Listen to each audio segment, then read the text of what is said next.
Hey guys, welcome to the stream. This is Rod Arriagada coming to you live from Stripe Place Recreation Center here at 245 Royal Road in Portage, Prairie, Manitoba.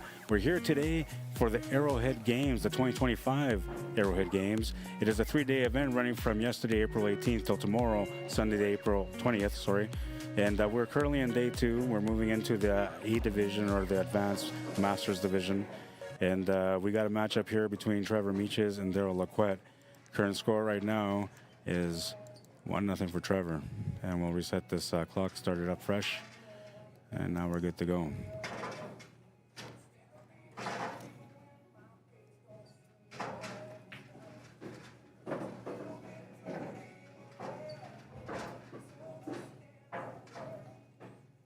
A bit of a delay to get started, and we're now finally going, so should be a good day of pool today.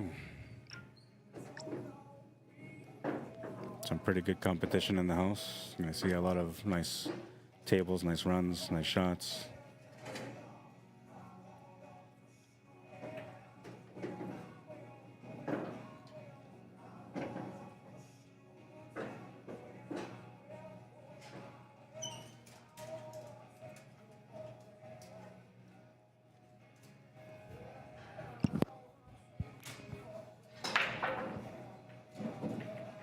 Trying to figure out what to do here for the 8-ball. It just needs to come into an open area. Can sit up for the side, or can actually come around for the corner. He's gonna sit up for the side.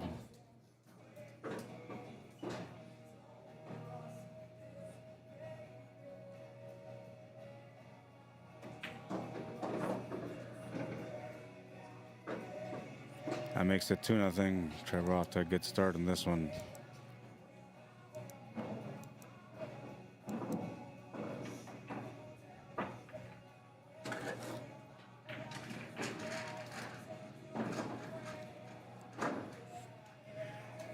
Alternate breaks, so it's TREVOR's turn to break on this one.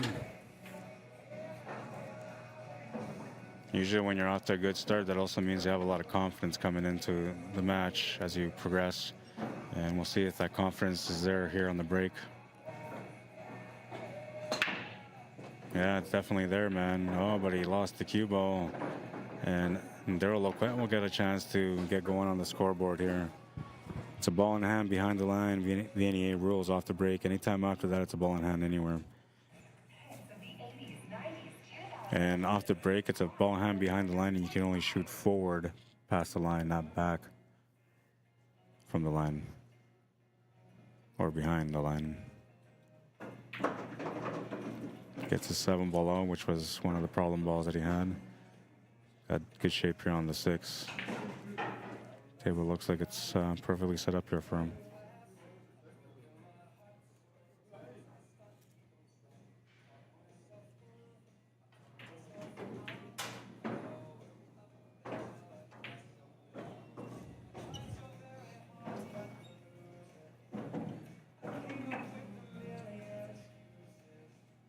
Looked like a really good table, but he came up short.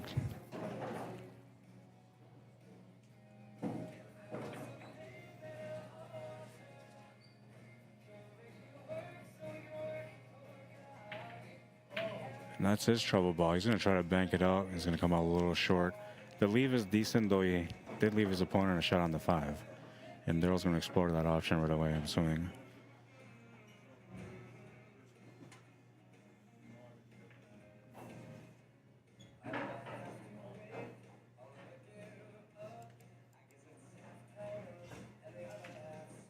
Hit that pretty good.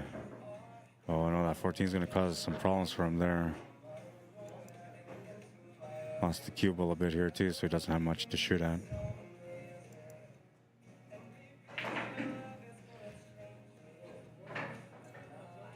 See, there's no real possibility here for him.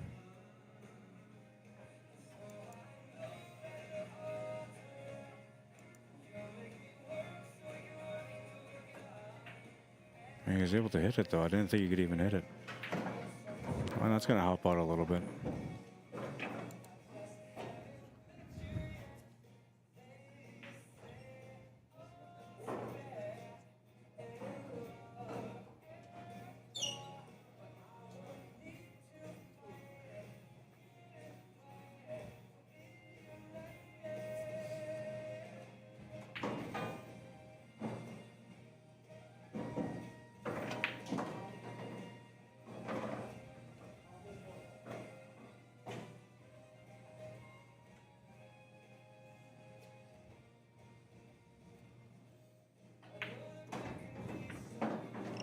I think he was trying to get that 14 ball out there.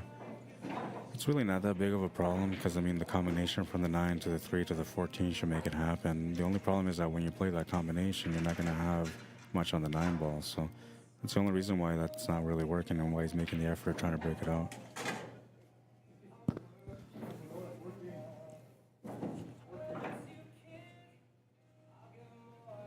He's going for the 14, playing a nice billiard shot here, a billiard combination shot. Or a cannon combination shot. Now he's changing his mind, he's going to the corner now. And I think it's because he's got the breakout angle here.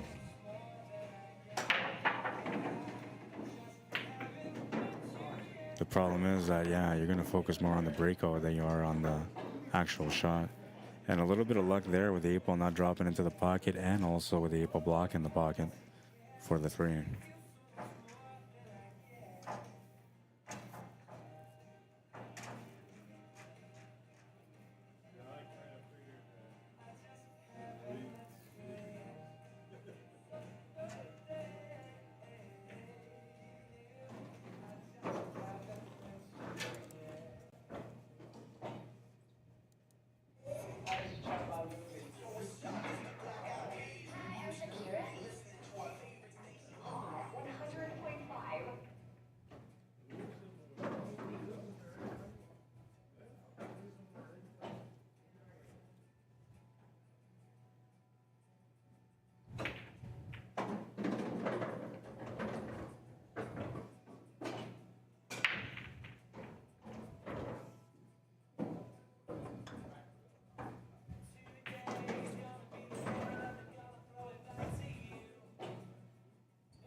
Got that 8 ball out in the open.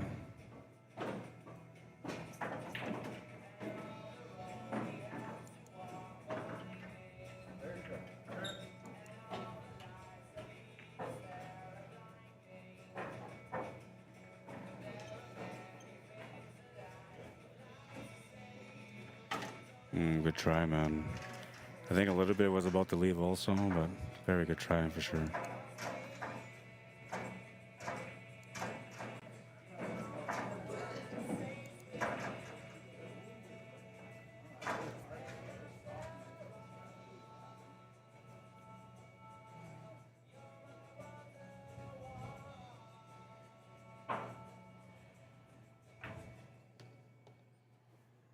Oh, he's gonna miss the shot.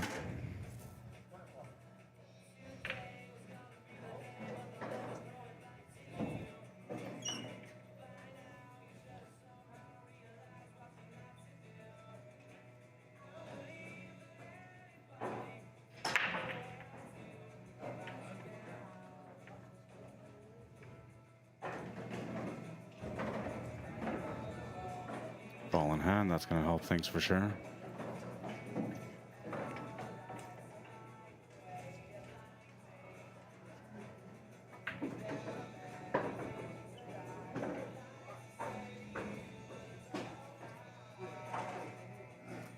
Too straight almost. You can still force the cue ball a little bit. Yeah, it's tough to do. And now if you didn't hit that 8 ball, it might have been okay. But hitting that 8 ball, it's not going to work out. So it's 2-1 now.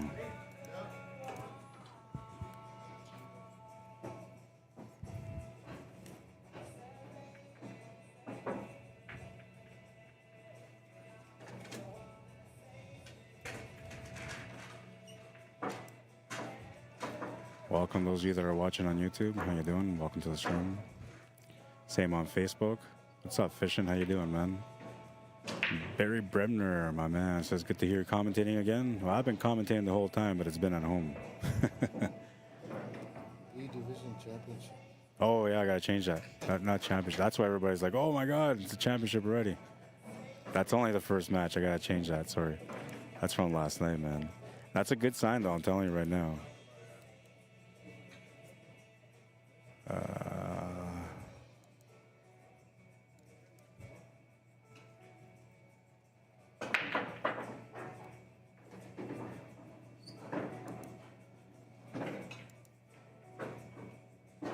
All right, there it is. This is a qualifier round.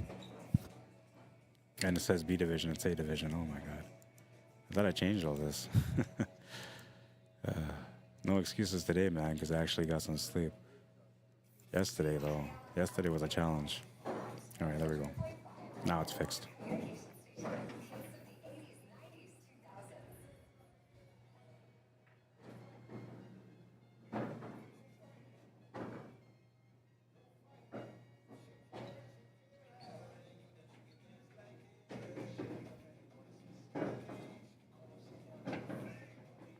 Now I'm also playing in this tournament today, so like I'm gonna be kind of in and out of the stream throughout the day. Some of my matches will be on the stream, some of them won't. The ones that are on where I'm on the stream and I'm playing, then those ones I'll be able to come sit on the side and keep track of things and talk. I'm far enough away from the table where the players can't hear me, so it wouldn't be a problem for me to do a little bit of commentary throughout the match.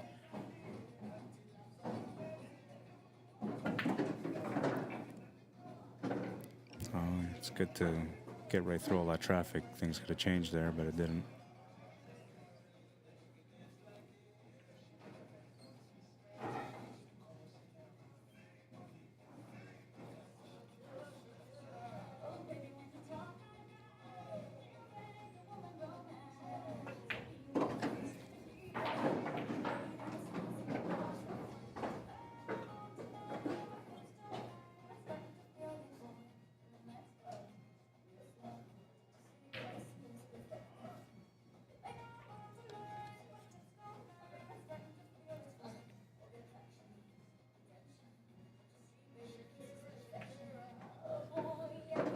I figure you would try to create some angle here to go forward, but he's going to try to draw this back, unless you can see it right now. Yeah, he's just trying to draw it back a little bit. He's looking for a back cut angle on this 12 ball, which will take him 2 rails or 3 rails for the setup on the 8 ball to the same pocket as the 12. And if he comes up a little bit short, only plays 2 rails, he'll have the 8 ball to the bottom right corner.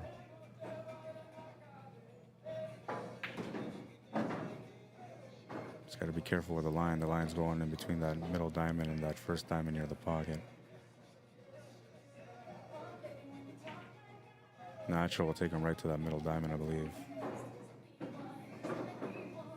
Yeah, he was good.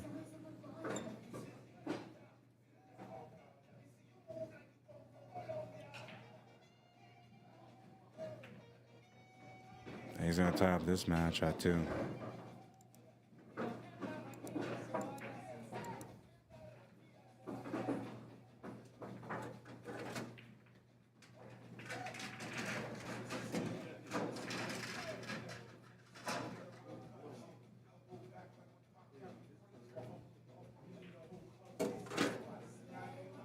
Moving into rack number 5 of this qualifier round, Trevor Meeches to break. Had a rough break on the first rack, had a really nice break on the second rack that he broke, and this is the third one now. We'll see how this one works out. I hit that with the same kind of power, but the rack wasn't as tight, so kind of clustered everything up in the middle. Fortunately for him, though, he's got options here for the stripes, so he's got something to get going, and if he wanted to go solid, he's got something for that too. So it's a workable break, just not the greatest looking table at the moment.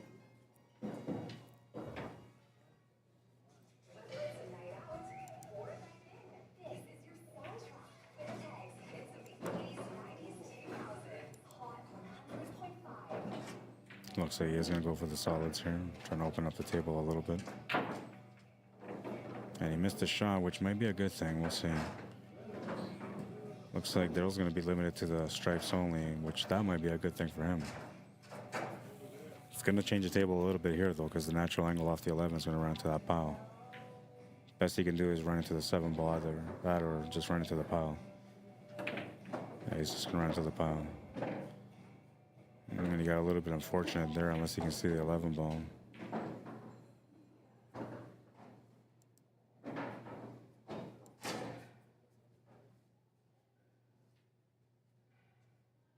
I think this one is on a different.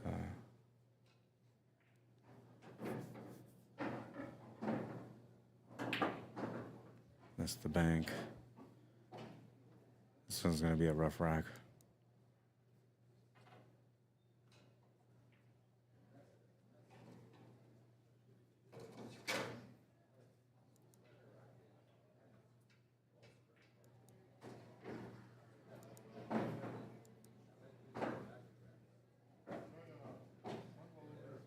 Just gonna call the 1 ball in the corner.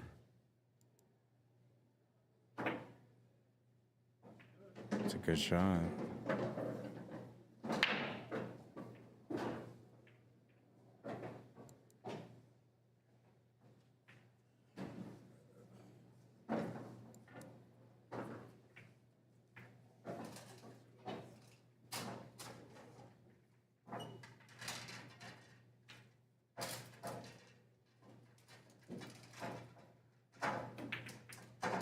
It's gonna miss the 7 ball.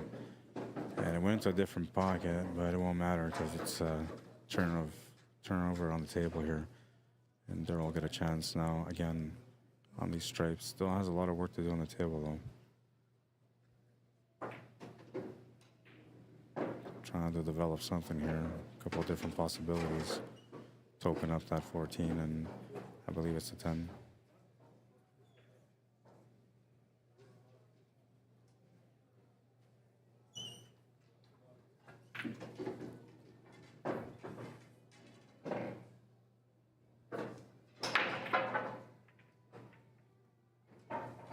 Nothing there yet for those 2 stripes, so he has to come down table again. Looks like he's going to try to take a swing at it here, but yeah, those solids were not going to let him to get into that area.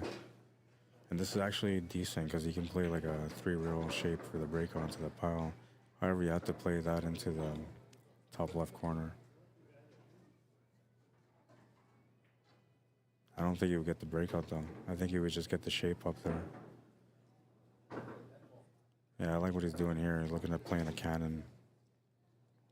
Calling the 10 off the 14 in the bottom left corner.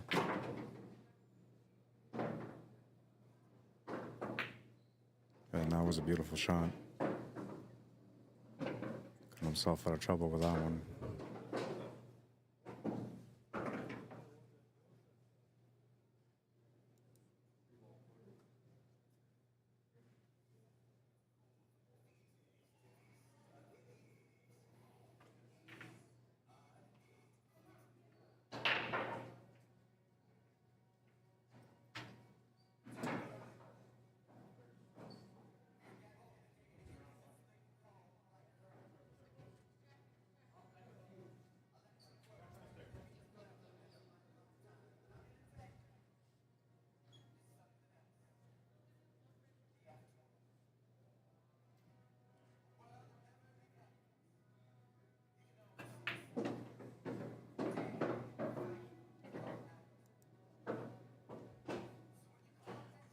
Got a little funny here on his last ball.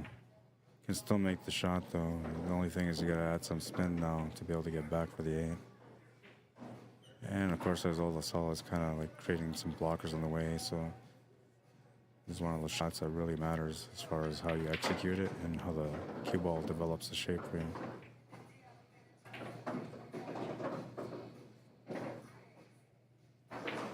Right to the side pocket, unbelievable. Not much you can do about that there though, it just happens sometimes. And he knows it. He's not getting too worked up over it. Trevor Meeches looking at this opportunity here like it's a nice little break, so he's gonna try to take advantage of it. Simple drawback off the 3 to get set up for the 6. Wants a little bit of angle on this. I mean, it doesn't hurt if he gets straight, but he would like a little bit of angle, which is what he's got here. Just a small roll-up shot.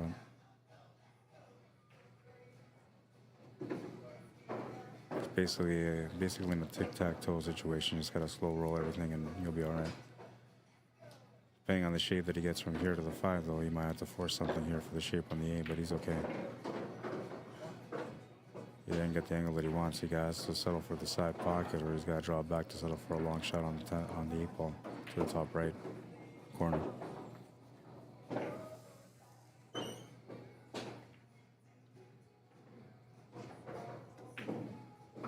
The thing about these tables is that they're forgiving in the corners, but they're not as forgiving in the side pockets. So usually on those tight little cuts like that, you're going to want to go for the corner instead. And that's why he played the simple draw shot back for the 8 to the corner. It just made everything a little bit easier. Even though he had to make a harder shot on the 8 ball, it just simplified everything for him in the end. And I don't know, pool players are a little bit stubborn, man. I know myself, I am anyway. You know, you kind of set up a plan for yourself. You say, I'm going to do this, I'm going to do this, I'm going to do that. And then you just kind of go with it. And then every now and then, like, something different shows up and you have to, like, reassess. And some players just can't reassess, man. They're so caught up on their plan that they can't change their shot. And they try the different shot and then they miss.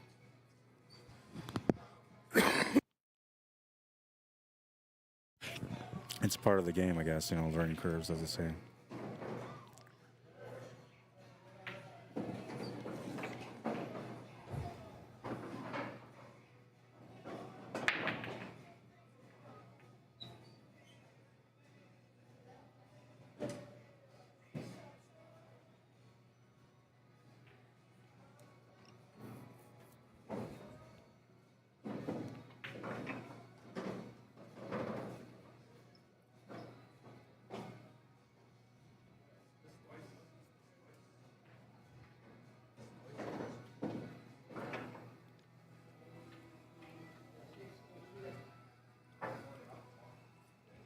This table is breaking funny, or not so much breaking funny, it's racking funny, so the breaks aren't coming out as good as these guys usually break.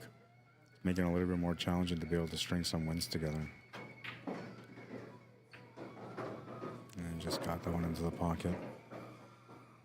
Nice forward angle here to get set up for the 2, to get set up for the 3. He can take the 5 ball right now as well. 1 ball's a bit of a problem ball, and he can take that now, but then the cue ball will get hooked, so it's no good to him.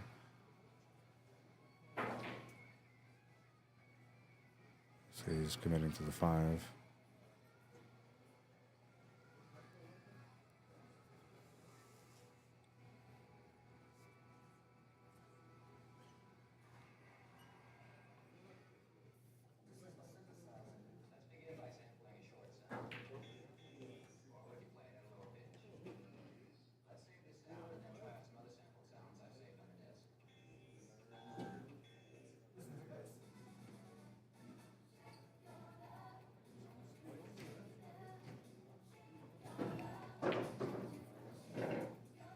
Is he going to try to get onto that 1 ball now? He might be. Still has the shot to the corner, though, on that 2 ball, so. And that 3 ball.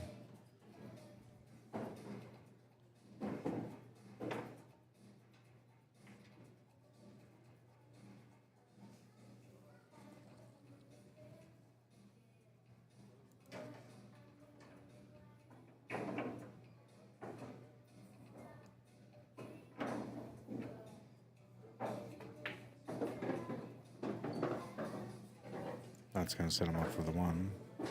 You finish your match? You won? What was the score?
What's up? Dean Mosher says, thanks for the stream, Rod. You're welcome, man. Puckinswa, Pennsylvania. What's happening, my man? Says, hey, Rod. Welcome to the stream. Jason Coleman on Facebook says, hey, Rod. How you doing, Jason? Thanks for tuning in again today. Going to be some really nice competition throughout the day. Thomas Van Nick, how you doing, man? Says, raffle off one of my IQ clock practice balls at your APA tournament, if you like. You know what, Thomas? Add me, Arriagada, and we'll talk, man, for sure. I think I used to have you set up. I'm pretty sure I used to have you set up on my old account, but then I lost that account, so. Can you get enough? Can you get enough on the ball to get behind the 8? I have to go back and look at that. Oh, I gotta change the angle here too.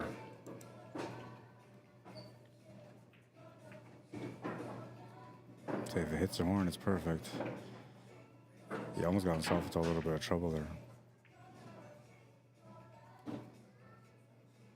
Needs to come clear for that 15 ball next. Oh, he's going down table instead, so that don't matter. Oh, and he's gonna scratch. No way, he had all those balls on the table. He's gonna scratch. 4-2, Trevor Meeches on the hill on this one.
call the side pocket.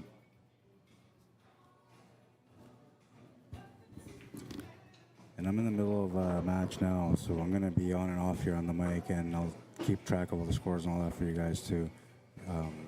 Eventually I'll be on the TV table too, but not at the moment. I'll be back.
Oh, that didn't go good. I miskeyed on my break, so I gotta wait for my pawn to break. I'll come back here and do some coverage in the meantime.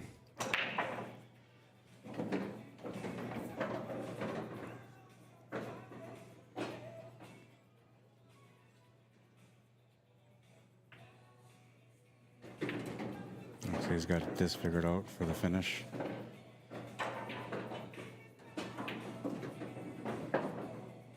Almost put too much on that one, but it worked out good. That'll be the match for Trevor Meeches. He'll win it. We got another match going right away for you guys. What was the score? 5-2?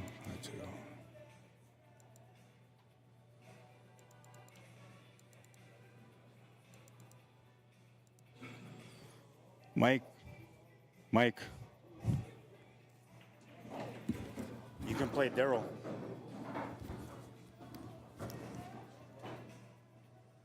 So Mike Delgado and Daryl Laquette are going to play.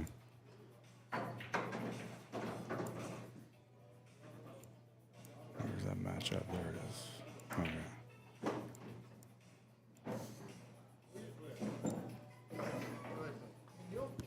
Next available player. Match. Yeah, you just got to wait. You got to buy right now. As soon as one of these matches play, finish.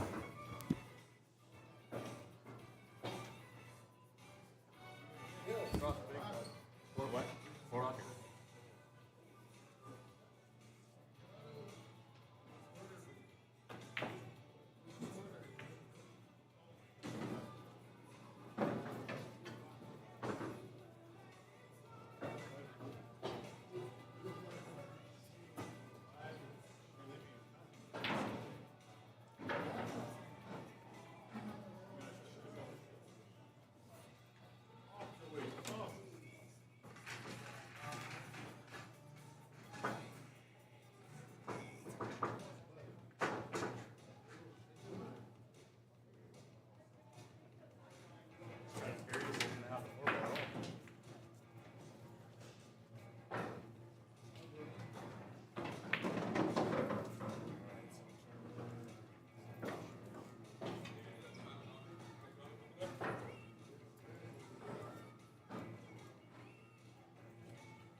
All right, so this is a fresh matchup. Daryl Laquette and Mike Delgado. These guys are two pretty good players, man. You guys should enjoy this one.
missed the combo.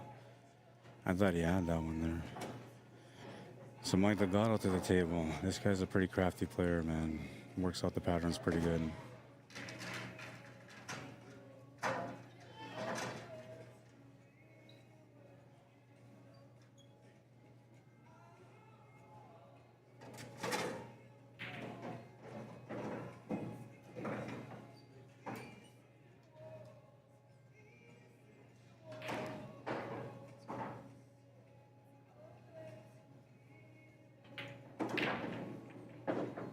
One ball's a bit of a situation, but once he takes that 5-ball out, he'll be good.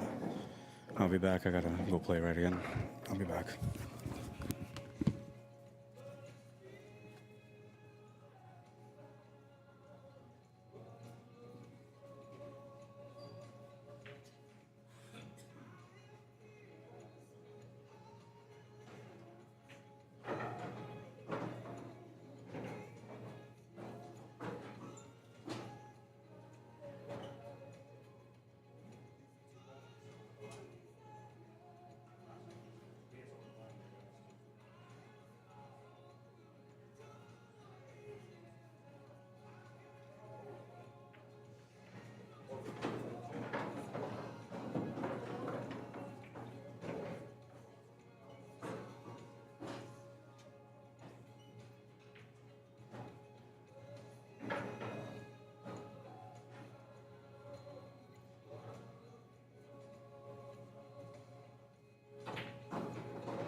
Who won the first game, Mike?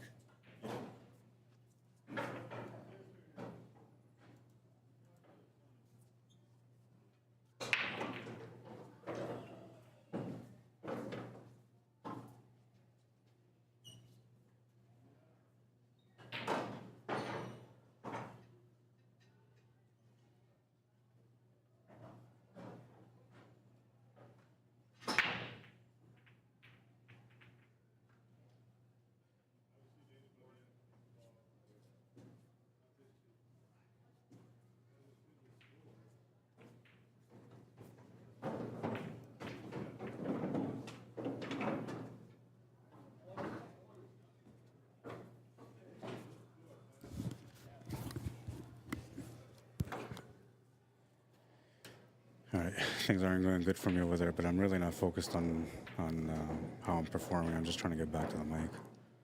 That's okay.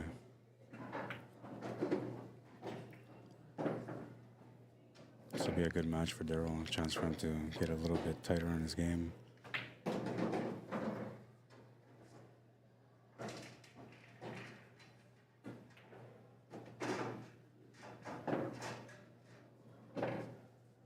Bit of a breakout angle here.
too for Mike. I'm having a bit of a struggle over there, but I swear the only thing I'm thinking about is getting back to the stream. So I'm trying to play today, but I had money in there to sweeten the pot a little bit.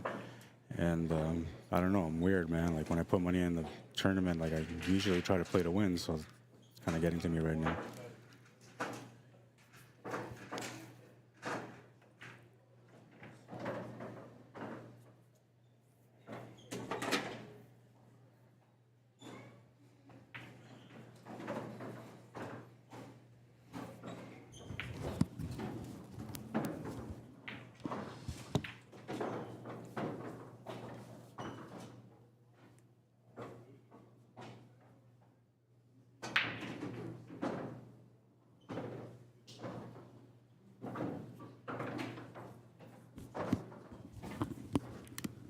That was a really nice break. He just got unlucky that the cue ball ended up scratching.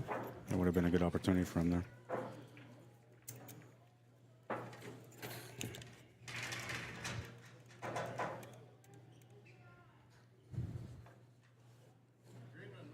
I'm down. Huh?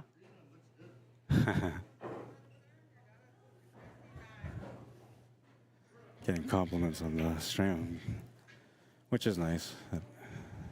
I wish I was getting compliments on the pool game, man, but I'm down 3-0 right now in the race to 5. Playing against the young Joey Bolio, who's lost his first game against Mike Delgado, but doing pretty good against me.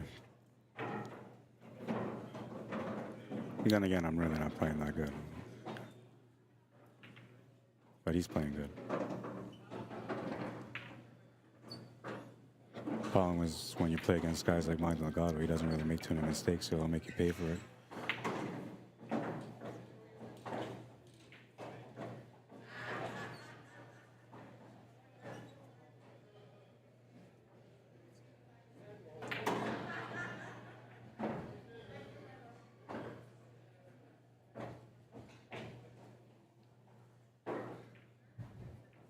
All right, I'll be back. I think I'm just going to forfeit this match. I'm already down 4-0 anyway.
It looks like Mike's got this one pretty much figured out.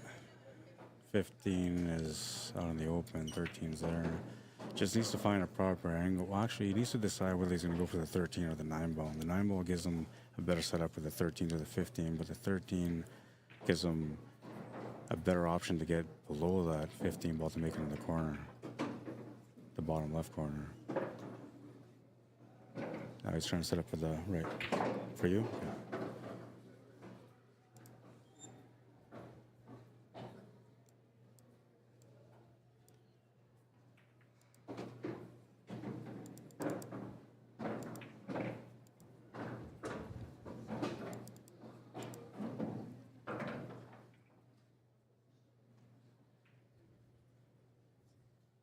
Yeah, he had that figured out already, man.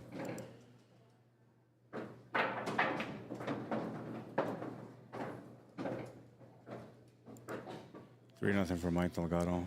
Doing some quick work on this table. I'll be back.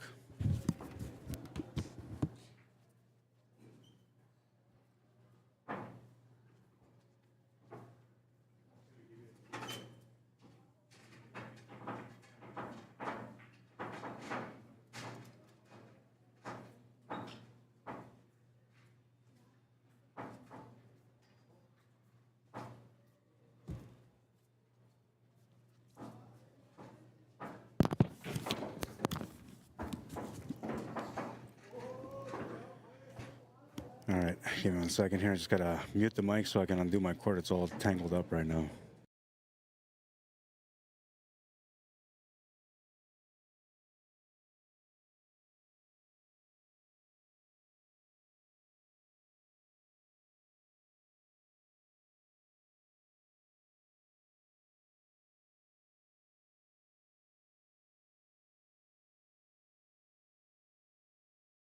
All right, that's better.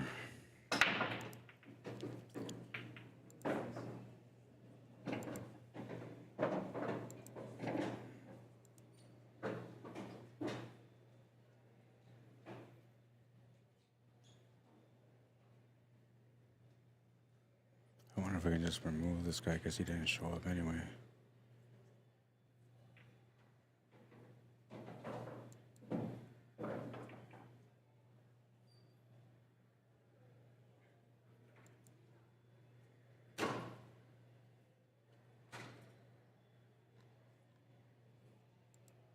Okay.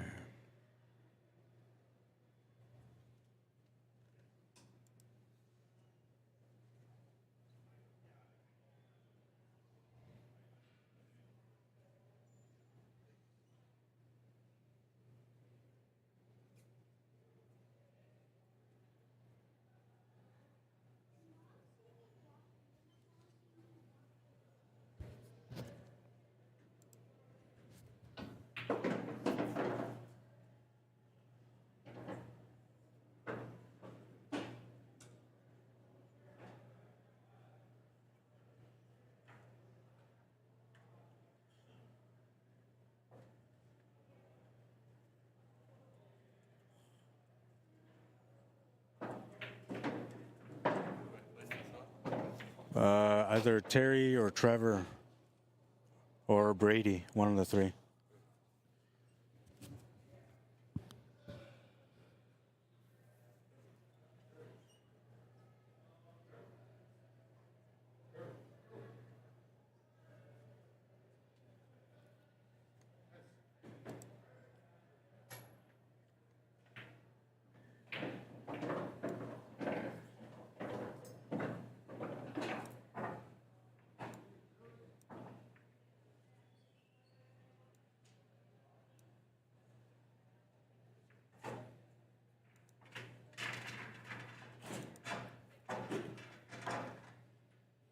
Bit of a challenging table still.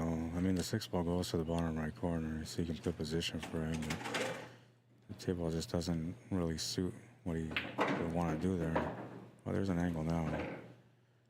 Trying to force the angle, but he's actually better off taking that 2-ball. I don't know if he's going to be able to get back for that 3. He's going to need a little bit of stroke on this one. Whoa, what happened to the camera? It got moved.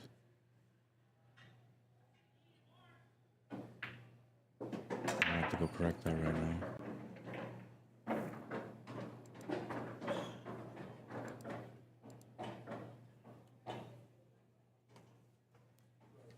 I'll be right back. I'm just going to go do camera work here for the other TV table.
All right, that's been fixed now.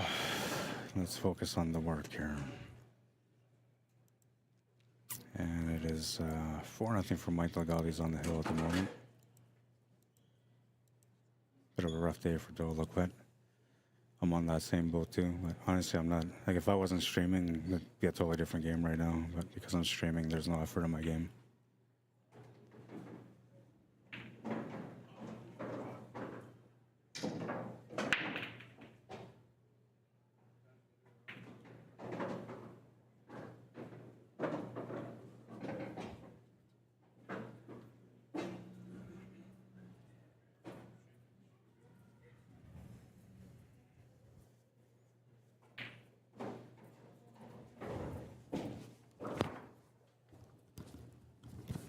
You played Brady already, right?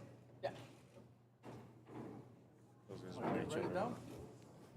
Yeah, I did. Pretty sure I did.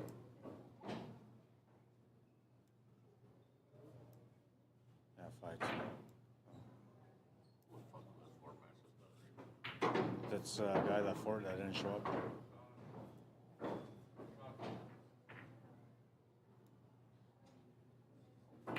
You're supposed to play me next.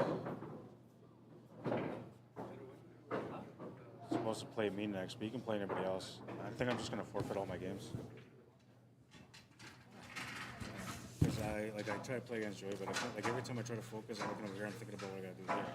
So like I don't like playing half-ass. Just waiting for a match to finish to have an opponent. Okay.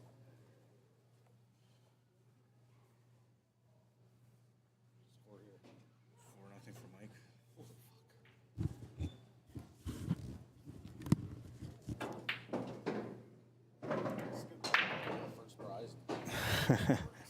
Got to make him play for it, man.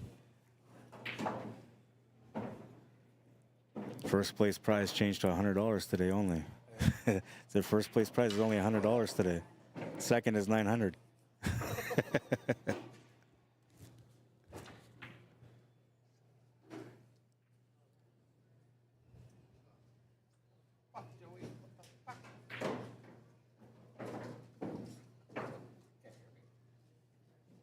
Oh yeah, that's okay. It wasn't me, so it's okay.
All right, all right, all right.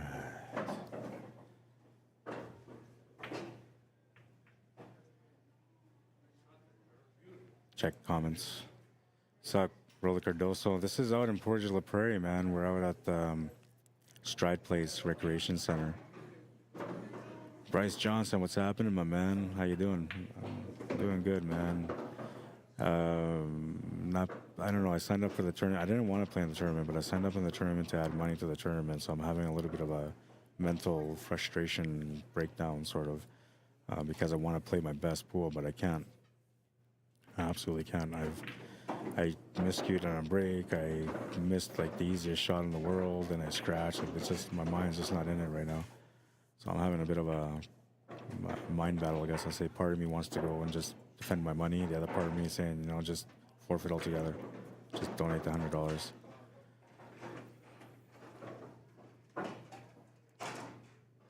I kind of want to play, but I don't really want to play. And I'm tired too, man.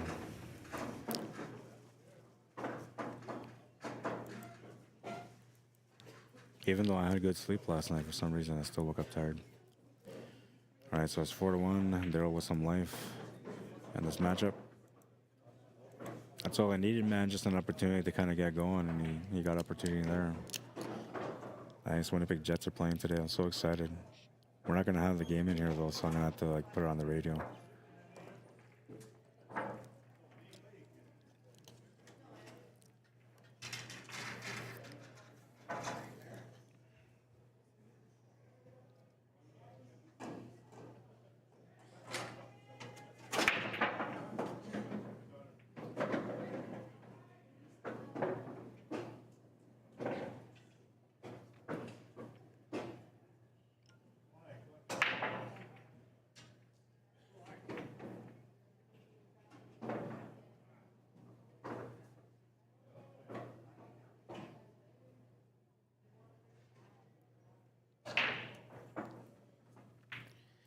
Ball in hand behind the line, and this table's all right, man. It's a little bit of work, of course, as always, but it's actually decent, especially if you're gonna take the stripes, which I think is what I would take.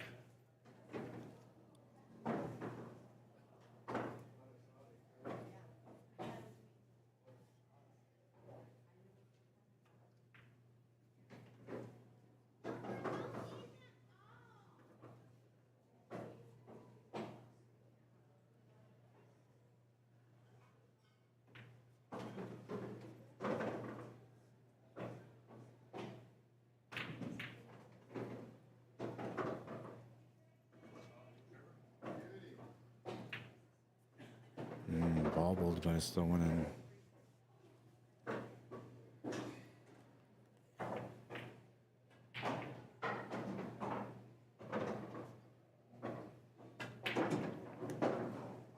It's gonna open up the table a little bit, but create a mess in another area. I think he can actually get that open from here, though. He should be able to get it open.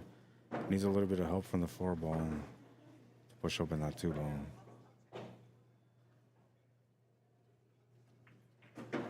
He broke out the 1 ball instead. Still works, so I believe that 4 ball will go. Hi.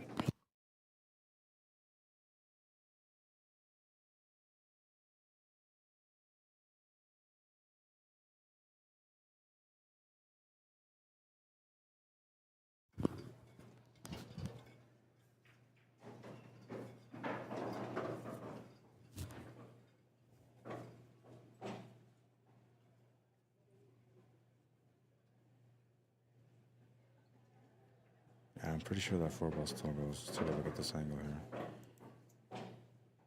Oh yeah, he's all right.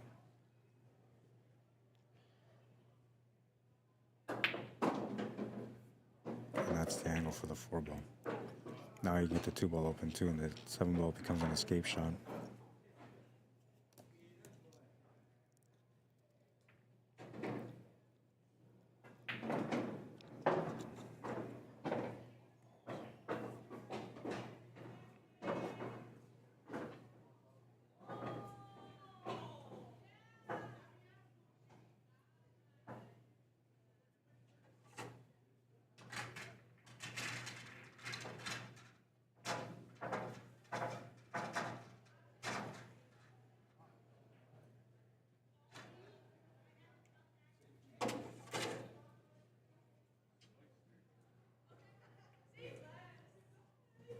Good safety. I think he left him the 15 ball still, though.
played safety instead, a little light on the safety. I think he might have left him just the edge of the 7 ball. But the goal there was to like force him to a situation because he can't really get his 2 ball out. So he's just trying to manipulate the table a little bit here.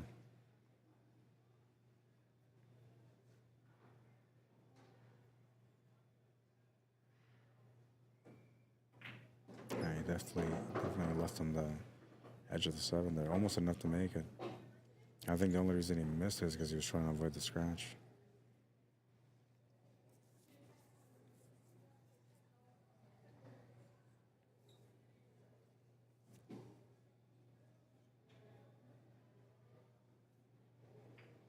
I'm gonna have to play. I'm just thinking about it.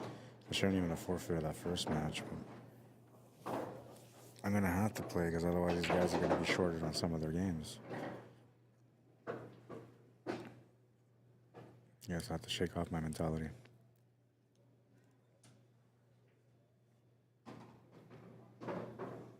Just gonna have to play another safety here. I actually don't mind banking the 9 ball and putting the cue ball on top of the 10, but he's gonna try something different. Well, I don't think you can see that. Yeah, you can only see the left side of the 9 ball. That's why he didn't do that. He's sort of trying to force him into opening up that 2 ball. We'll see if he takes the bait.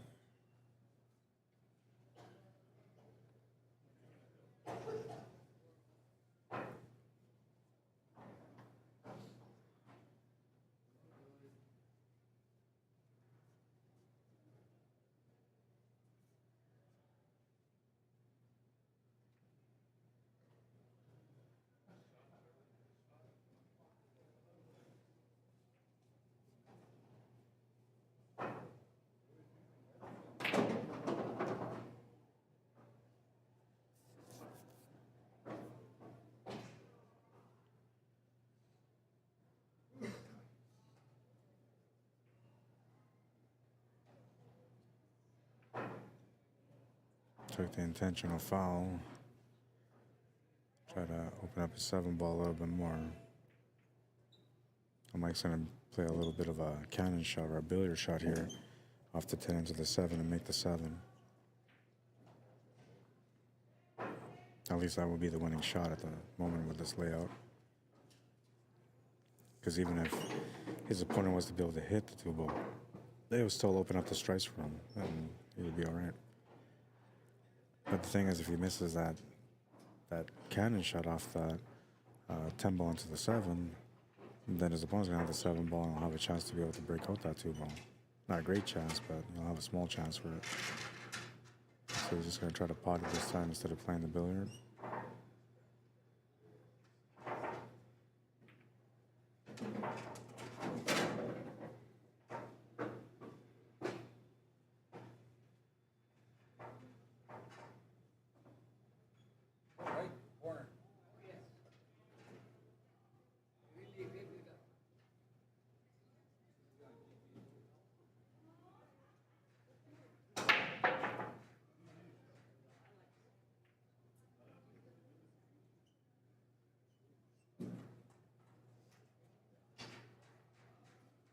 So he more or less just kind of forced him to try to make a miracle shot.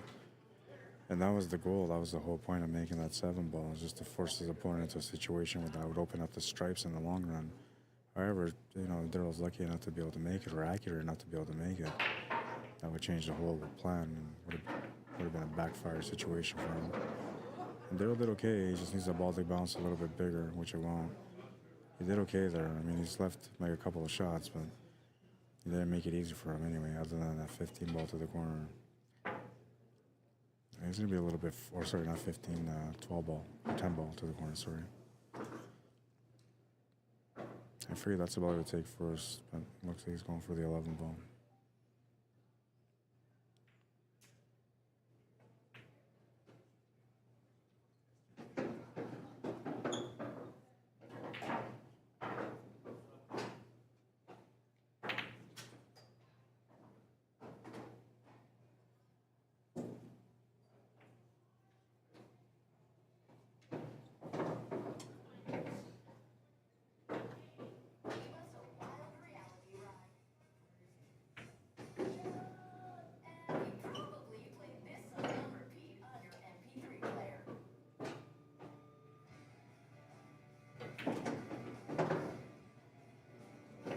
That should be the match here now. Mike plays and practices a lot. Like, he plays money matches on the daily. So for him, like, he's a very seasoned player and a very experienced player. When he gets a chance to close out, he usually does, and he did in this one. 5-1, and we got to find another match. Guess I'll play Mike. I don't know.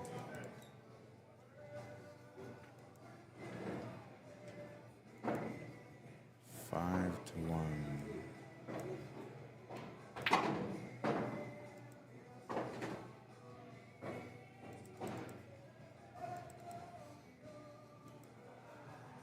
Terry Daniels and Ralph Francis, if they come back, then they can start their match on the TV table.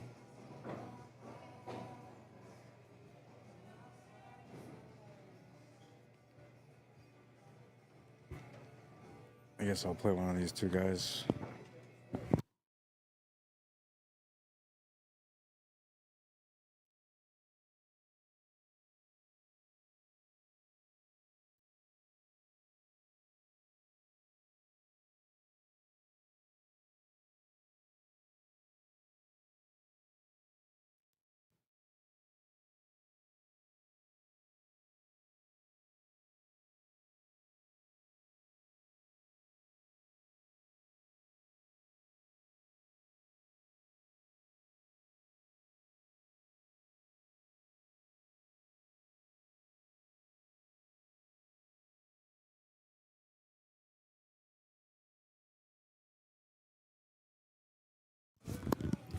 This ain't gonna be pretty, man, but I'm gonna play my match against Mike Delgado.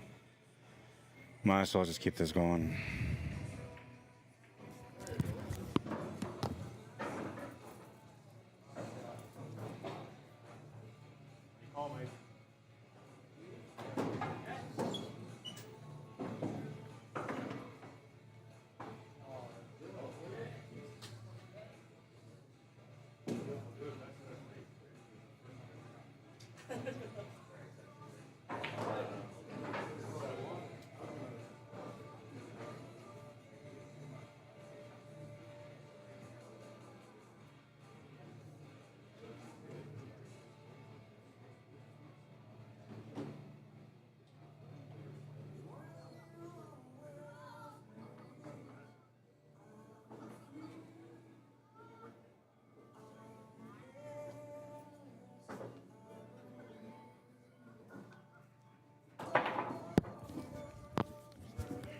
All right, so I'm gonna play it out.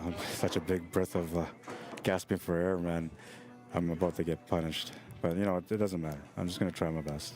At least, like, if I'm playing on the stream, it'll make me want to try a little bit more than if I'm not.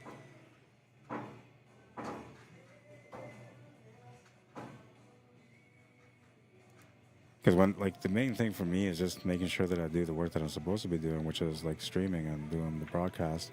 A lot of these times when I go to these events, like, everybody says, "Oh, you can play, you want to play, go ahead, play." Like, and I usually don't. And this one, the only reason I did is just because, you know, we were short on the amount of players that came out.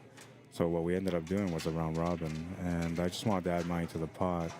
And then, I don't know, I just kind of convinced myself to play. And then because I ended up playing that first game, it can affect the way the rest of this round robin goes. So that's the only reason why I'm playing. And then if I beat anybody, that's not going to be good for anybody else, because all I'm doing is just eliminating their chances from being able to get into the final too. At the moment, we have 9 players in this round robin.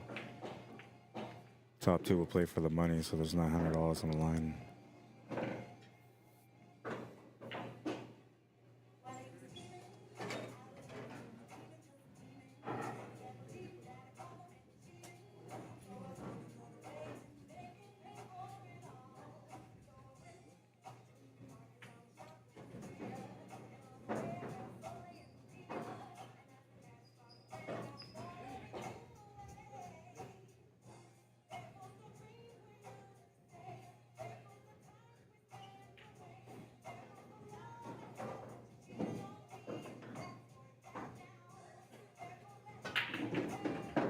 That's going to open up the table completely now.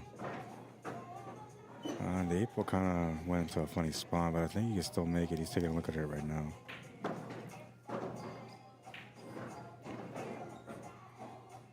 There is an option for a breakout if he needs it, but I'm pretty sure it goes.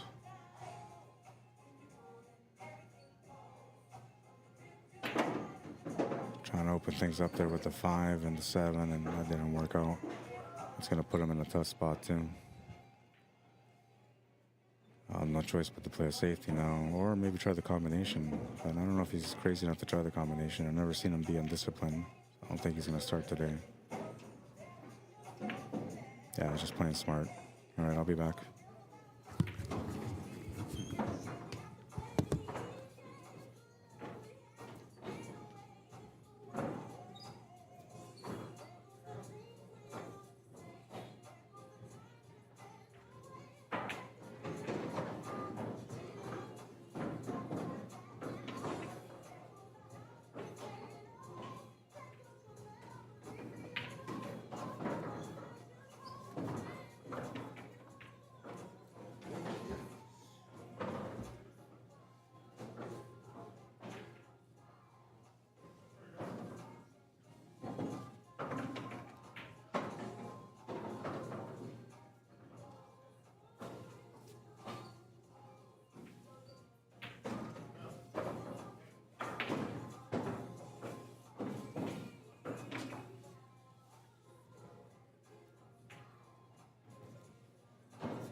Yeah, 5-2. Great for you. So Daryl's available. You can play Daryl, I guess, because you haven't played him. Can I have a little break and go eat? Right now, you can, yeah. Because you're waiting for a match to finish. That match just started. This one's about to start. I just started, so you got some time.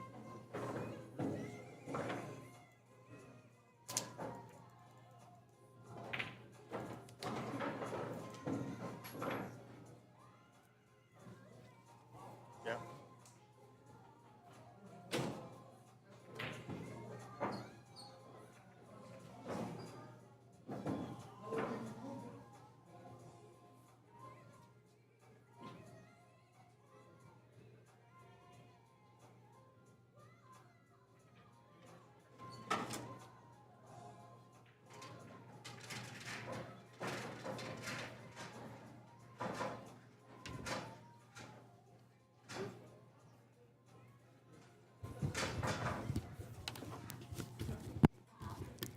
That was just a bad shot altogether. I was trying to roll up to the 9 ball, freeze him, and push out the 8 ball in the open, but instead I opened up the 8 ball a little bit, which is not good for me. I can't just come out swinging with this guy. I gotta, take my time to kind of get working the table slowly instead of just being too aggressive. Being aggressive against good players is usually gonna end up in a loss. So let's call on the 7 ball here, which would be a nice shot.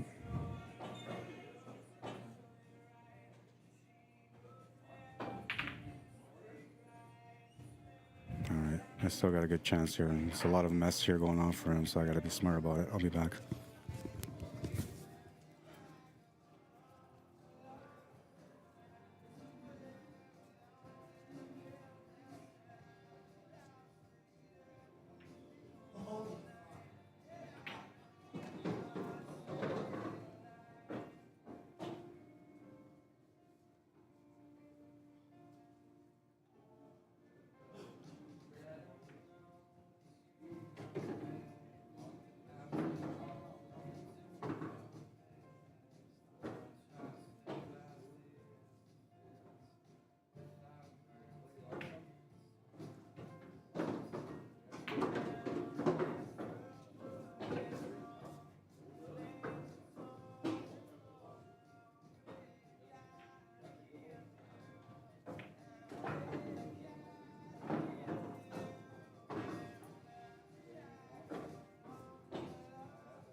came up super short there, man. The cue ball was supposed to go back towards where that 8 and 9 were to take away all the shots.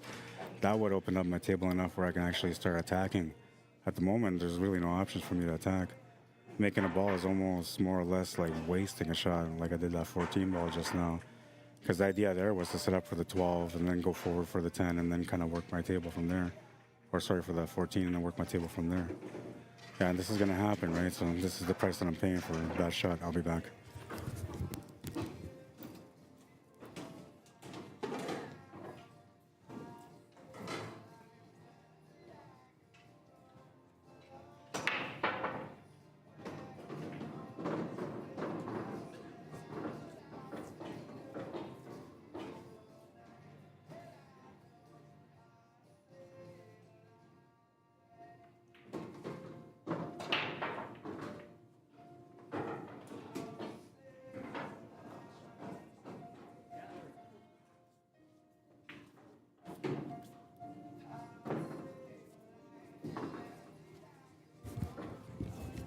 Almost got it, man, but I left him the 1 ball.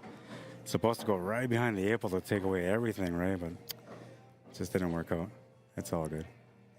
At least I'm enjoying myself now because, you know, like I'm trying to play, or last time I wasn't. I just kind of gave up right away.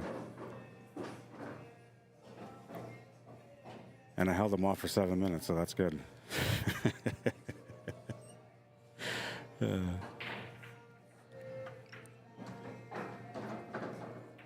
All I keep saying to myself is, you shouldn't have played, man. But I don't know. It is what it is. Today is a funny day for me for pool.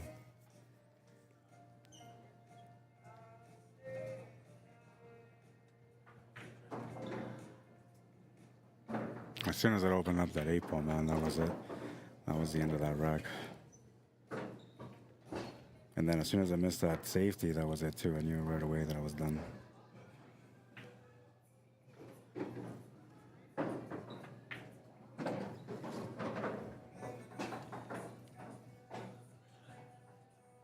He's got to do a little bit of 4-stroke here, so the speed of the table might catch him, but I think he'll adjust well here.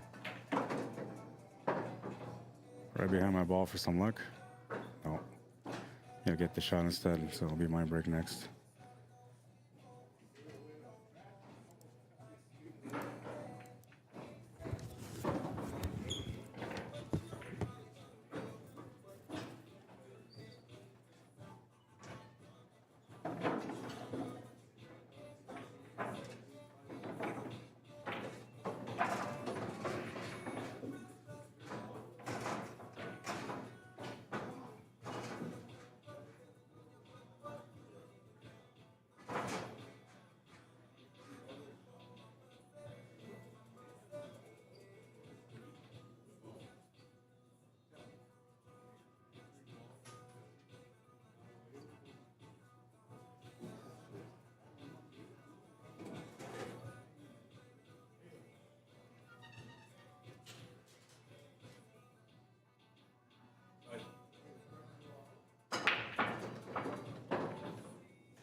Welcome to the Arriagada show. You guys are done?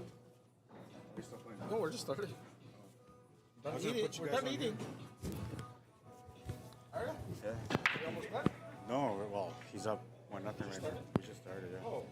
I thought you guys were playing over there, but you weren't here yet, so that's why I just started this match. I didn't want to have a dead space. I'd rather have everybody else on the stream. Yeah, I'd much rather have everybody else on the stream, man. I have a little bit of bad luck there. I was playing, you know, smart and, I don't know, just bad luck. Right out the first shot, I had to do recovery, man. Just, I don't know. Weird. And then the cue ball, like I played that 6 ball with a lot of angle and spin, so the cue ball will run and then kind of open up things. And instead, it just froze me up to the 7 ball. So not much I can do about it. It's just the way it is. And I think, you know, if anything today, like one of the things that I'm going to gain out of playing the tournament is I'm going to kind of get reacquainted with my mentality, right? I think I need a little bit of that, so maybe that's what the lesson is, and that's why I got hooked on the 7 ball. And that's the way I looked at it, to be honest. When I got hooked, I was going to get all worked up and mad, but I said to myself, like, this is the pool gods trying to test you, man. If you're going to say that you're going to try to play, then they're going to force you into bad situations to see that, you know, that there's a challenge in front of you, right? It's not going to be like you're just going to go and play and everything's going to be easy. We're going to make it hard on you today. And so far they are. But I'm okay with it, you know, because mentally, like I'm in the right state of mind and not really bothered by it. And that allows me to be able to play my best shots whenever I'm shooting.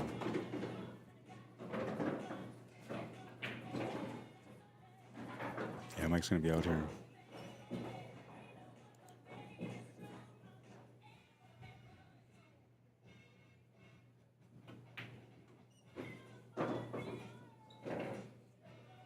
I'll see him the tick now because he's out.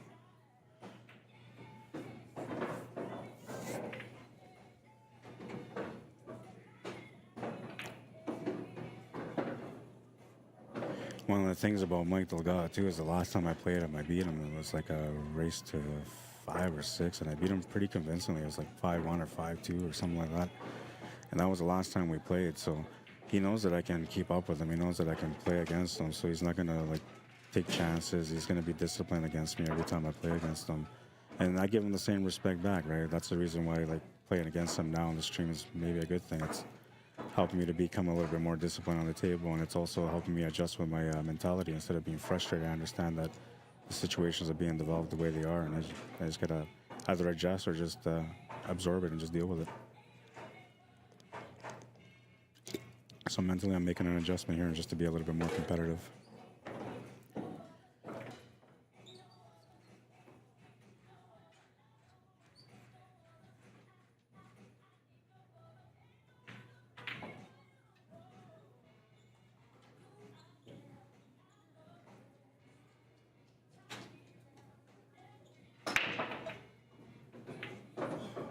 Yeah, he's hitting that pretty good, man.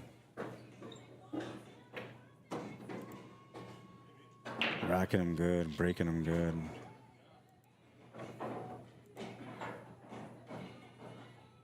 That's a little break here. Using the Shannon Ducharme break.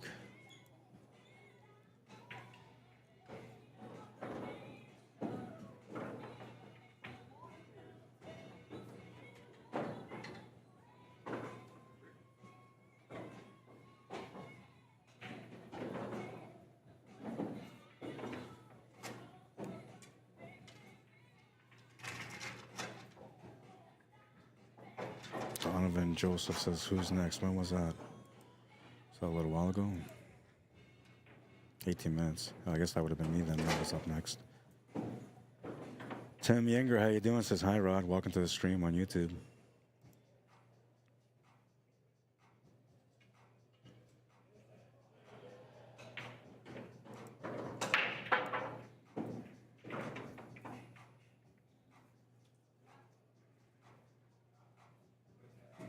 Yeah, he's got to figure it out now.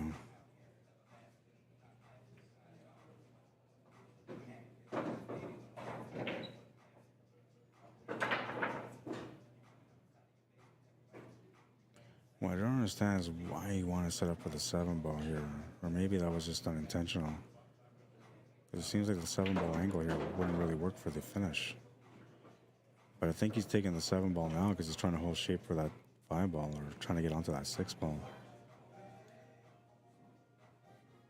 Can you see that 4? He's calling the 4, it looks like. No.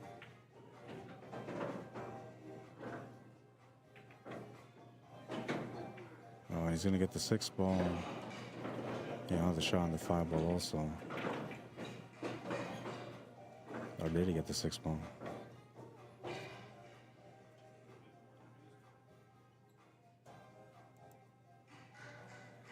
Yeah, it looks like it goes. Shouldn't be a problem there. Still playing discipline though. He's going to take the 5-ball. Oh, he's going to come up short. Well, I'm supposed to punish him here, so I'm going to do my best. I'll be back.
Oh, he likes my safety. He's nodding his head in appreciation for a good safety.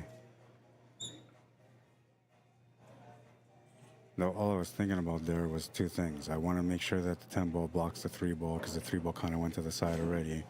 And then the other thing was to make sure that I get him below the 3-ball so we didn't have many options. I didn't consider anything about the 2-ball though, so I should have looked at that. That was one of the things where I kind of faltered because I gave him a chance at the 2. But my table's worse than his, so he's just going to play a safety here. That's what I'm thinking. And I'm just going to try to ride that and trying to create some problems here for him.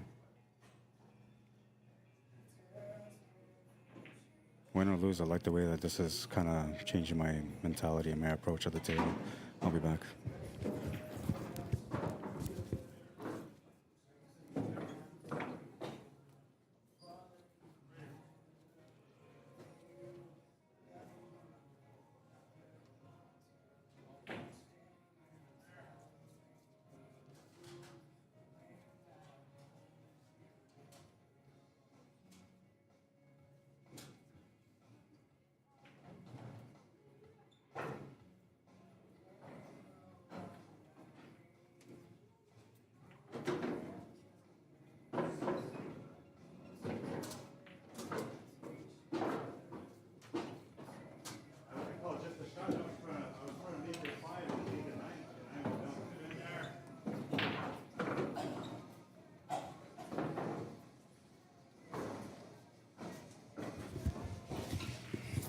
I told him no shot, and then I went for that blockage, right? So I tried to make the 9-ball go to the 5, to drop the 5 and then take over the pocket, because that was like the one chance that I had to get into this game under my belt.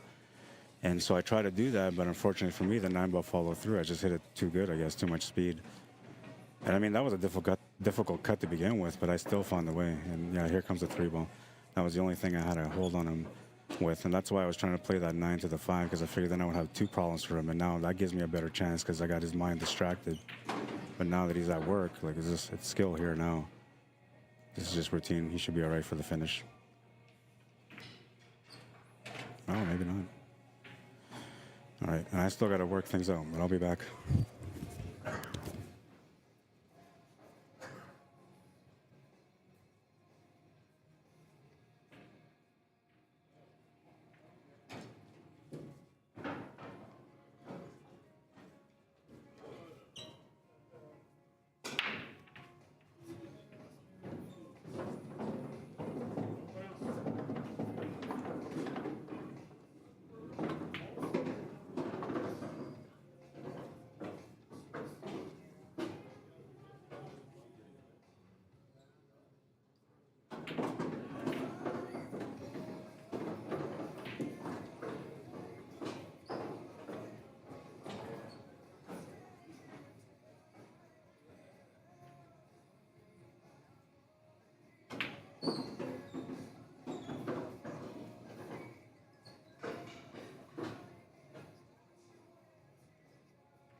I didn't have the corner bank, so I had to try a double corner, and even that was tough to get by that too. But that was a good effort. I'm okay with it.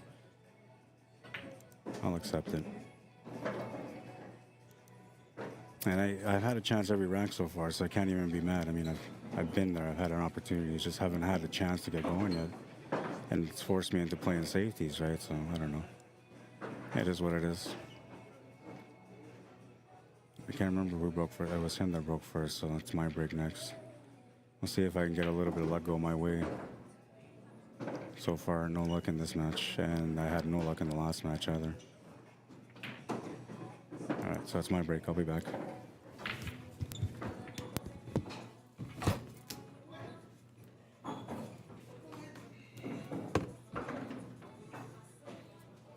Just no luck, Mike.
That one I didn't feel good about, man, because like I had a chance there, but I miscued on the 3-ball. And the reason why I don't feel good about it is because like I had the 3-ball, I just should have reset a little bit and been more focused. What I said to myself, like as long as I go between the 8-ball, I'll be good. For me. Hello.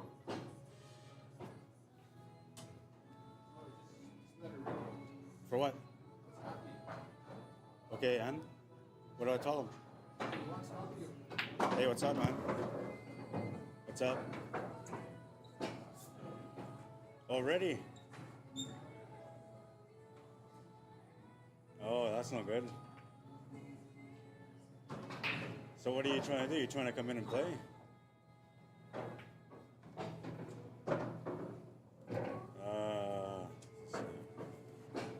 Okay, well, I have a player that was added in there, but that player ended up not showing up. So let me see.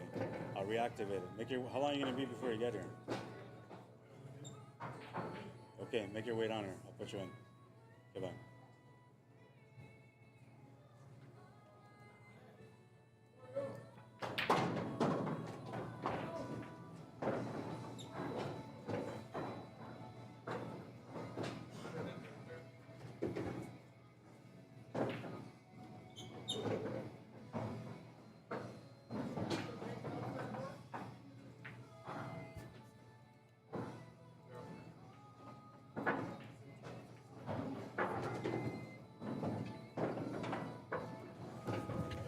I guess it's payback, eh, Mike?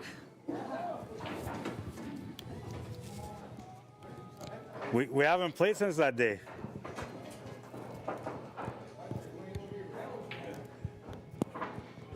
I kind of deserve it, I guess, you know. It's all good. I'm going to shake it off. I'm not going to be too mad about it. Actually, in this game, I was a little bit more engaged, so I'm pretty content with myself. The one thing that I'm not content about, though, is that he's won every match within 38 minutes, and I thought because I held him off so good on the first couple of racks that this match at least would take him to the hour, but not that I was trying to slow it down to the hour, but I was figuring that at least I can, you know, get back in the match, push it around, tie it up, and get to that point. Now my back's against the wall, though I'm not feeling no pressure because I'm just going through the motions, but yeah, he's got a good chance to be able to finish this on this break right now, and that will maybe be the fastest win that he'll have today. I was trying to be the hardest match that he had today, but instead I'm almost becoming the easiest, and I've been trying pretty much everything I know. But I got no luck, man, so I can't get mad about it, because like if I was playing good and I have good luck and things are, you know, or let's say I have good luck and everything's going bad, then I would be upset. But I'm trying to play my best. I just have bad luck. And then there was a little bit of a miscue there, which kind of burnt me, because that was the beginning of the comeback, right? I win that one. Now, next thing you know, I'm down 3-1, and, you know, make it 3-2, and it's a battle, right? But now it's a tougher climb. I'll be back.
5-1. Who'd you play against? Okay. I got thrown off there, man. So disappointed because I was just getting back into a groove. Now I got a disappointment in this match because somebody literally threw me off my game as I was shooting, man. There was no need for that.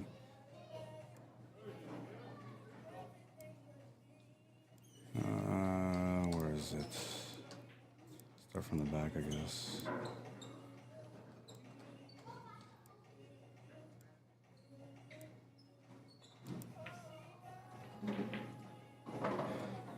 It was 5-1, you said?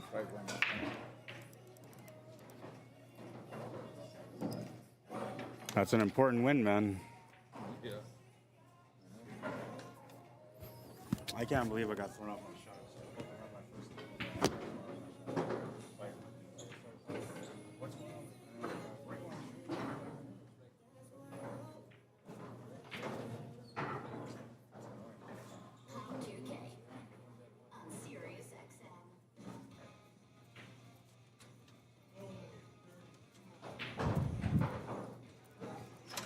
You should ask him if he wants to stay for a 10-ball. This is not going to be done till like 11, man. This will be done in a couple of hours.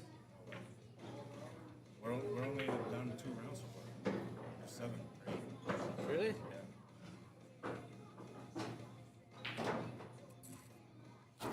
What else?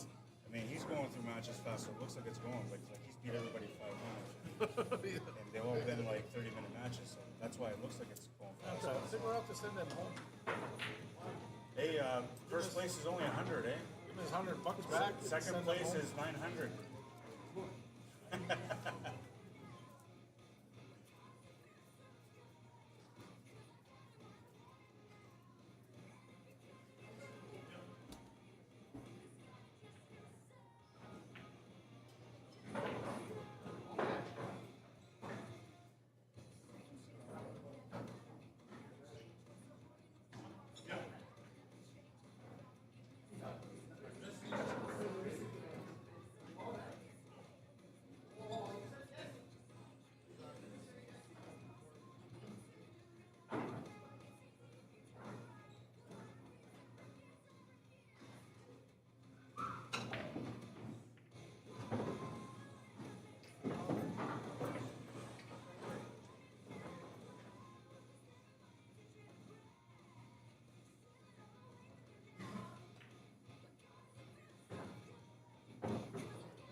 Oh, that's going to be the match.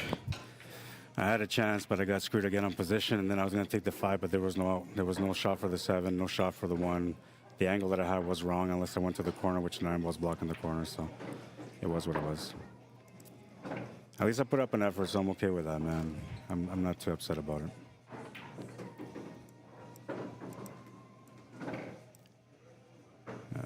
That was the last one there, 5-0.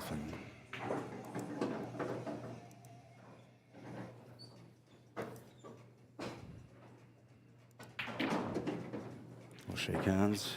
I'll be back. Shooting, Mike. No stream, different match, man.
All right. So it's going to be Mike Delgado against Trevor Meeches now. Just no other matches available. That's all that's happening. Trevor Meeches.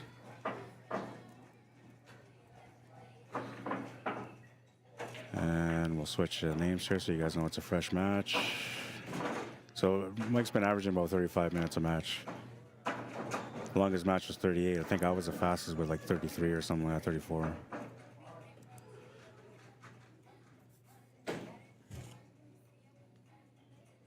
Oh man, I wish I was like, you know, not streaming right now because like, it just sucks.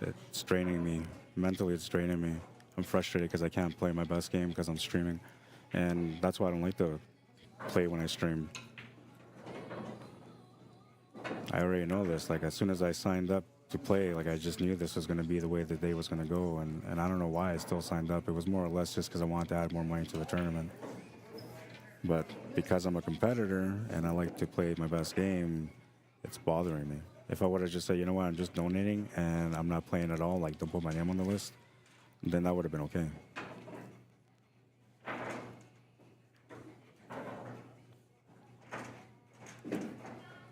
The good news, though, is that right now it's going to allow me to do some streaming here, cover some streaming. Or wait, I got to play against Daryl. I must also play against Daryl, too, get that done with. All right, this is a race to 5, and it looks like Mike Delgado is going to be breaking first.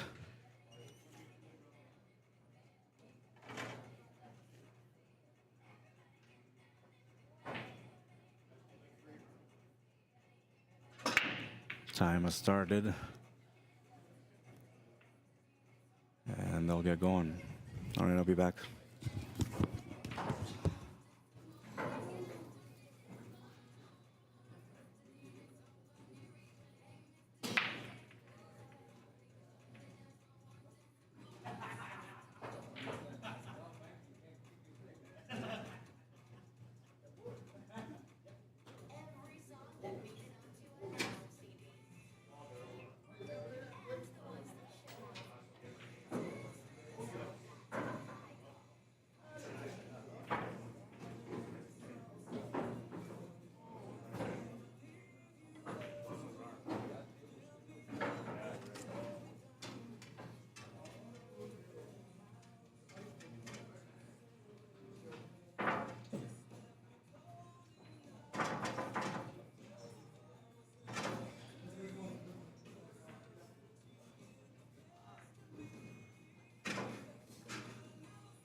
All right, I'm playing my match, but while my opponent's shooting, I'm gonna come over here and do some commentary in between.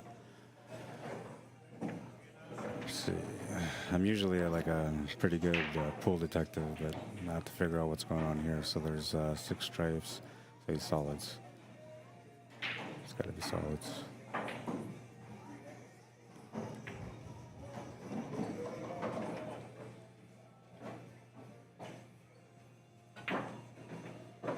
Nice little shot, opened up the 6 ball, and he almost opened up the 8 ball enough. I believe he did, but let's take a look at this other angle here. Yeah, it looks like it goes.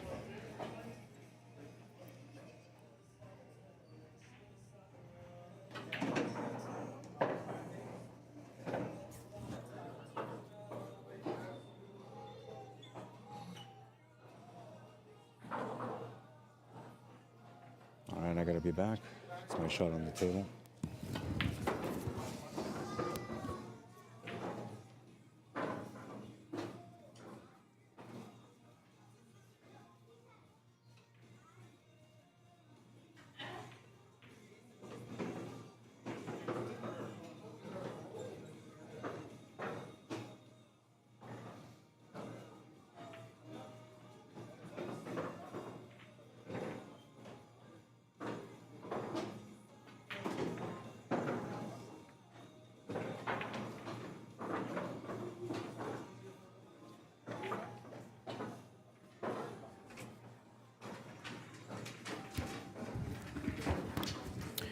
All right, so Mike got to work there. Took the first game. Careful with all the wires, man. Careful with all the wires.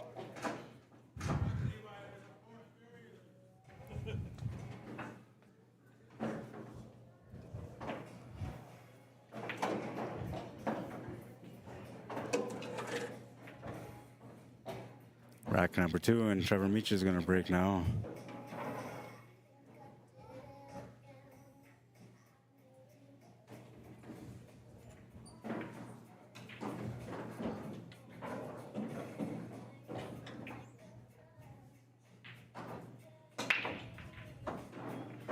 Makes the ball to the side, gets a decent spread. He's going to want to take solids, I'm thinking, on this one. Oh, maybe not. The 8, the 1, and the 2 are all tied up together, so it's a bit of a situation there, though the 8 ball does go to the left side, top corner. So I'm thinking he's going to want to go stripes here now because of that.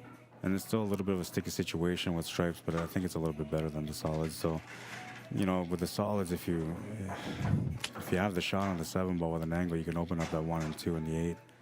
So I still kind of feel like maybe I would take the solids here.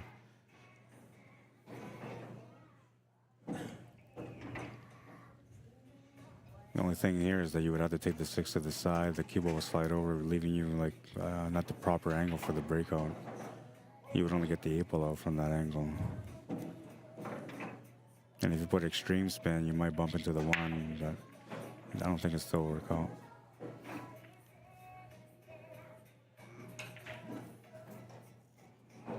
No, I gotta go shoot. I'll be back.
Yours 5-2.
So far, Trevor's keeping up with Mike.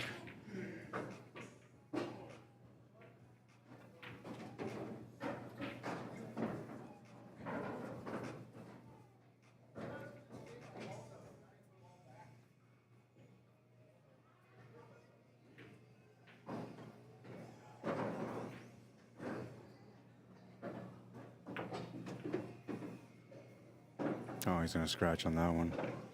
Those are things that are just unforeseen, man. There's no way you can predict that kind of stuff. I mean, you can to an extent. Oh, I think it's my break. I'll be back.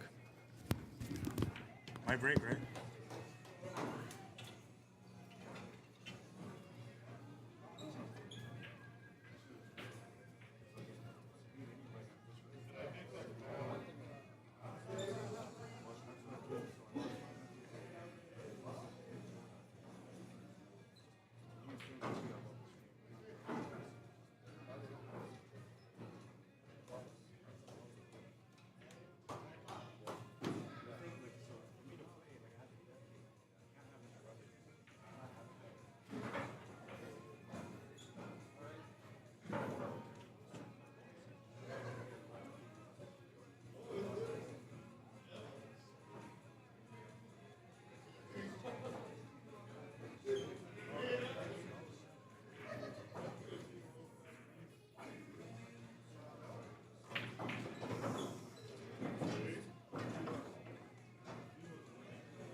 All right, I decided to forfeit instead. I'm just going to focus on the stream and the work here instead. I don't know.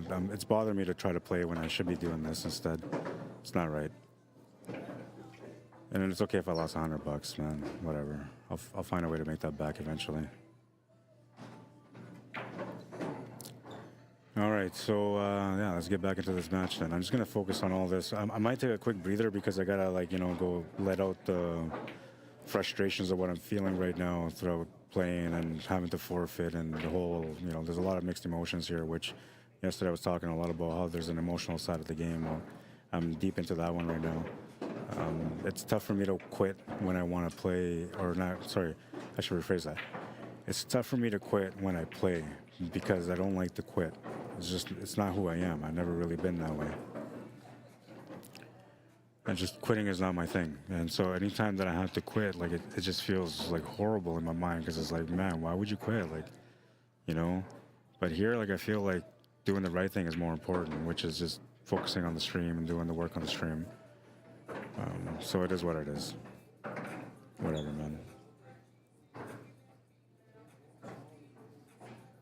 Another thing too is I feel bad like when these guys are playing, they're playing good, and you know, like I'm not giving all the angles they should get. I'm not getting the replays on the nice shots that they make, and so there's a lot of stuff. Like it's all stream related, man. If I wasn't streaming, I'd be 100% in this tournament right now, and chances are that I wouldn't have lost any racks, or some maybe, but I would have been more competitive than I am today.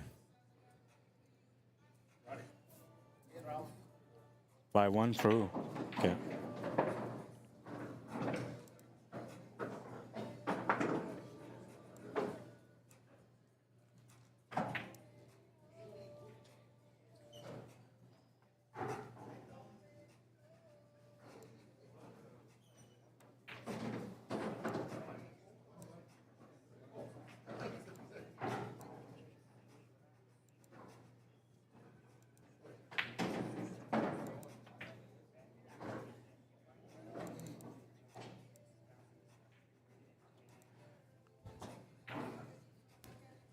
Okay, so one thing. Oh, I gotta go get Brady. I'll be right back.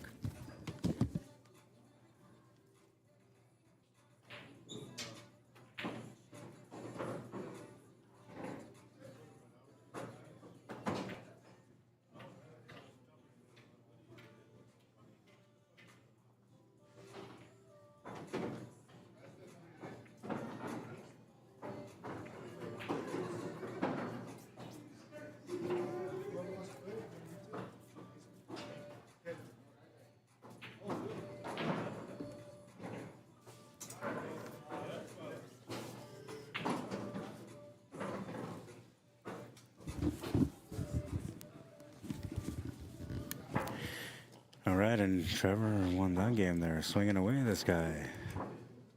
2-1. He's playing good, though. He's been playing good for quite some time now. I'll be back.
He's on his way here, so he'll be playing too. Oh, really? Yeah. That puts the money back up to 1,000 again.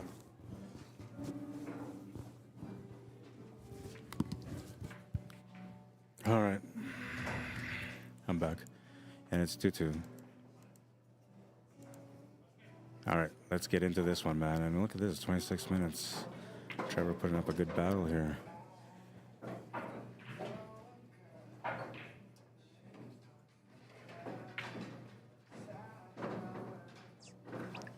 Charging my phone, it's starting to die on me.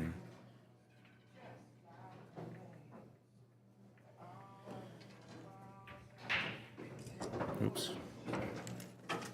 Oh, we might have gone a little bit too far on that one, or not far enough.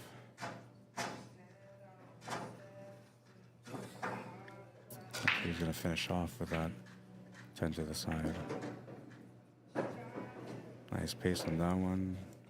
Just needs to find the angle for the next shot. Oh, is he hooked? It looks like he's hooked, but I don't think he is. No, he's not.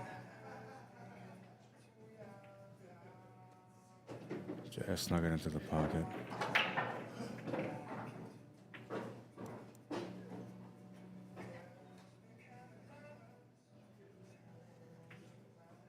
Just had to make it, and he's got the 8-ball now.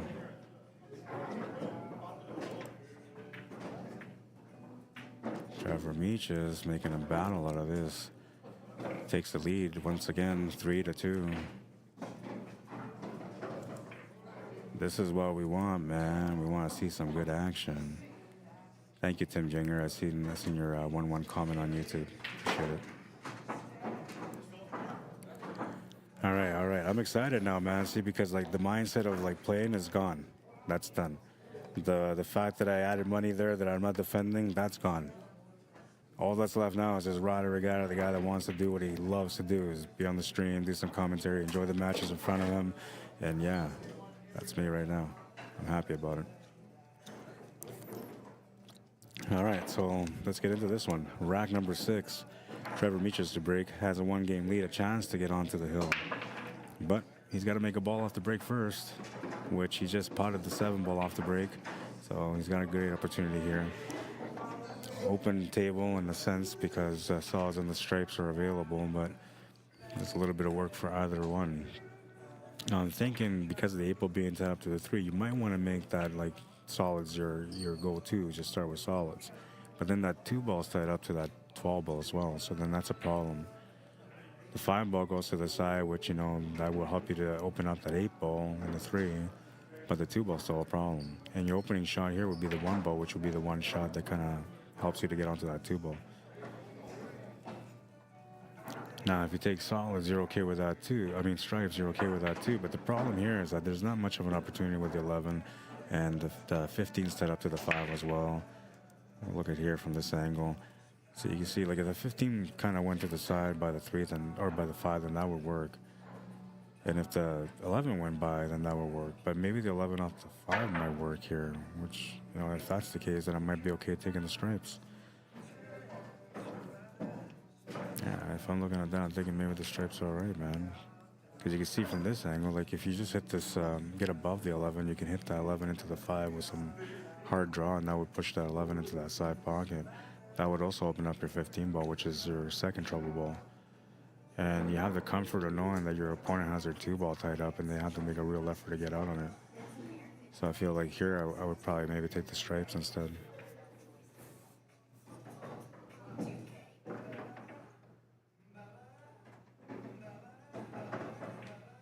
And he's got lots of options here with the 13-ball. Like, he can play shape however he wants. And that 10-ball being where it is kind of gives him a breakout angle into the 15, which will open up the 11-ball also. So he's going to go for the solids, which I was okay with that at the beginning. The only problem there was the 2-ball, so we'll see how he addresses that situation there. Maybe it goes to the corner past that 12-ball. I don't think it does, but we'll take a look. Oh, it does not.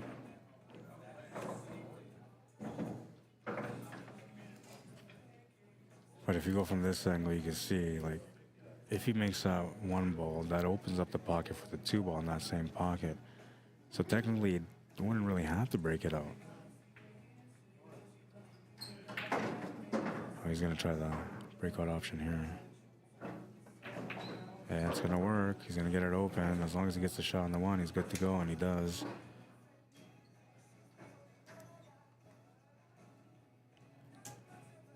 You don't really have to move the table anymore now. You just got to find position on your next shot.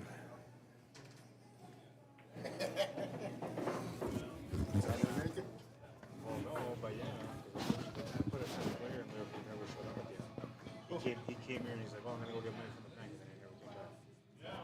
So I put him in as a player, and then instead of like taking him out, I just like them all, so he forfeited, right? And so I'm turning him there. So it's a round robin format. Yeah. Everybody plays everybody. Yes. Race to 5. Top 2 players play for the money. Yeah. That's a good way, you know. Well, it gets lots of Something games. is a lot of games too. Yeah, makes it worth it. So basically, you can play anybody and everybody. As soon as there's somebody available, you can play them. Yeah, The yeah. other guy that's not playing is Levi. Levi. Everybody else is playing. Everyone fun money. So you guys out of the tournament at the fair? Yeah. I don't think we could. That was for the round robin? Yeah. Yeah.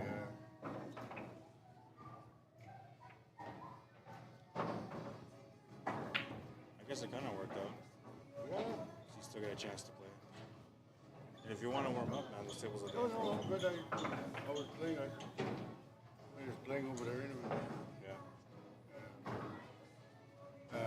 They wide open tables. They couldn't finish it. Oh. Some days are just like that. Yeah. Yeah. Exactly. Yeah. I'm still scarred from that Laura Moy, man. Like, I thought I was going to play good. Yeah. Yeah. It's actually been a process. Since that day, I've been going through a process of trying to find myself again. Yeah. Yeah.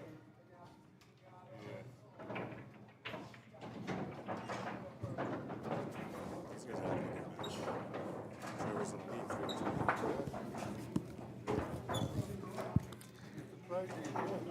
Yeah, I know. I said that too in the morning. I was like, oh my God, this guy's here on a Saturday. That's crazy.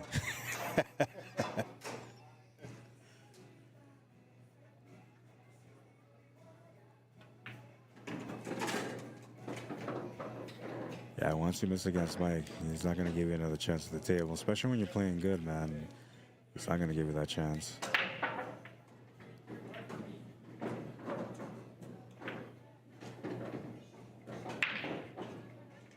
Probably have to go park somewhere else. I don't want to get a ticket. Oh, yeah. I got a ticket to your outside one. Oh, did you? Well, they said that nobody can park on the other side of this road, but everybody was parking there yesterday, and it was okay. It was weird. I don't want to get a ticket. No, yeah. Or worse, they told you.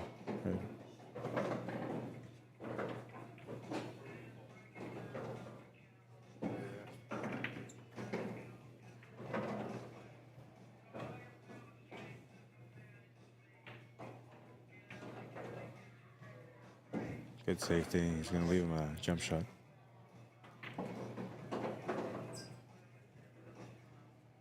Yeah. I think I'm pretty good. He just missed it, man. So close. Ah, you let me play. Ball in hand for Mike. That was the purpose there.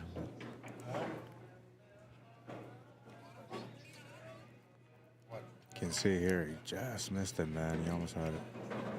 Even if he just nicked it a little bit. I mean, I don't know what's going on with that thing. It's going a little bit too fast. Maybe we'll stretch it out a little bit.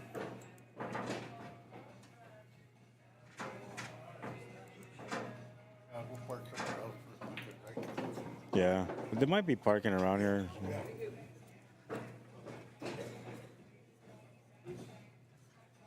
What am I looking for here?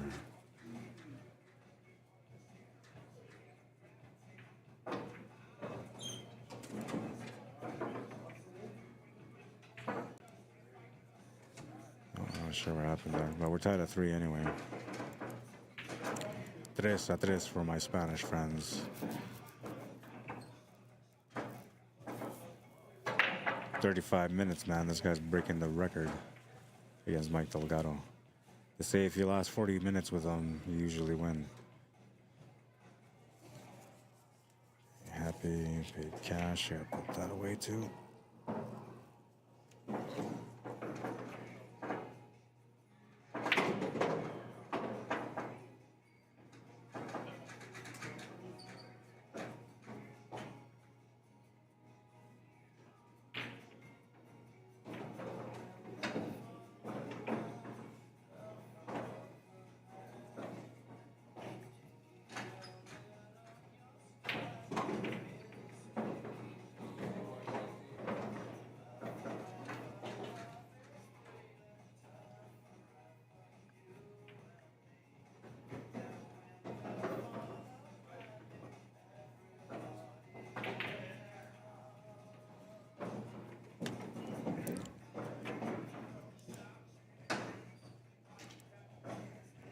So we put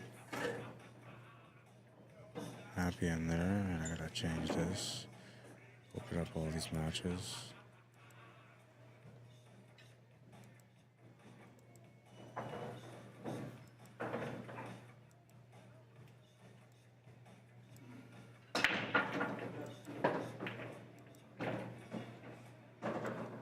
Big break, but a lot of clusters on this table.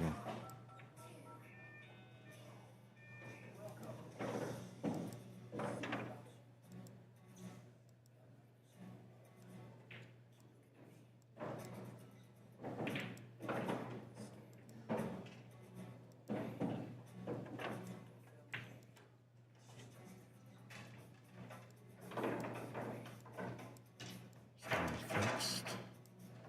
No.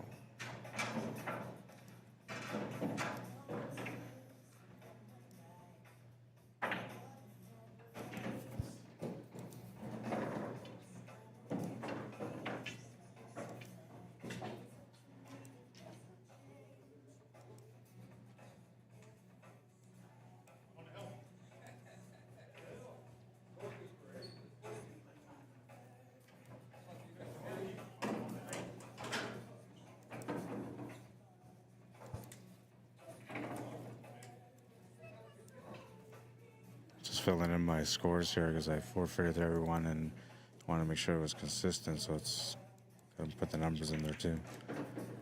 So that way my leaving the tournament doesn't affect anybody at all.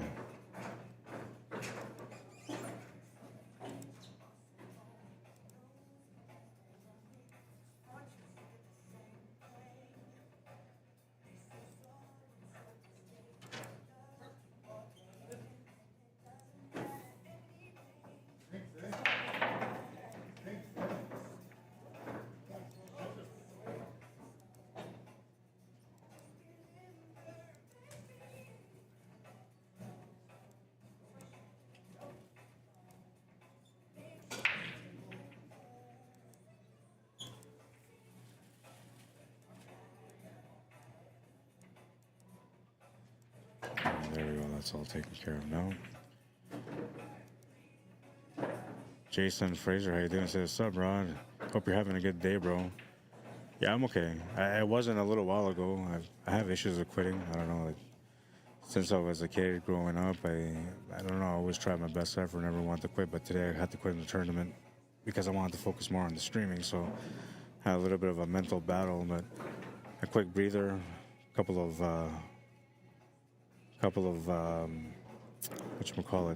conversations with myself, and I'm okay now. I didn't have to see the shrink, I just had to see my other self. I saved some money today.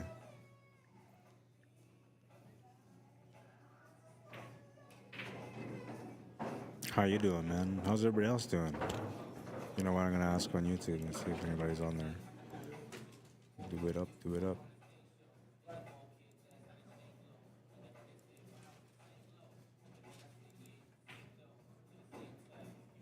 Oh wait, that's the wrong one. Yeah, I know I'm good. I'm 100% good, man. I just have to like get away from the tournament for a couple of minutes just to kind of like make sense in my mind with my decision and why I did it. And I know I did it for the right reasons. So, and there'll always be more pool matches for me, man. It's not like this is my last day playing pool. So, if it was the case, then I would have not focused on the stream and I would have just been trying to win. But that wasn't the case. So I'll be okay. You know, my family's good. And the weather's nice. The Winnipeg Jets are playing tonight in the Stanley Cup playoffs, and you know they're favored to win. So I'm a little bit anxious and nervous about that game coming up. But I'm looking forward to watching them play if I can somehow. I'm gonna try to figure out how to do that on my phone. And yeah, man. So it's a good day. It's a good day. The only thing is I just don't like quitting, man. You know, and that's whatever. No matter what it is that I'm doing, I just. Even when I start a project at home, man, like I don't like starting and then just leaving it and then not coming back to do it. Once I start, I want to finish. So quitting is just not in my books, other than today anyway. I kind of forgot. I haven't ran tournaments and streamed and played in a long time. But when I used to do it all the time, it was like something that I already knew. Like if I'm gonna play in a tournament, that means I have to ignore the stream, and I gotta be okay with that. That's the reason why I was able to compete, because I had to be okay with it. Now, like, it's different. I'm streaming, man, and these guys asked me to come out here and cover their event, so like I want to come out here and cover their event. And like the only way I would be okay with me playing in the tournament if it would have been like a double knockout, and then like I can get my matches on the stream, and if I lose, then you know I'm at least on the stream, I'm still interacting, and it's no big deal. But this is a round robin today, so I would have been abandoning the stream all day long, and I didn't want to do that. That was a beautiful shot from Mike Delgado. What a nice little breakup. He's not happy about it, but I mean the juice on that. He got lots of action, man. Lots of action on this one. From that distance, it's pretty nice to see. I don't know why he keeps doing that.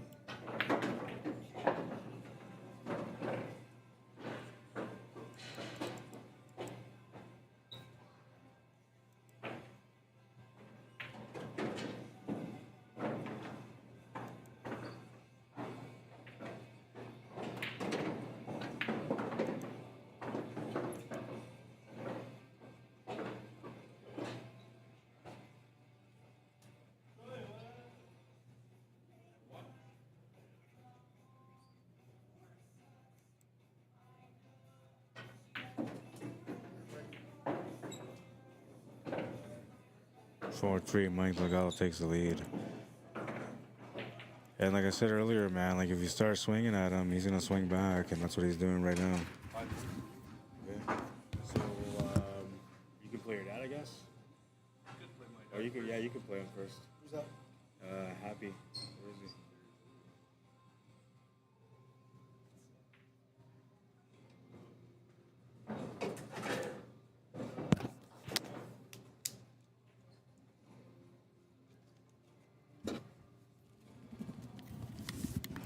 All right, it's 4-3, and Trevor Meeches has set the record for today as far as how long an opponent has been able to stand up against Mike Delgado.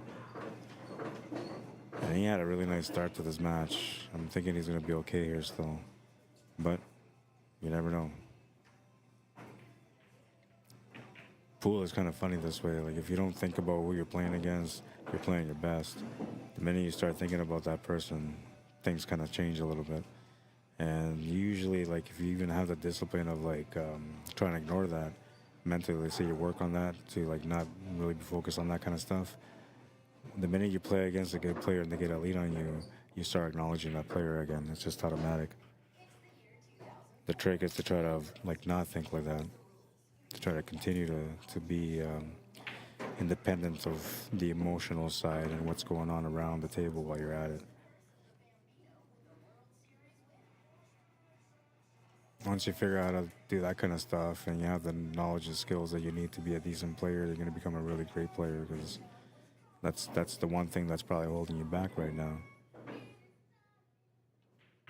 And I know there's a lot of players like that. I've seen a lot of players in my time since I started streaming. I see lots of players where, like, if they just weren't playing against that one player, they're amazing players. If they're practicing, they're amazing players, right? And then they go and play against somebody that's putting a little pressure on them, and they just buckle. That's it. Their game is gone. And then they make one mistake, and it leads to another, and then eventually you're thinking to yourself, I can't play any good anymore. You know, and it's not long before you convince yourself that you're out of the tournament or you're out of the match.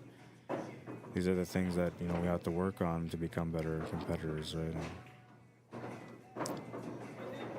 That's the match? No, that's Hill Hill. Action, baby, action. I'm telling you, man. This is the first Hill Hill matchup of the day, so let's do it, baby. Let's do it, man. You know I love it. Get some fire in there, too. Why not? Let's do it, man. Let's do the happy dance, man. Let's just do it all. Yeah, baby. Hill Hill. 4-4 is the score, and, well, it's Dancing Inferno on the screen right now. I'm excited, man. This is going to be a nice little finish. Because, like, usually when things like this go on, man, like something like the last rag is like a gross one. I'm telling you. Let's do it, man. Match is on.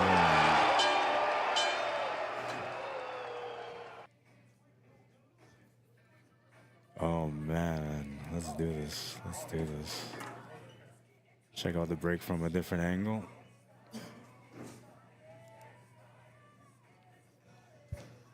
No, you can see I'm into it, man, in the background. Like, I'm so into it. I'm happy about this.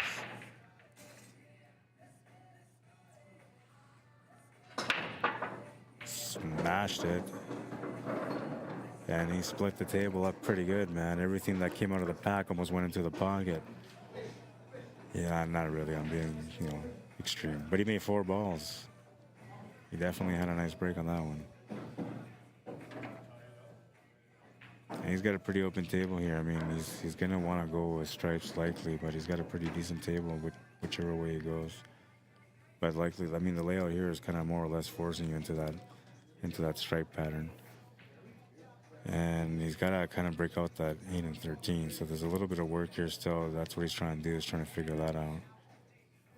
I think you might end up having to play a soft combo here and then use that 14 ball to get into that 13 and 8.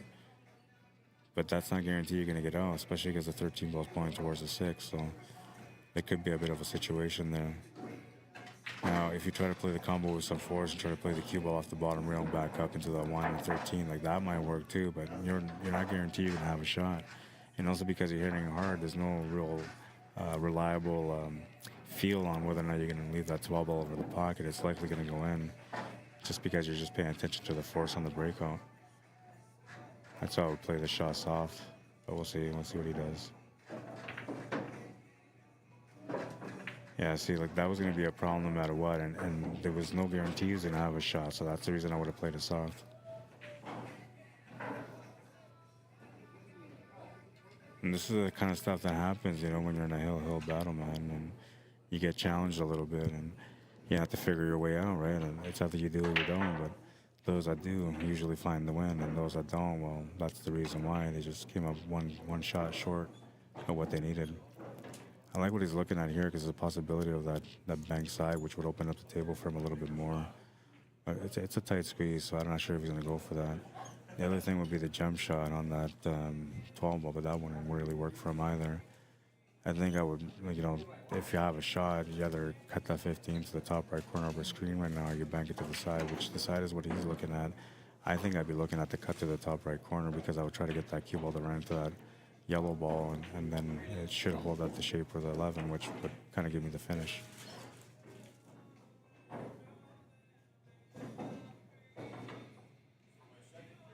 Now, this is a tight bank, man, for sure it is. So, like, it wasn't going to be easy for him. And you can see the body movement there because he knew it wasn't going to be an easy shot. And he was also expecting to make it plus get the out, which that didn't work out. But that's all part of the body movement. High-level players like Delgado don't really feel that kind of stuff unless it's a situation like that. And it's kind of like a nice thing, you know, because it kind of reminds you of like where you used to be and how you've grown, and you kind of smirk about it a little bit, and you try to shake it off, but, you know, in the back of your mind, you're kind of like appreciating the fact that you had a little reminder of how you used to be, man. Because when you play good and you train to become a good player, like, those kind of body movement things just don't happen.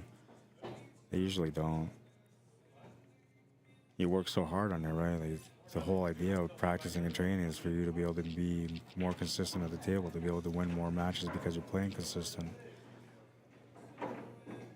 So when you come up like that, man, like I said, it just kind of reminds you like one day it used to be like that. And that's what I think when I see all these players that play in front of me, you know, the ones that are just starting out or the intermediate level players. And I remember like how I used to play on the table and go for those crazy shots when I didn't have to, you know.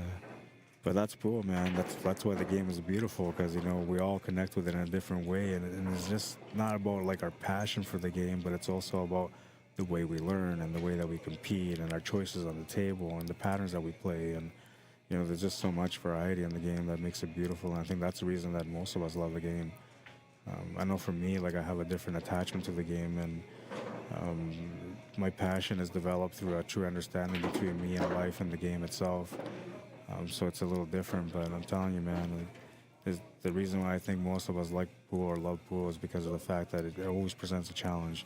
There's always room for growth, and there's a lot of times that you'll go and play your best game, and you'll just come up short. And you know, those are the moments that build you up to become a champion, because the next time you're not going to come up short. So the growth process itself is beautiful as well.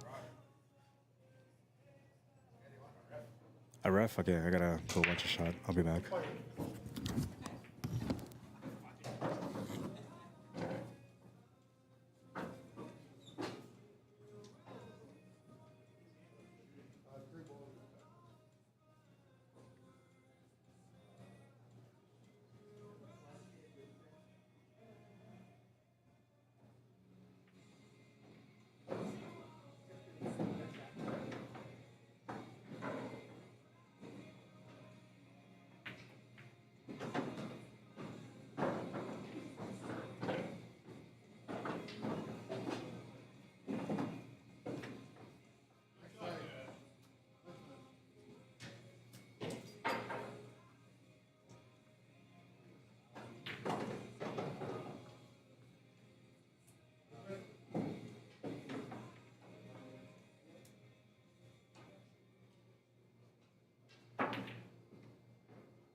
All right, I'm back.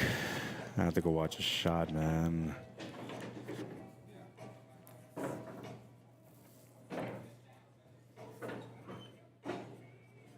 And Trevor had a chance there, but looks like he turned the table over to Mike, and now Mike should be out. You can't give this guy more than one chance. You give him one chance, he even usually capitalizes on it. He doesn't really like this shot because it'd be like he's losing control of the cue ball, but he's gonna have to trust his shot. Yeah, that worked out okay.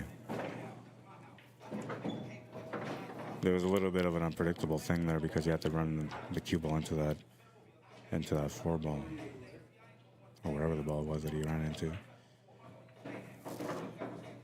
Yeah, this should be the match. So Trevor's gonna feel pretty good about himself though, because honestly, like he played a really good match here, and he lost on the hill against a really, really good player.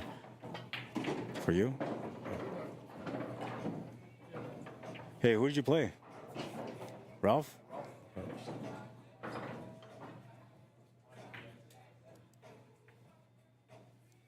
Trevor or Mike? Yeah. You guys can play on the TV table if you want. Whoever you want to play against. Trevor,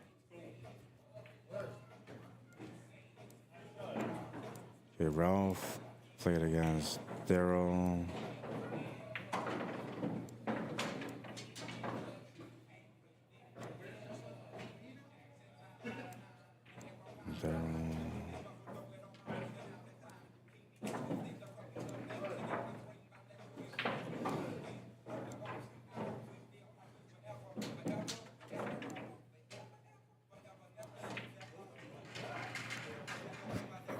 Where's that one?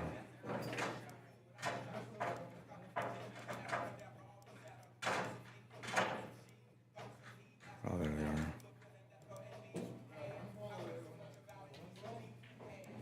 All right, so we're going to continue this matchup, and now it's going to be Trevor Meeches against Ralph Francis, the man that came out runner-up last night in the B division. I gotta find Mike and Trevor. That was a nice little match.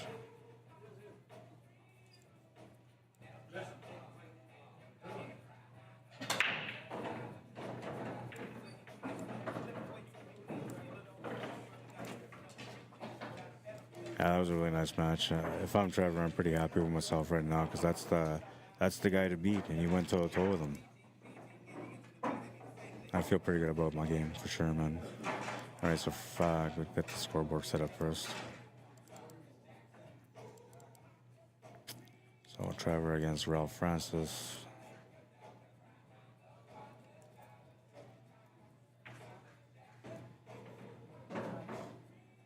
I'll switch it up. We'll put Ralph on the left. We'll reset the clock. Once they break, we'll start it.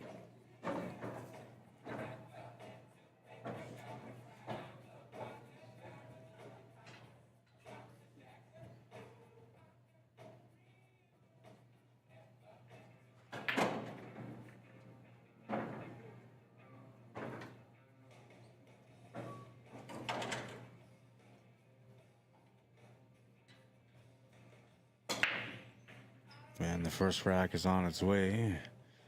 A good spread, but nothing went down, so Trevor will get a first crack at this table. And I'll do a little bit of highlight work here on my bracket. Okay, so Terry playing against Brady.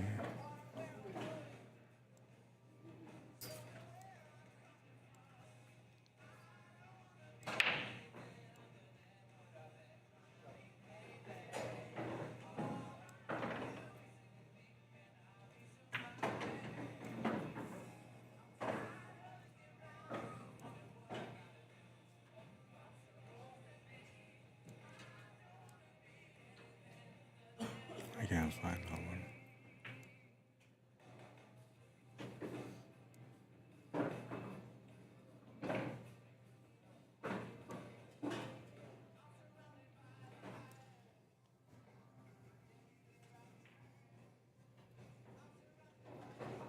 Okay, I found that one.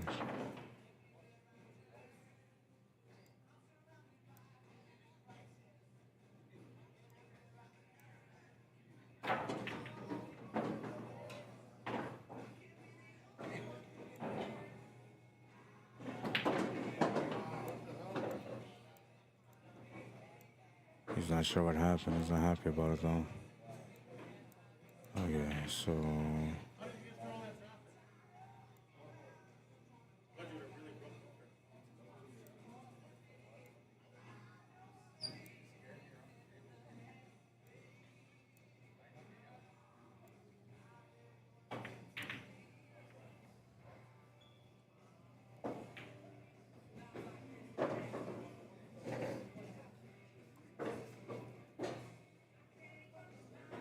why can't I find this one? Okay, I guess I gotta look it on the Trevor. Trevor.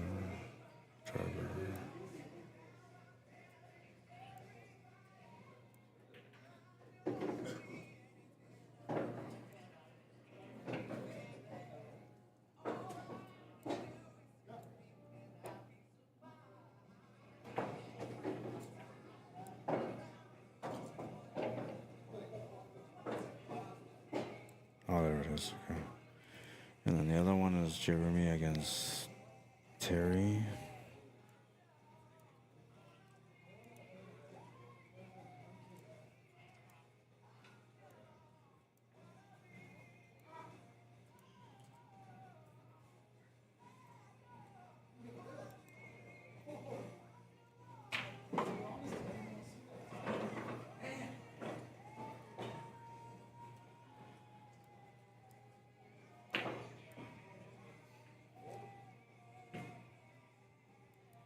This one's going a little different for him, but could be, you know, a little bit of the leftovers from the last match. Still feeling something from that one.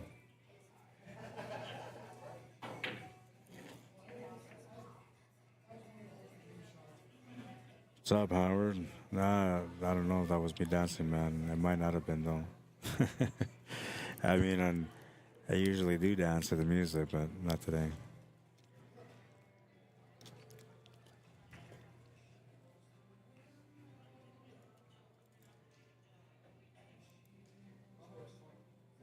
What's up, Ron? How you doing? Says, hi, Rod. Hi, Tim. Hello, everyone. Glad to see your stream, Rod. And he says, I just got home from league. Had to eat. We won 11-2. Nice. Good for you, man. And we had to forfeit the last match. That's too bad, but good for you, though. Yeah, we got Active Pool League has their playoffs this weekend and next weekend. So normally we play the first weekend, but this year we're playing the second weekend, so that's why I'm here.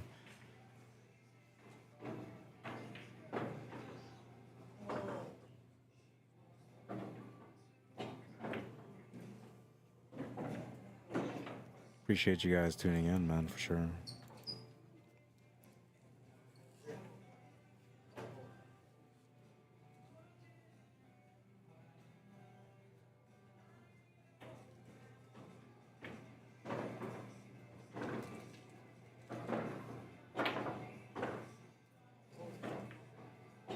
I think he was trying to bank to the side pocket, but came out wide of it.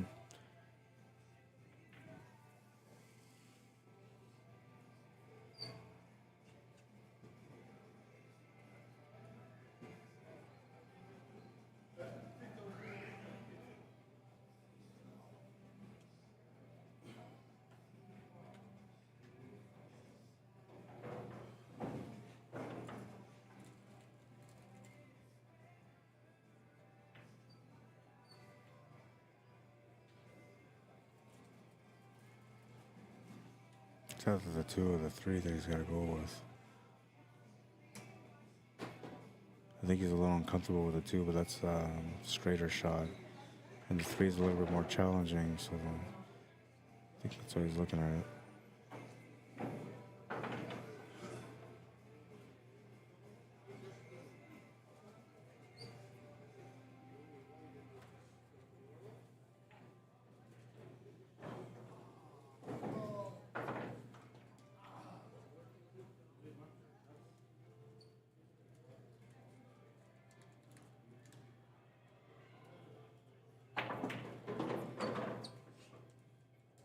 I like the choice here. I would have rather taken that 3 ball.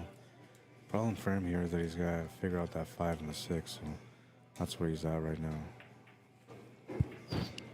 If he had that figured out, then he'd be all good to go, but the problem lies within that 5 and 6. So the 5 does go to the corner. The 6 ball is the one that he's got to get off that rail or into a better spot than where it is.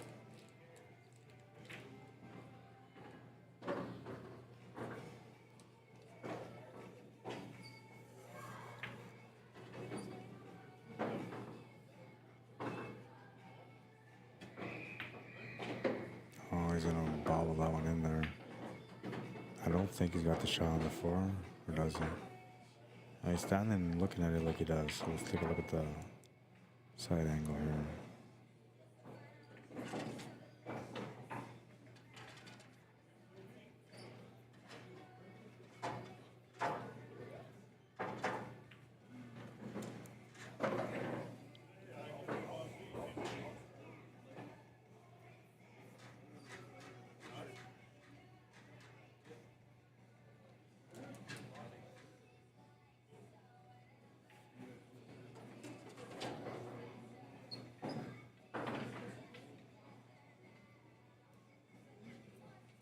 Trying to figure out the puzzle now. I don't think that it's easy to get onto that 5 ball. So if he's got the shot, that's what he's looking at right now. So if he's got the shot, why not take it? And I kind of agree, but leaving that 1 ball where it is not a good idea. And he's drawn this too much, so much that he's hooked himself behind the stripes.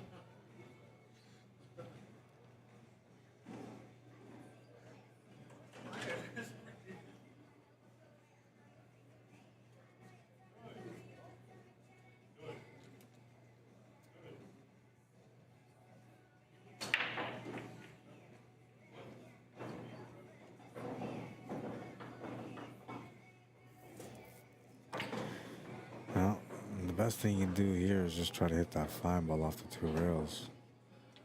He's not going to get it, but that would have been the best option because then that would have left them possibly safe with the 12, and then it would have left a difficult shot on the 10 ball after that. So not much you can do though. He's going to turn the table over with a ball in hand.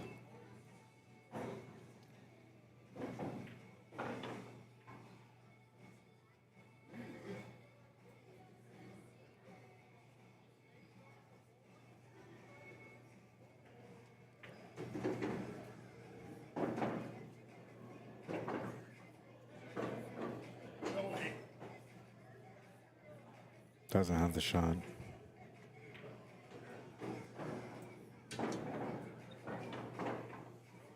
He's going to do a jump shot.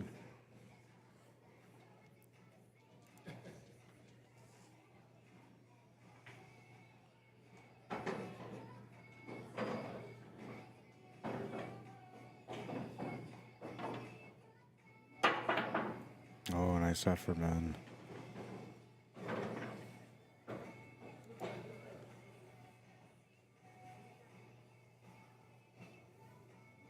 Pretty decent leave, too. He didn't leave a whole lot here. I mean, he can make the shot on the 2-ball to the corner, but after that, there's really not much.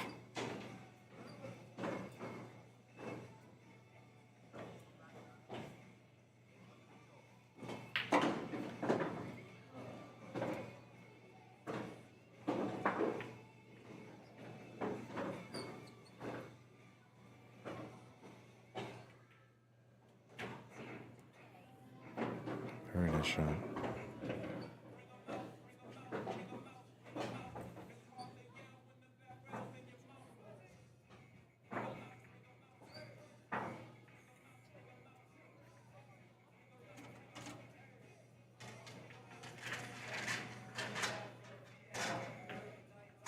Oh, and another nice shot there.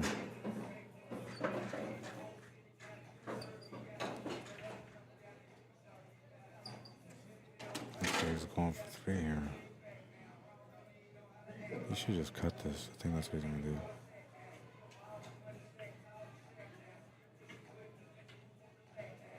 Very nice, Ralph. Very nice. Nice finish to that rack.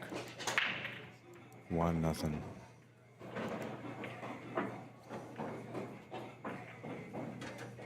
This was a nice little cut.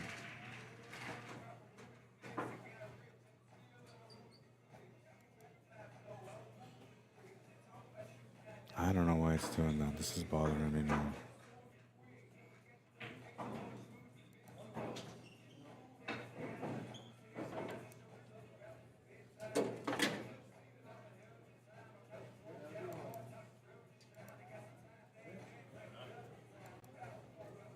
Try it again.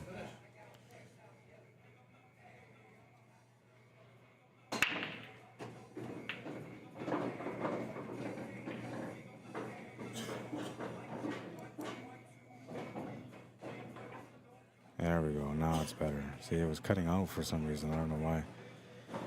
All right, we're good to go. 8-ball was made off the break. It's going to get spotted. 1-0 game here. Lots of battle left in this matchup. 12 minutes in, and we're just at the start of the second.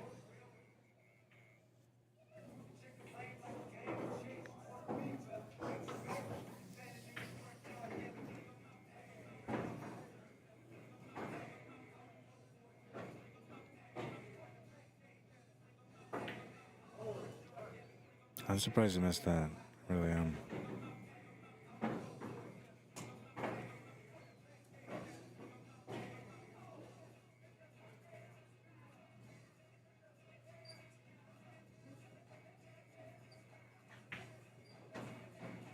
Checking out the scene, the layout, before you start shooting.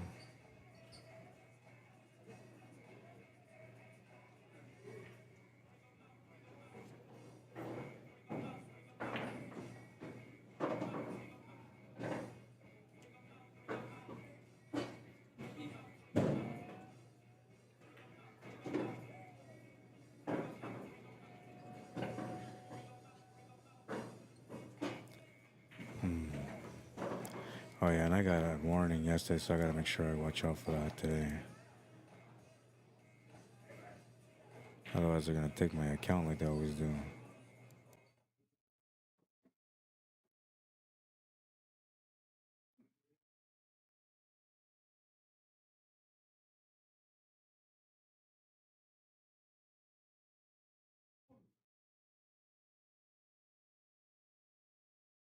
Oh, I got another warning just now.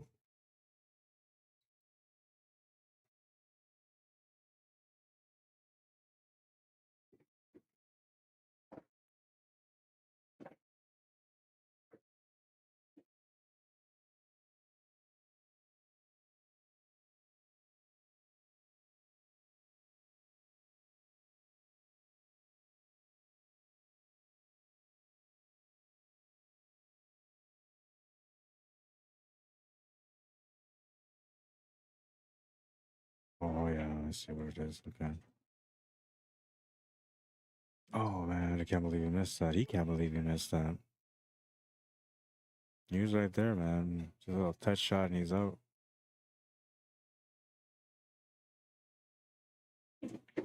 He's trying to get the breakout and he missed it. He's overplayed the shot a little bit too, which is going to leave him tough on the 15.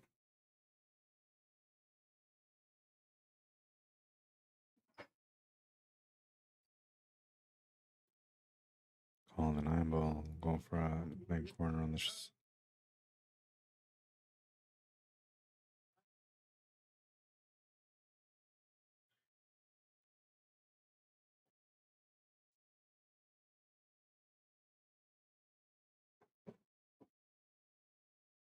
Nice shot. Very nice. That opens up the table completely now. Went from a bad spot to a great spot.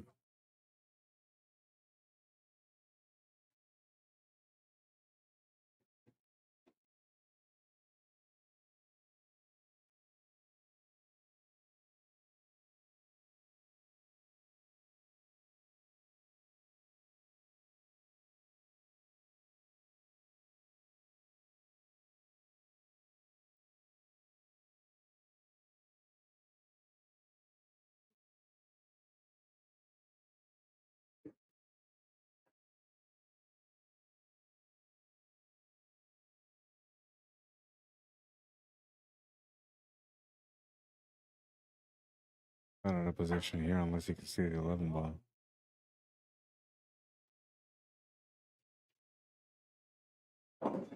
Oops, I missed it. I tried to get to it fast enough, but I missed it. He made the shot and the cue was gone too far, so now he's going to have to recover from this.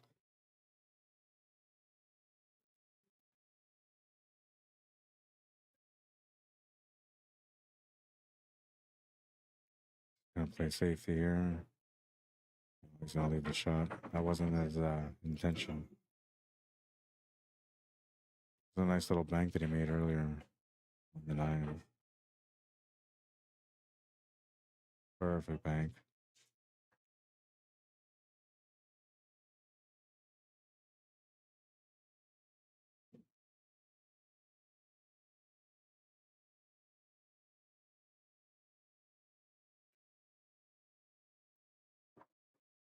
He's gonna have the shot to the side here. Little bump into the 3 ball worked out pretty good.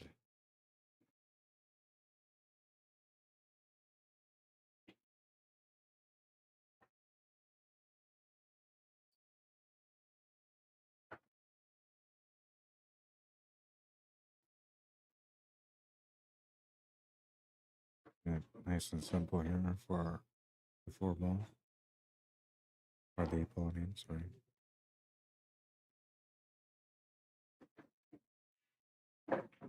He would have liked to have a straight line, but the line that he had there was pretty good because he could make the shot and be safe from scratching. 2-0. Off to a really good start in this match.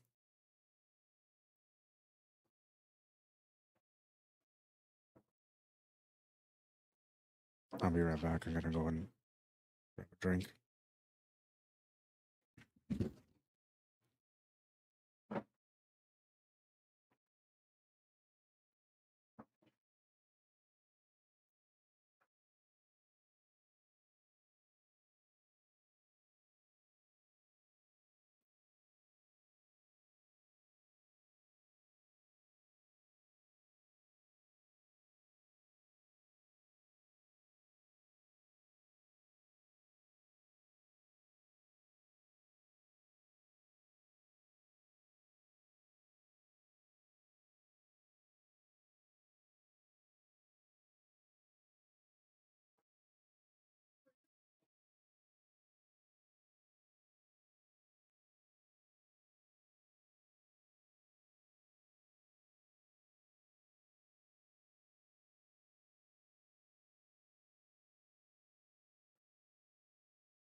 No,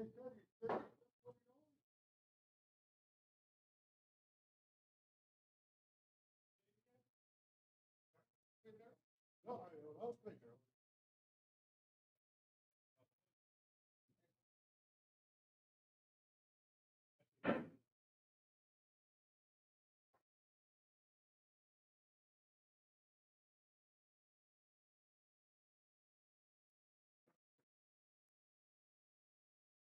Eventually, you're gonna pay everybody, right?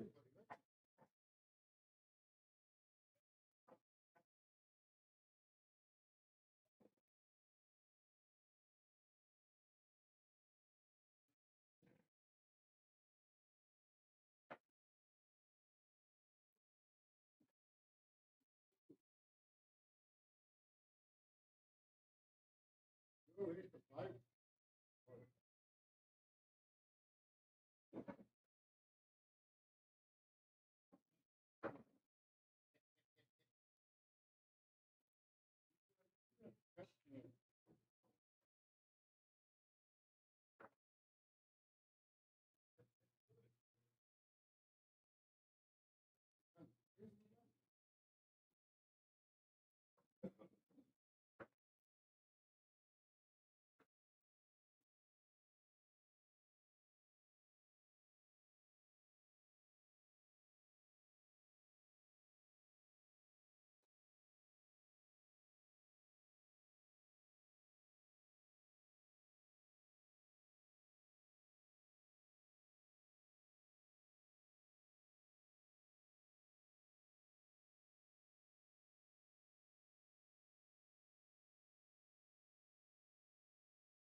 I had to wait a little bit there to get my drink.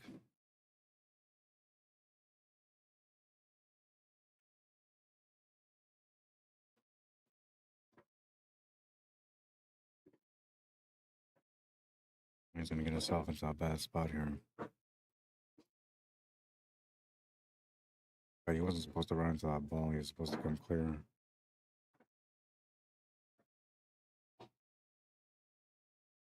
You might see some of the 4 maybe for a bank. Take a look at this side angle.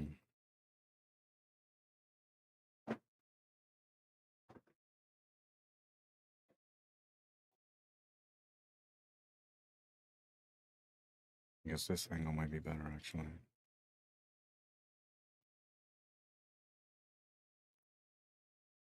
Yeah, you can't really, you can see it, but I don't think you can see enough to bank to the corner.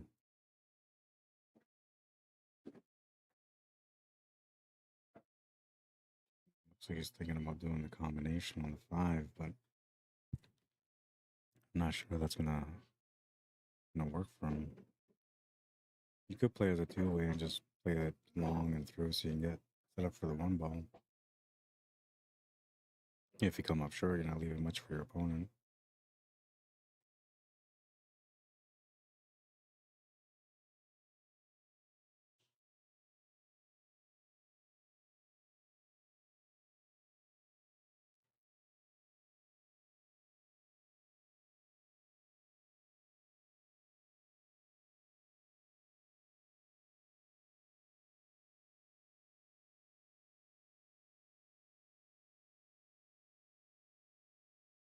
He's gonna leave a shot and a chance here for Trevor. His situation, more or less, is that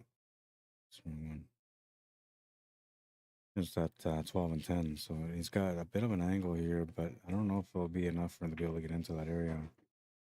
This is probably gonna still be a problem for him. He really doesn't have many other options to get started with on this turn. Like he can maybe at the very most maybe just clip the edge of the 10 ball, but I don't know, man. Yeah, see, it was so close, but I didn't think he was gonna be able to get it.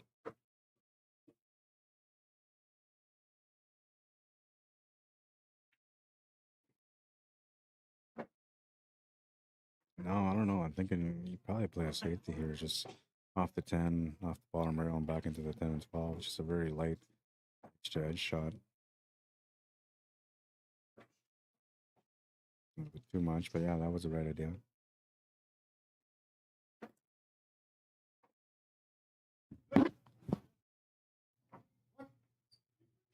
No.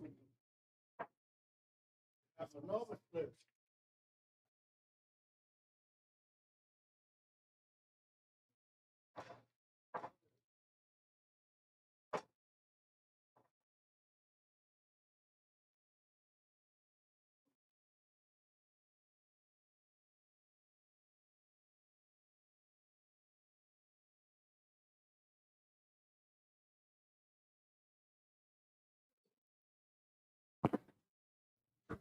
Popped up on the shot a little bit, so he missed it.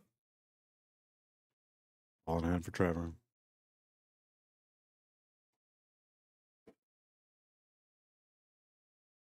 Ball in hand definitely makes things easier for him, but the 8 ball being where it is still a challenge.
This is where the work comes in now.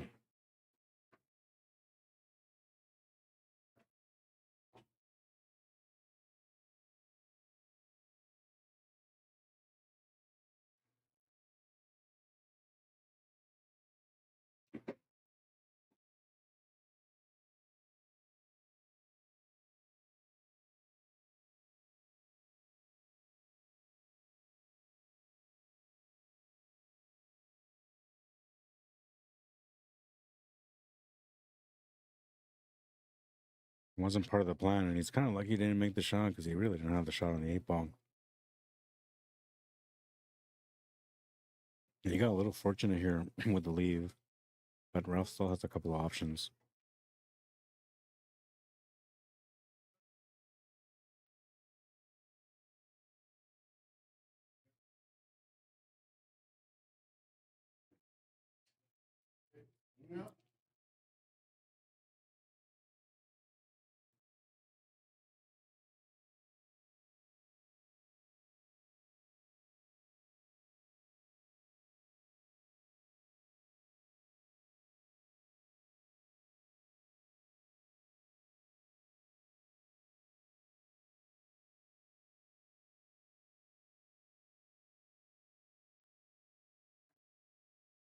Even if he makes the shot on the 11 ball, you won't have anything on the 8.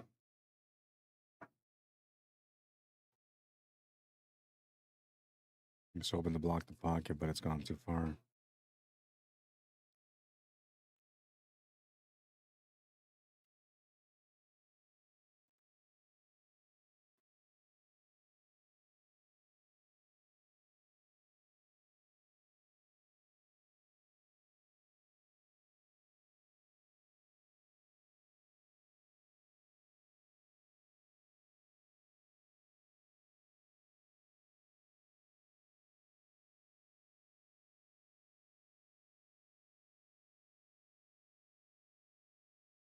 From point of view, sir. I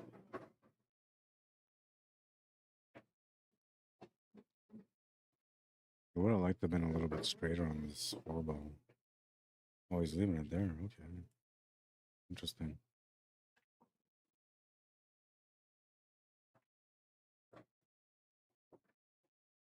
Looking for perfection here. It's going to come up short. This is going to be okay, though, as long as he makes the shot to the corner. He'll bounce that 1 ball off the bottom or top rail on our screen back down towards that side pocket.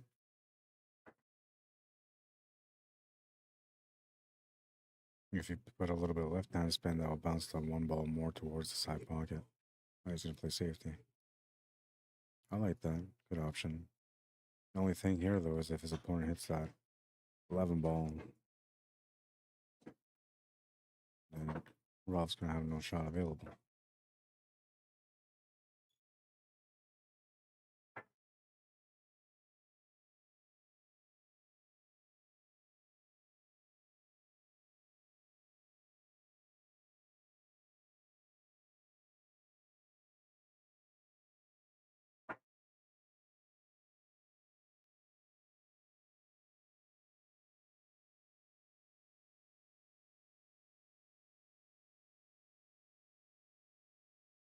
The plan worked out there for Ralph.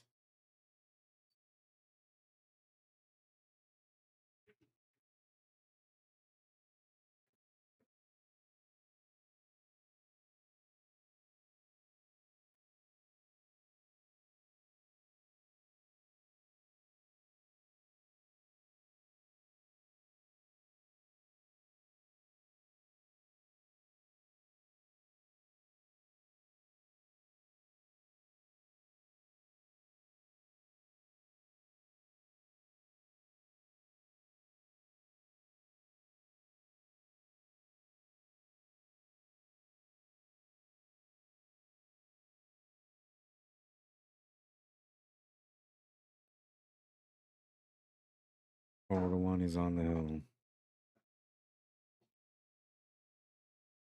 The average match is taking about 45 minutes.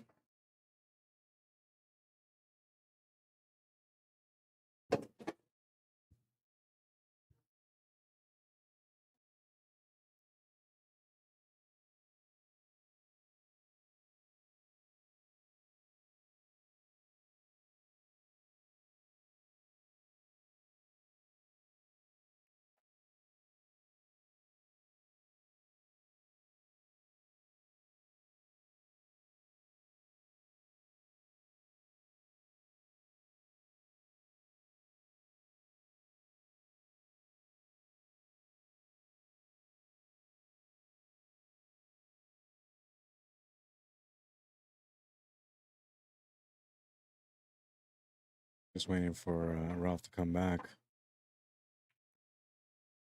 And then we'll resume this match. I guess I'll stop the clock for now.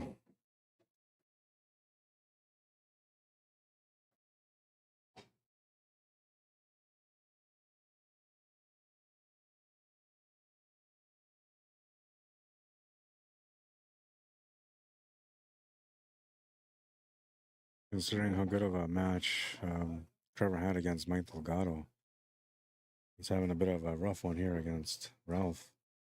And to me, that's a sign of a player that plays a player. Oh, man.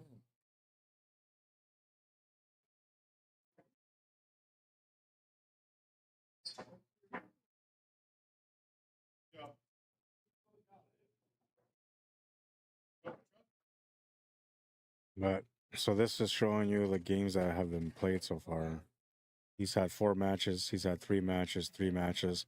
This he's had 5. We got a 5. One guy has 5, yeah. One guy has 5. No.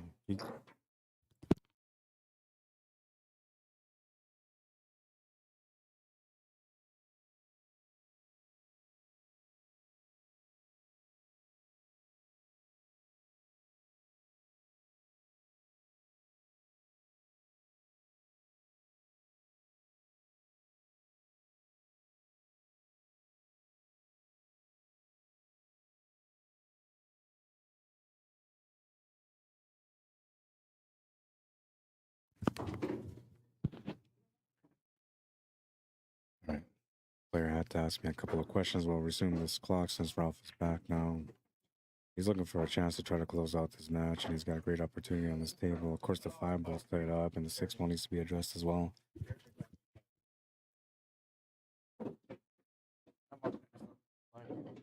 Yeah. Huh? What? I'm up next on the line. You can be.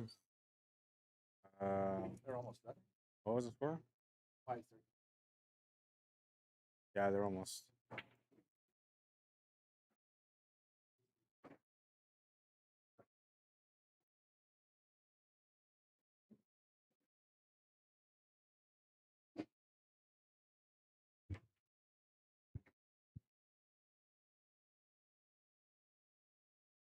Let's see, how many matches I got left here?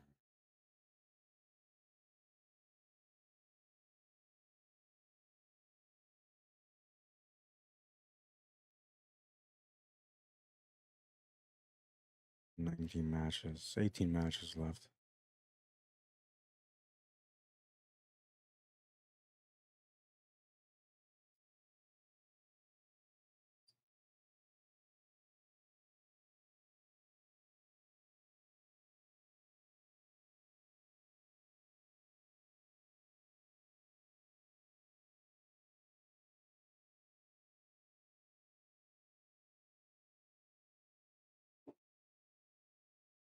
Gonna break out that 10 ball here.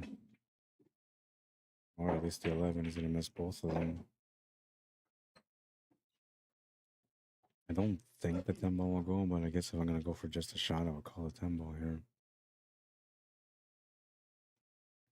Calls the 10 ball.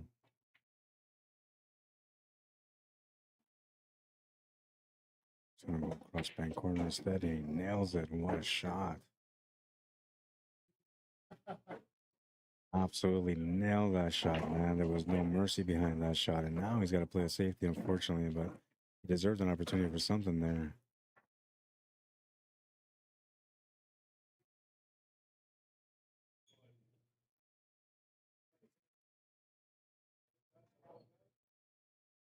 Absolute beauty, this one.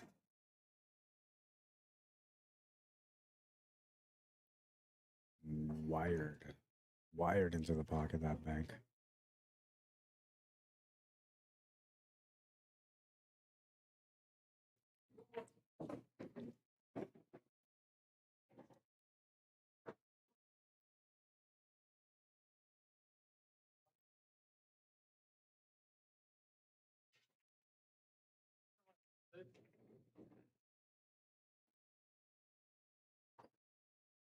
On safety here.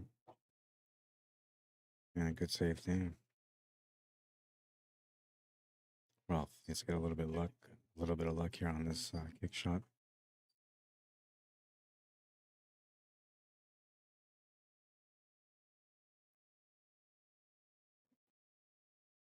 Well, he's just gonna miss it. Ball in hand.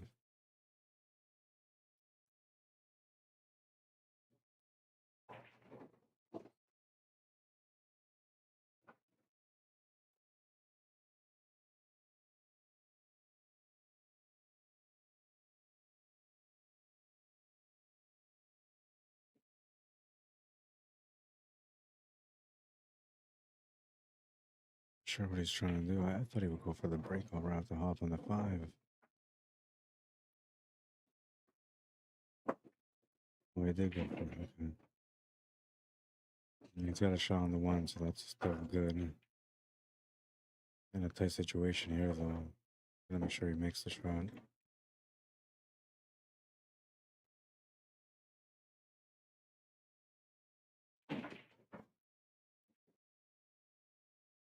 He's gonna go in. Shot on the 4 is there, and he's got set up for the 6 or the 7 next. Which I believe the 6 will go to the side. Looks like the 6 ball goes to the side.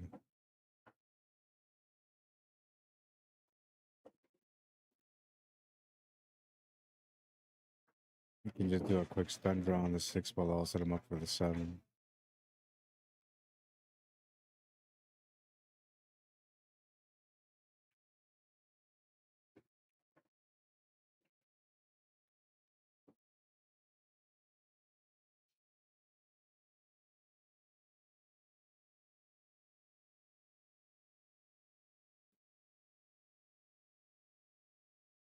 Just 5 ball and the 8 ball remaining. Got a pretty straight line, so you tend to want to draw here, but I think he has enough room to follow, and it looks like he is playing the follow through shot here. Oh man, but he got hooked on the 8 ball.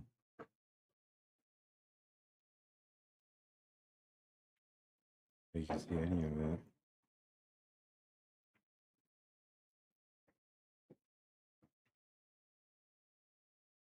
Do or die. It says he's going for a jump.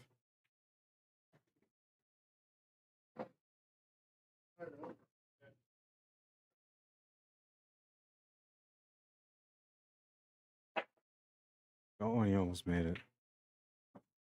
Important thing was a leave, which he actually left a decent leave here. He's not happy about it, but I feel like there might be a chance here still for him.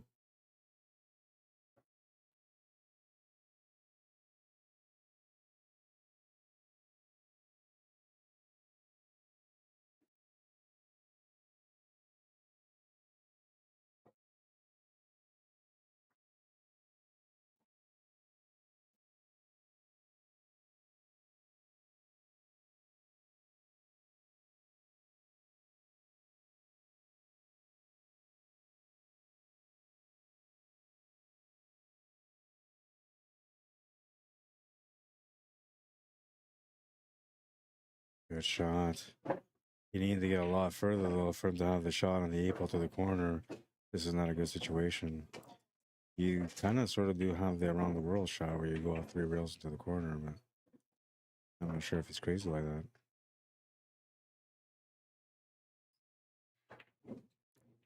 Cross bang for the bottom left corner might be there too.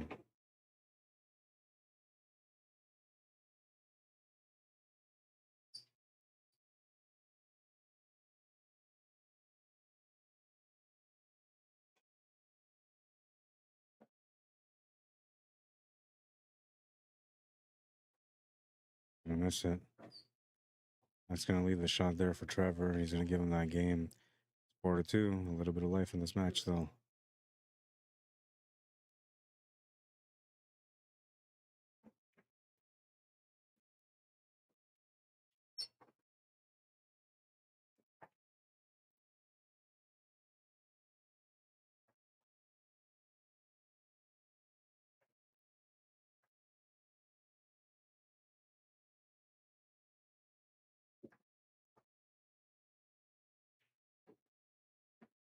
I get the charger for my phone. The Jets play in like an hour, I think. Very exciting.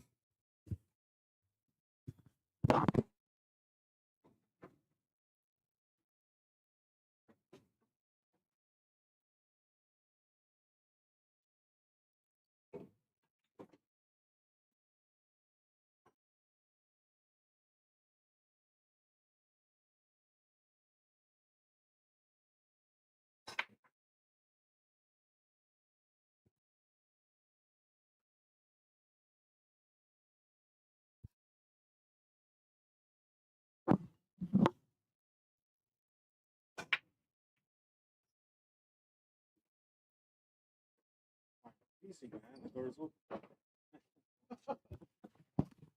Wasn't that cold last night?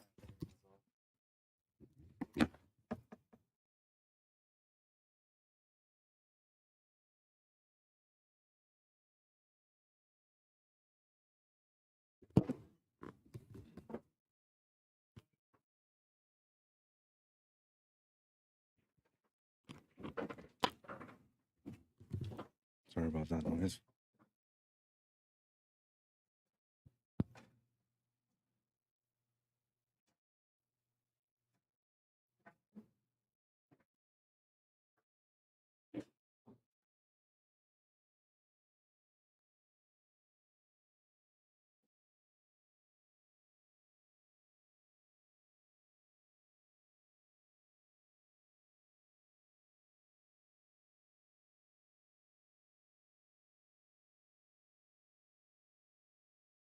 Nice little draw shot. That'll get him onto the 2 ball.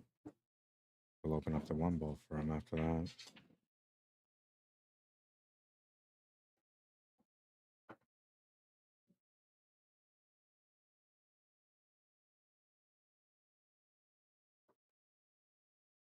Oh, man. Turn the table over to Ralph. We'll have a chance to close out in this rack. Take a look at its side view here.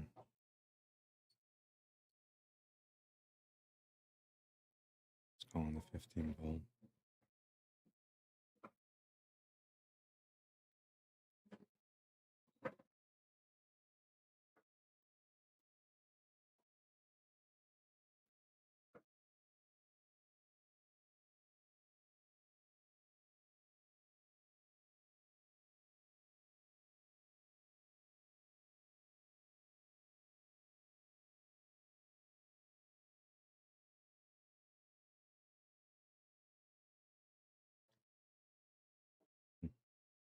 Gotta get his extension for this one.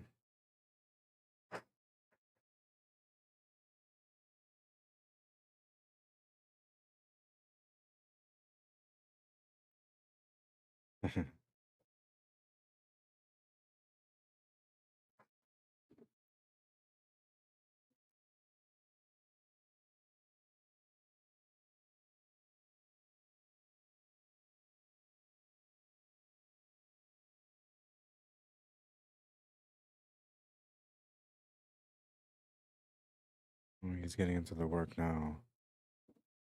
14 ball, he needs the angle out on that to be able to get across for that 13, which I'm not sure if that goes, but we'll look.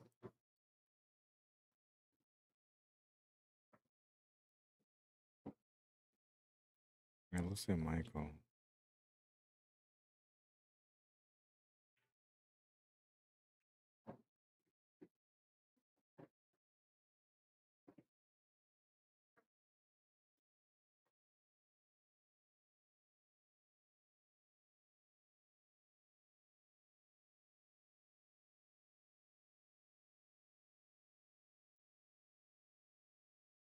I don't really see the shot anymore.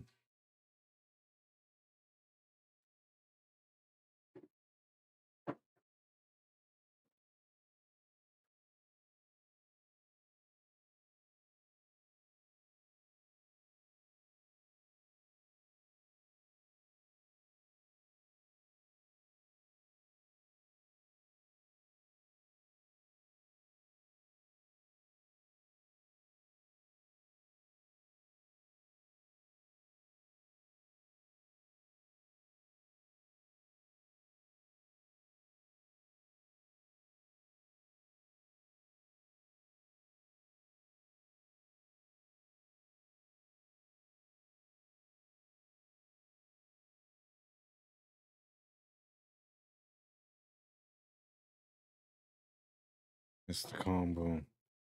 Whoever gets another break. Chance to be able to get within one now.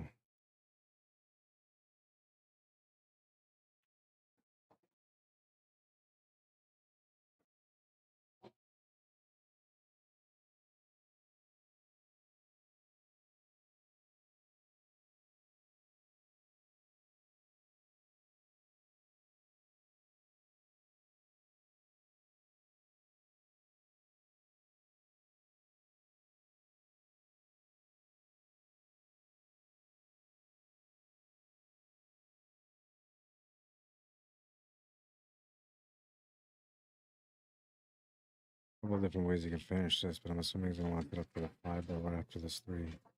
So maybe a stun draw shot. Gonna get to keep out the LIVESTREAM.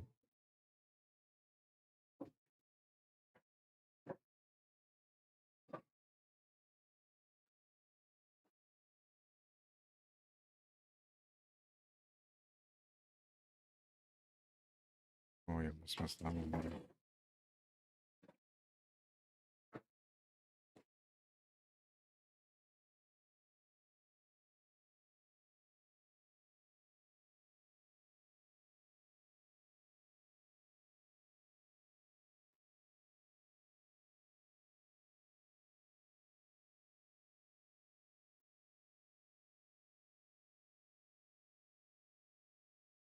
You can see 8 ball, he's down by 1. Make a battle out of this now. 1 away from tying out the match and taking it to the last rack.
Wouldn't want you to miss one of his streams.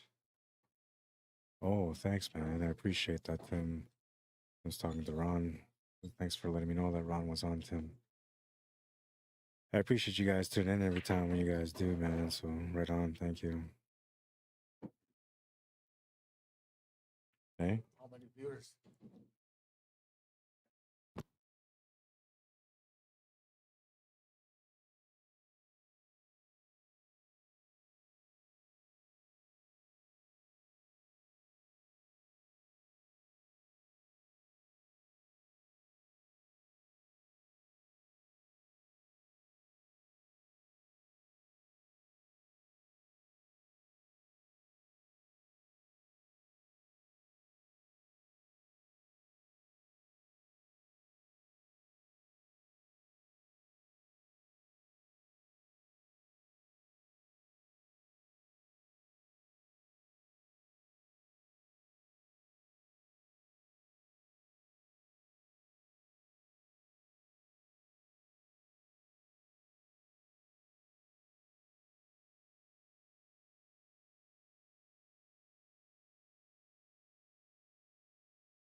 Sorry, lots of things going on here, man. So they got me all distracted. Okay, so we're on Hill, and that will I kind of missed out on this, man. So I'm sorry to the players. I was honestly just being talked to here from other players, and I had to deal with that. So we'll do that, and we'll do a quick applause for both here and getting on to the hill.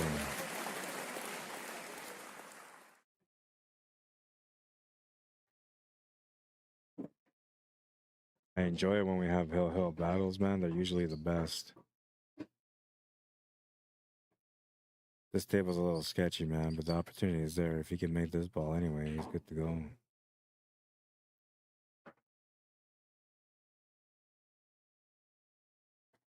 Oh, dangerous, man. Just lean it against here. Nobody's gonna mess with it. Yeah, I'll be fine. Oh, my camera got moved though. That's not good.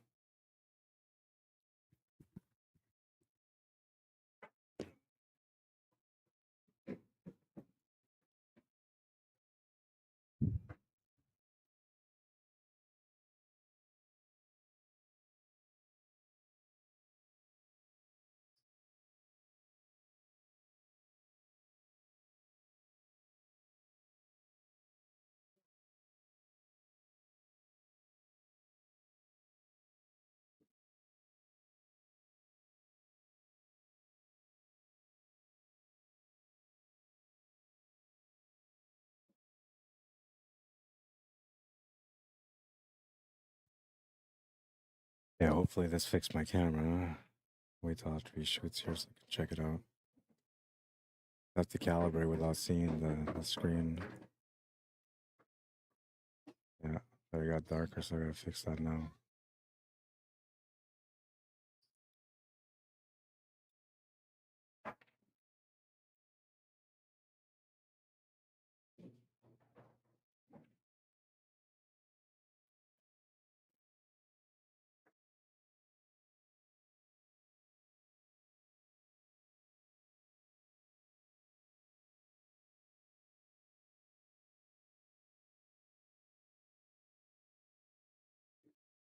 Nice finish, Ralph. Ralph will win that match. You know, I gotta do one more thing here. We got a Mike Delgado and Terry Daniels matchup coming up now. Stop the timer on that one. Take a look at the replay.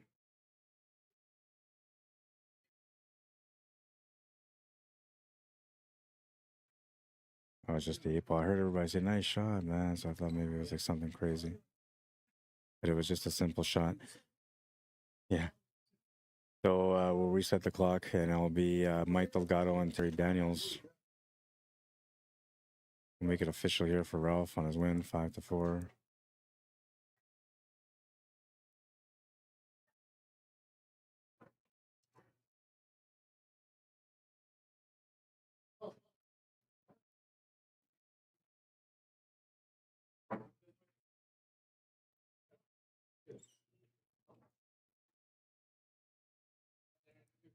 All right, the score has been set up here. It's reset.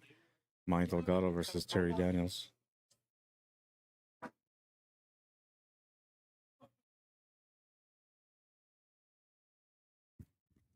There's like 18. Like it's wrestling? There's 14 matches. Everybody's going to go.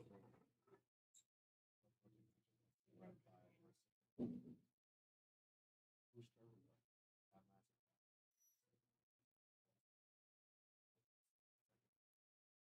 Third.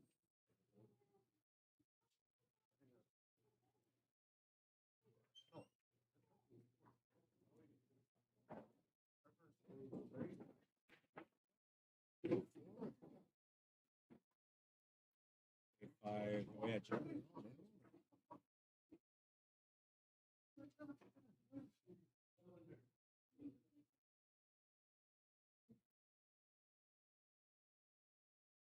Anybody's game still. So Jeremy's the only other guy that's on the PWC. And if he loses, he's got 4 matches left. So he can still lose and be out.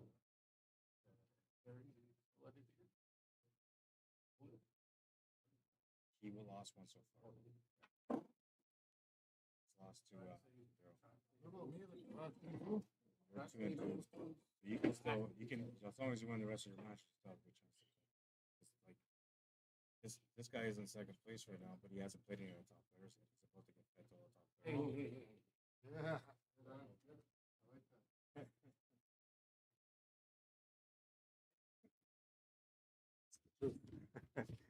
The top dogs are hungry. I played all the top dogs. Yeah, you win against them, so you actually have a pretty good record. So, And all the puppies yet. yeah. Yeah, these guys are funny. All right, so we forgot to start the clock. Rack number 1 is in effect. The what? Oh yeah. To make sure they're eligible. Hey Mike, are you treaty? Are you treaty? Do you have a treaty card? Yeah. You need to be native from my reserve to play in this tournament. That's funny.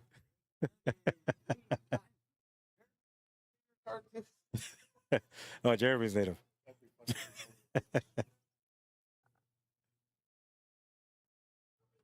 We're just joking around.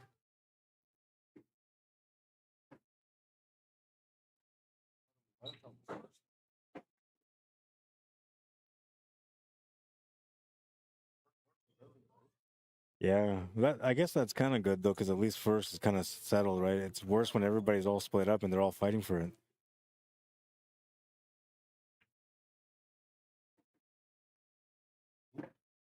Put yourself in a bad spot.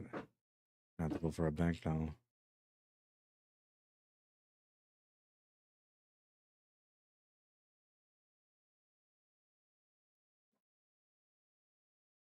Just missed it.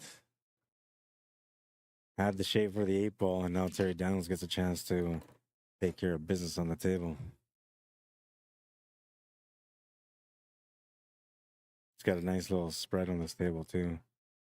Good starting point as well.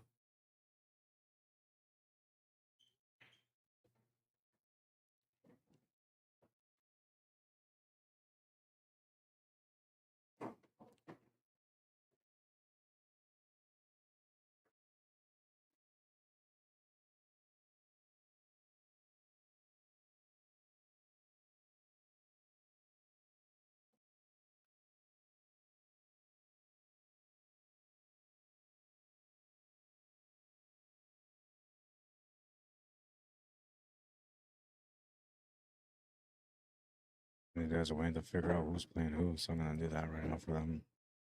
I know it's a 5-4.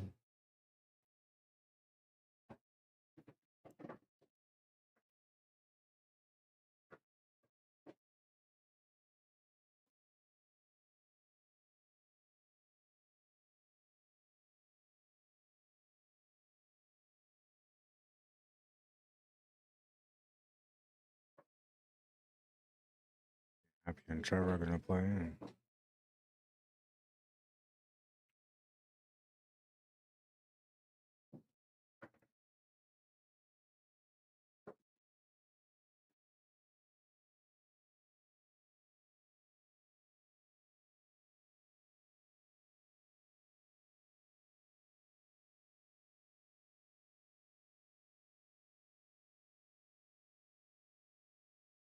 Jeremy's playing against Joey.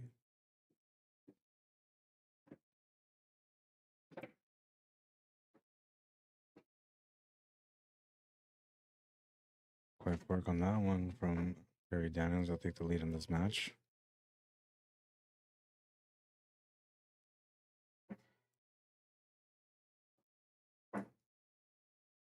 Mm, 3, 7, 9, 12, 15, 17.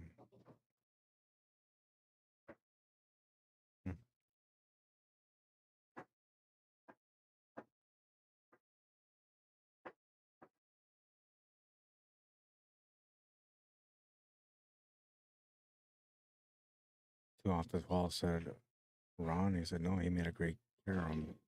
Oh, that was prior too, so I missed it. Oh man, my bad. My bad.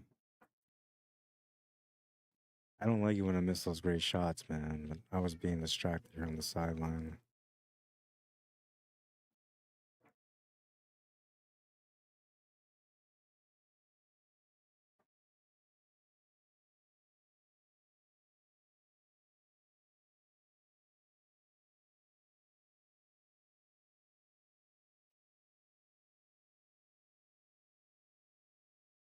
Oh, he's gonna make a ball off the break, and he's gonna have an opening shot.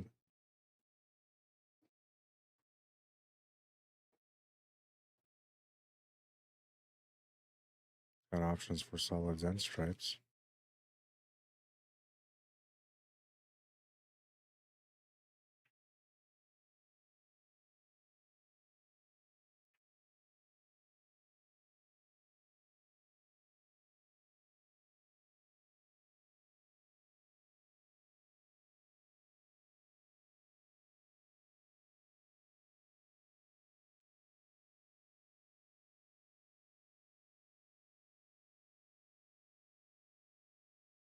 Oh, he's gonna miss the opening shot.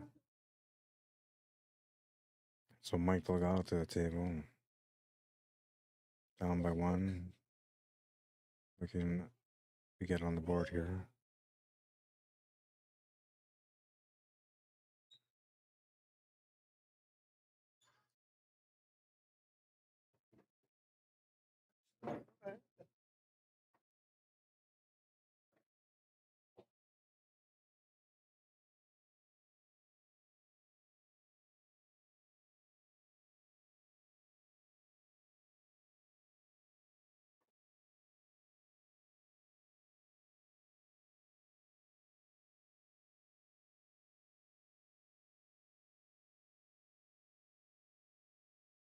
Cheat the pocket a little bit here on the 13 ball. He's slightly out of line too, but because he's got to cheat it, the spin actually complements for him to be able to shape up for the next ball.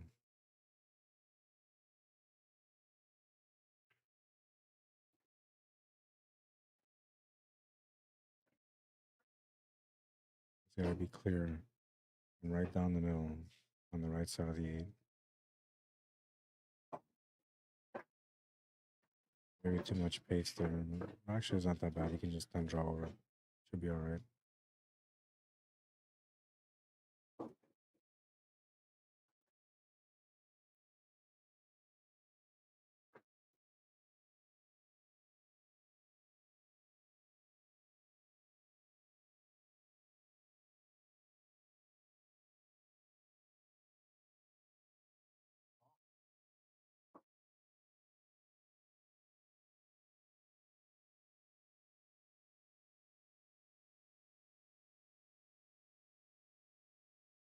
Hey, pull in the corner is good. He ties up the match at 1.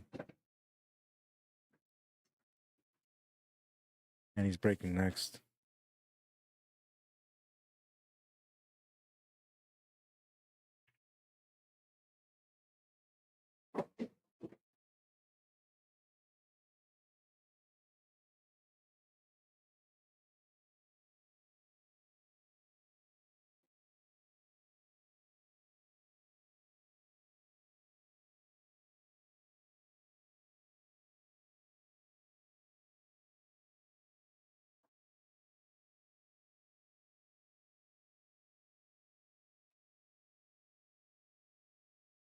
Dude. I'm nervous. I just feel it.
Team ball.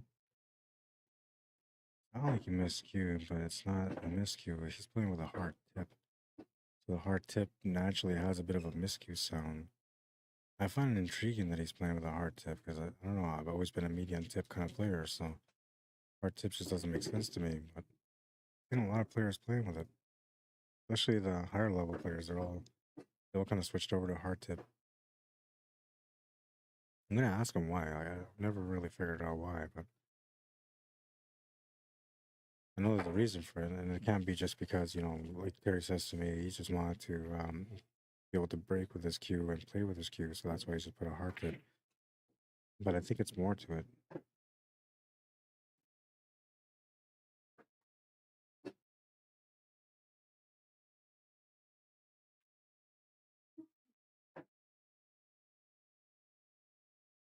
On top of the 8 as best as he could, he's now a shot here to the corner.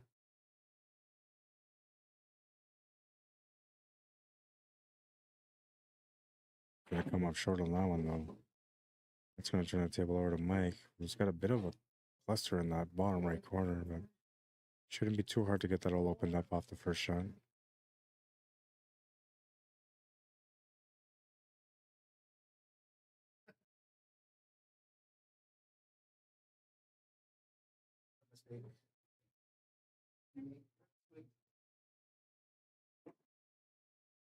Oh, that was the worst case scenario for him. No, the 3 might still go though.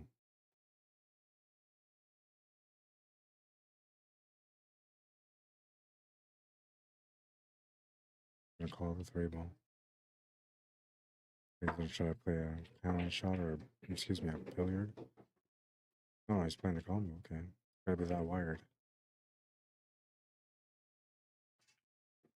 Had to be so wired that it naturally went into the pocket.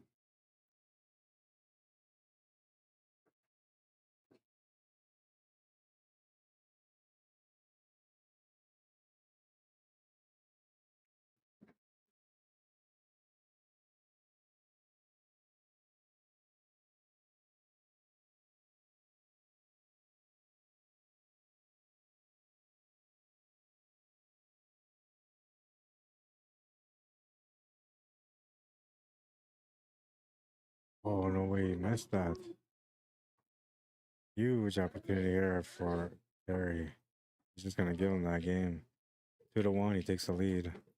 I gotta go ask Ralph about. We're changing the start time for tomorrow. It was originally set up for Sunday at 11 o'clock in the morning start. Then we switched it to 1 o'clock, and now we're switching it back to 11 o'clock. So I gotta go ask him if it's for sure 11 o'clock because I gotta make a post for those players that are coming out tomorrow. I'll be right back.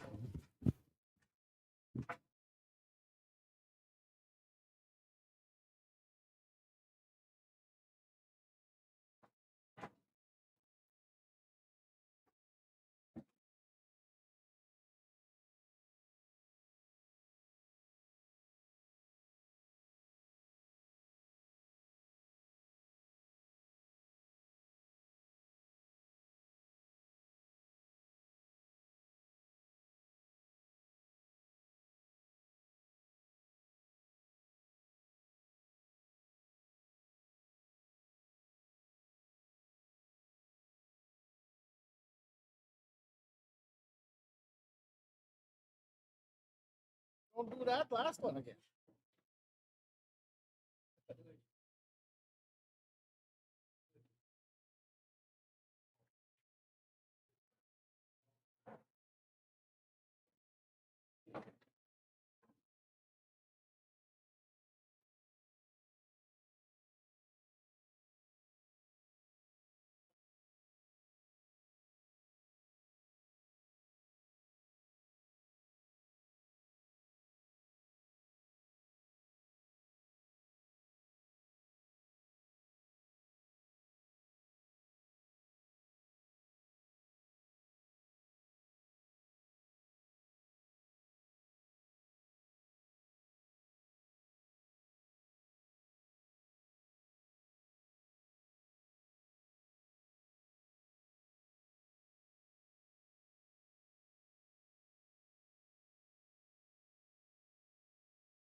He just knew he was gonna make it, he says, and he did.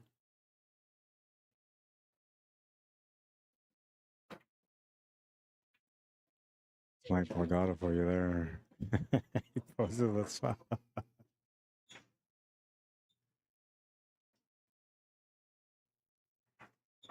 This is the shot of the day, man.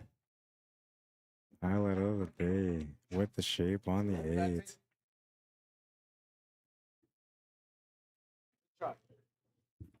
First place went down to $50. All right, so we're starting it tomorrow at noon instead.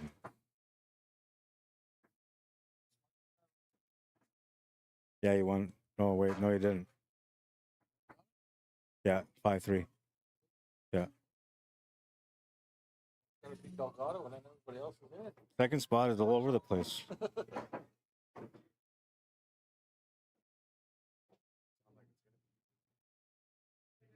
All I gotta do is beat Delgado.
I have to post about this Scotch doubles tomorrow. I've been here the whole time. I'm not sure what the score is right now, but I know that Mike was there.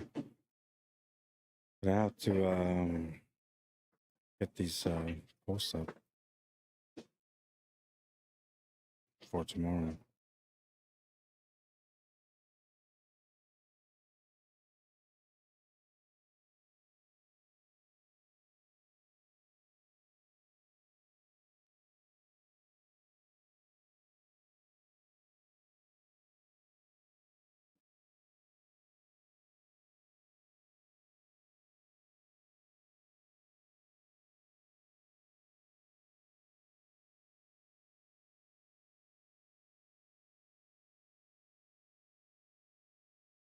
Well, that sounds like somebody got hurt. Could be just kids having fun, but it actually sounds like the kid got hurt there. Hopefully he's okay.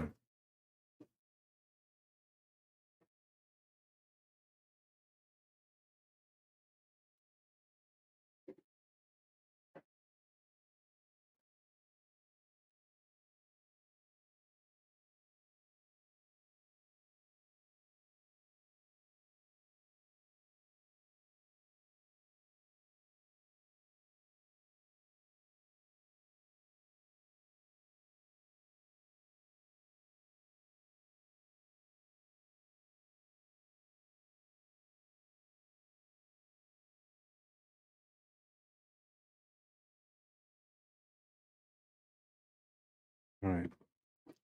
So it was 2-2.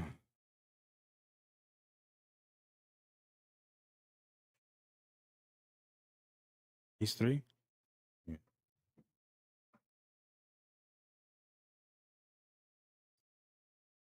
Telling me that Terry's 3. I'm hoping that that is what he said. Looked like that's what he said.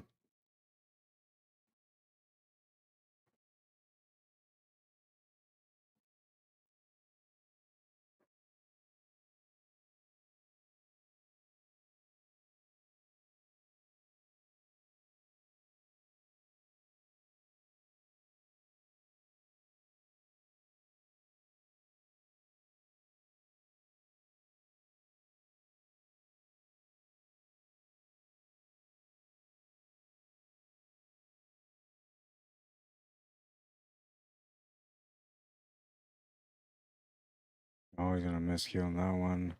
At least it sounded like it, or maybe he just missed it altogether.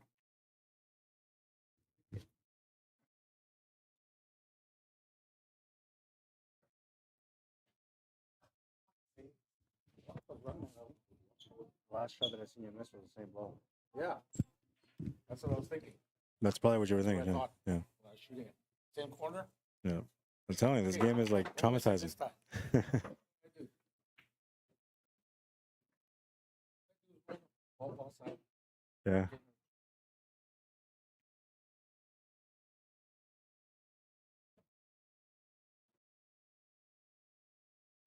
Not where I thought it. I should have stopped.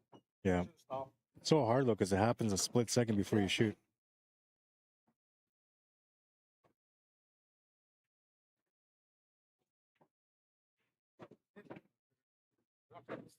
Missed it last time. Don't miss this time. Well, I did exactly what I was thinking. It's gonna tie up the match at 3 now. Hard. Okay, break and run yourself. You're up 4-2. 3 chances. Can't think like any of that, man. You won 5-1?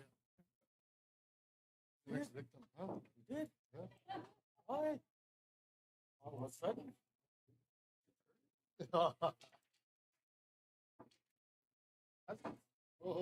Oh. Why, yes, I'm here.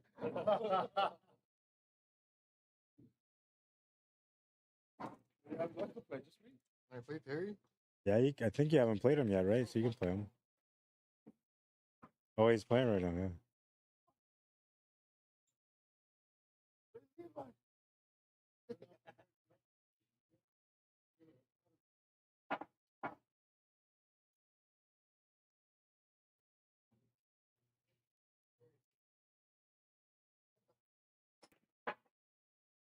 It is great.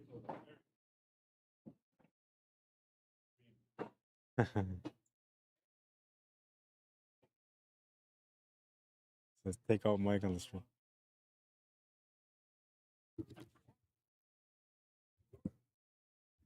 Hey Ralph, we changed the rules. We said no more, if you need to have a treaty card in order to play in the tournament. I'll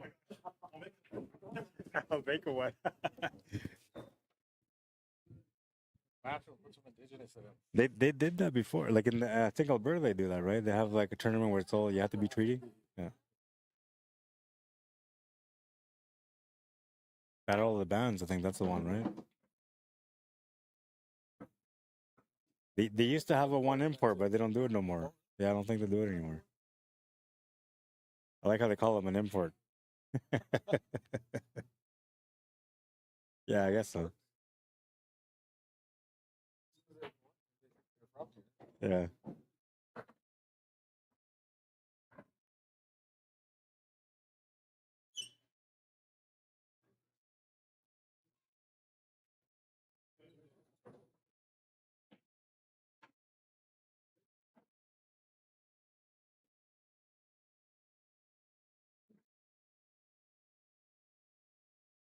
I don't think that ball goes.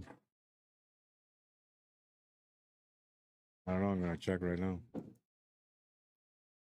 Oh, it's close. I don't think it goes though. Yeah.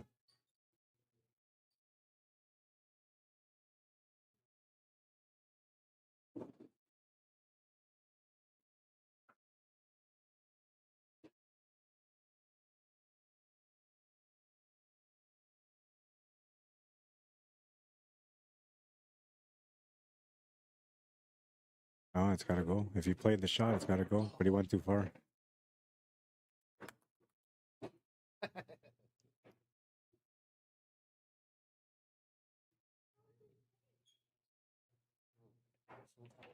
So if I win my next 3, I'll be okay. I'll check here. It's kind of like everybody's kind of like taking swings at each other. So like I think anybody can win it, but I'll check.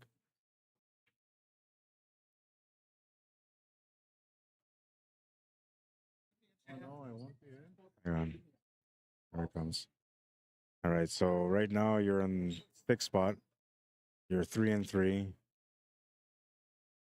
And second right now is 4-1. So he's likely to end up being 4-3 unless he beats Daryl. He beats Terry because he's got to play Daryl, Terry, and Mike Delgado. That's who he has to play. That guy that's in second right now. I never played him yet. Oh, you never played him? Yeah. So then that would be like. I gotta play him, and then I gotta play Terry, that Jeremy guy, and Brady. Oh yeah. So I could end up. You could end up, yeah. So if you beat him, that would help for sure. And if he loses to one of the other guys, I would put him down to like 3rd or 4th. So that gives you a chance. And then the next guy after that would be Daryl. He's got 4, so you need him to lose his next games, and you got to win yours, and then you have it. And he's got. Let's see. Daryl. He's got to play Brady. And Oh, you might beat him. he's got Terry Daniels he has to play still. He only has his 2 matches left. Only the 2. It should be the top 4. What was it announced that he was going to pay the top 3? So it's No, I mean no. no to get out. You mean? The playoffs should be the top 4, then the 2 play, and then the 2.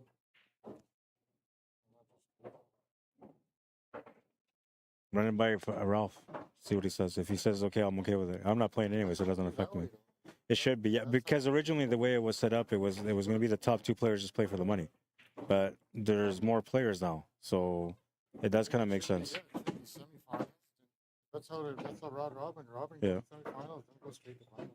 Yeah, but then usually for that you would have to break out the groups into 2 groups, so 2 players come out from each group. But this is just one big group. But this would be the top 4 though. I guess so. Run it by Ralph. See what he says. I'm okay with it.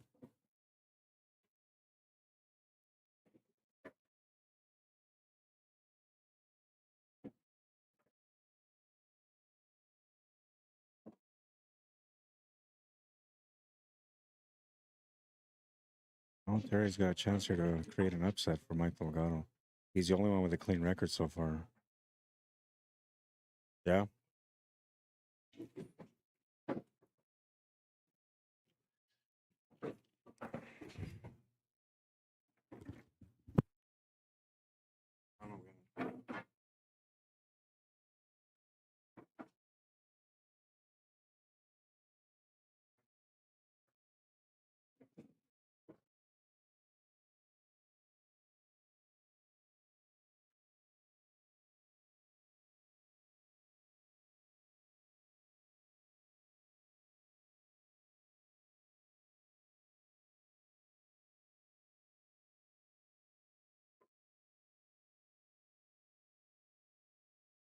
Tell them I'm gonna try. We're doing top four. Yeah, so one will play 4, one will play 3. What?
Is that?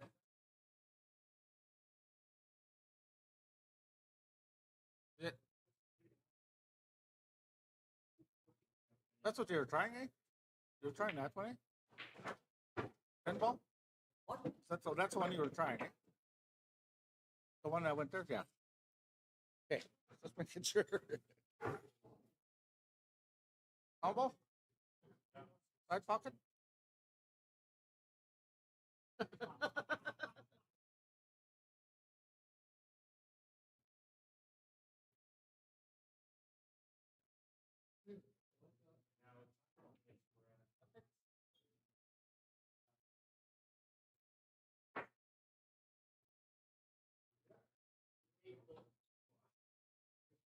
Ball in the corner? Go ahead. Go ahead.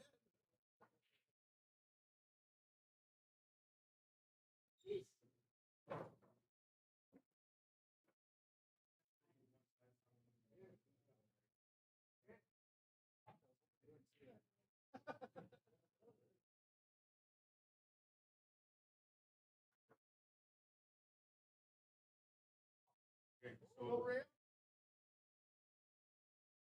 Go Ram. 631. 600, 300. What? So, okay, 1 and 4 play each other. 2 and 3. Hang on. 1 to 4 are playing each other, 2 and 3 are playing each other. The winners will play each other for 6 and 3, and then 2 lose for 4. They're going to play each other 6 per, or sorry, 600 per second, 300 per second. That way, you're playing for the $100 to get your money.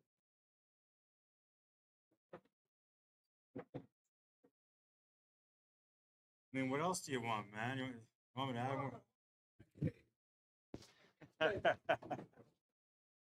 Okay, I'll throw in a can of Coke.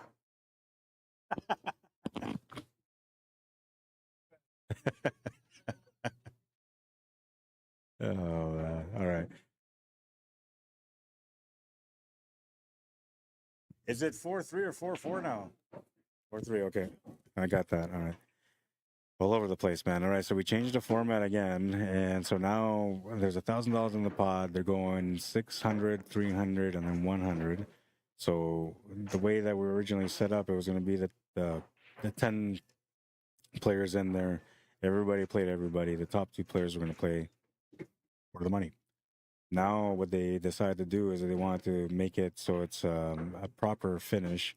So they're making the top 4 players play each other. So whoever finishes in first will play against whoever finishes in fourth, and whoever finishes second and third will play each other. Then the winners of those 2 matches are going to go through to play for the 6 and 3. The losers will play for the $100 to make their money back. I guess it's fair enough. We're going to probably be running this till about 11 o'clock. I'm thinking 10:30, but we'll see.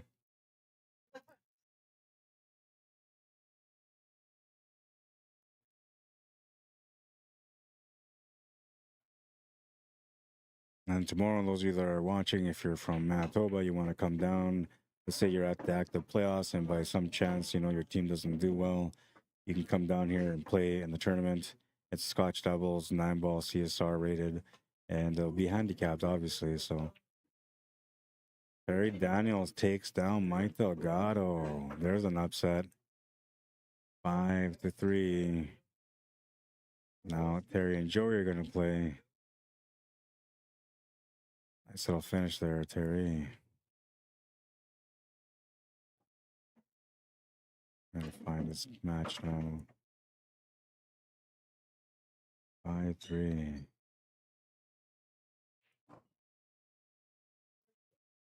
That's going to change things up now. And that's going to take us to our next match, which is going to be Joey Bolio against Terry now.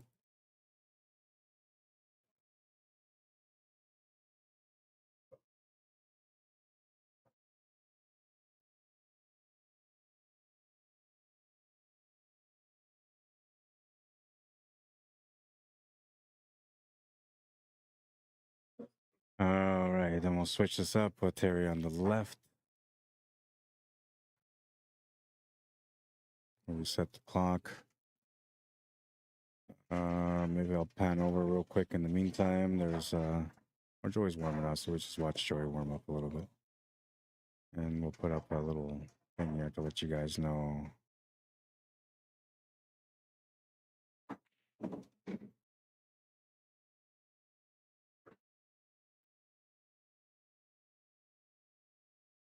Never have I ever changed the format so many times in an event.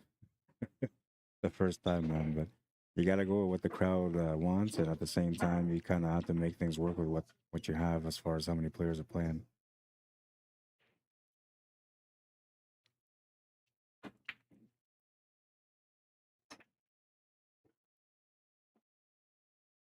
Winnipeg Jets should be playing now.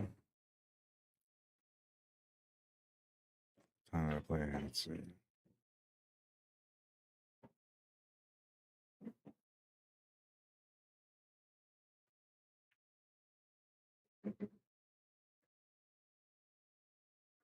Oh, the match is already on. I gotta watch this.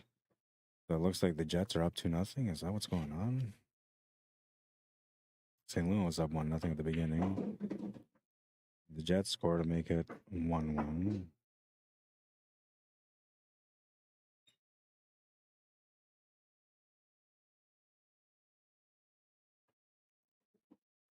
With a nice goal. Let's see the next one.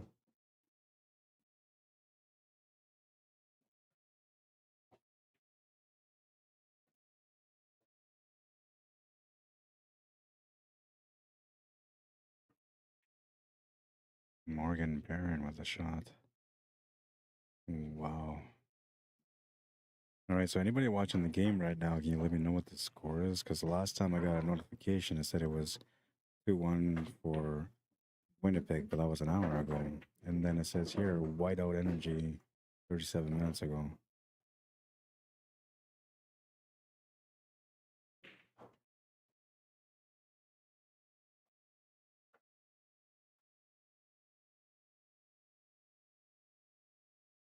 And I need to know the score now. Yeah, no.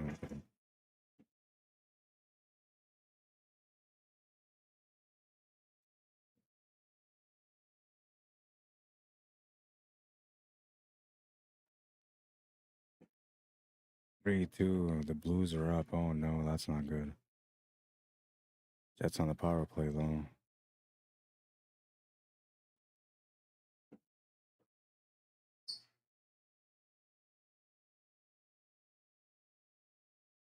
Come on, Jets.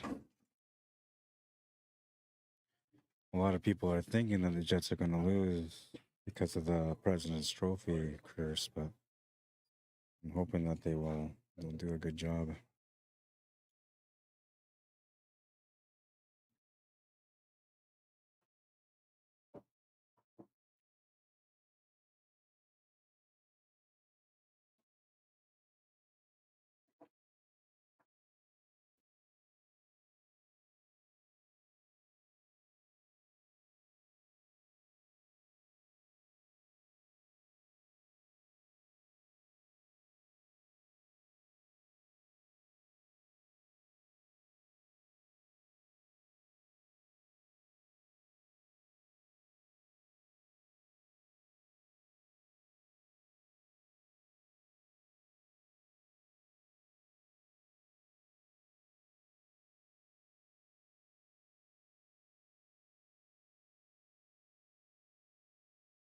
All right, and so we're about to start this matchup here now. We'll start the clock. It's a race to 5. Terry Daniels just broke, playing against Joey Bolio. Yeah.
What's up, man? Not bad. Trying to listen on the game. The Jets are down 3-2.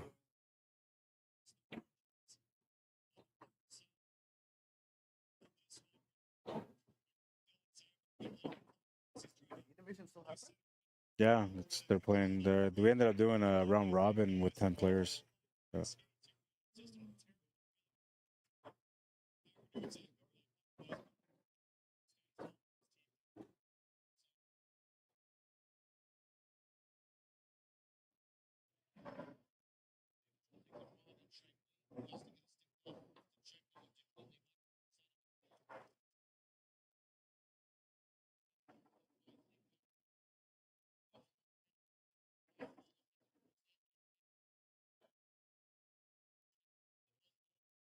I'm thinking he's trying to figure out how to get this ball out. And, like, he can draw back, but he may not get much of a shot after that.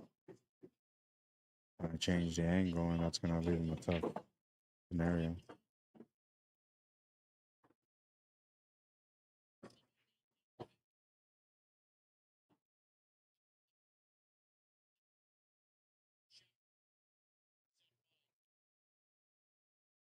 Playing safety here. Oh, it's only the second period, man. The Jets haven't even played their best period yet. They're always solid on the third.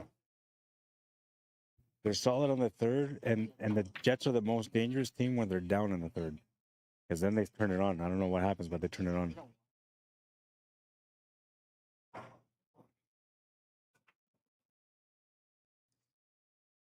But the fact that the Blues are up 3-2 has got everybody nervous right now. Well, and somebody was saying, like, the thing was Blues knocked them out last time, too, right? So.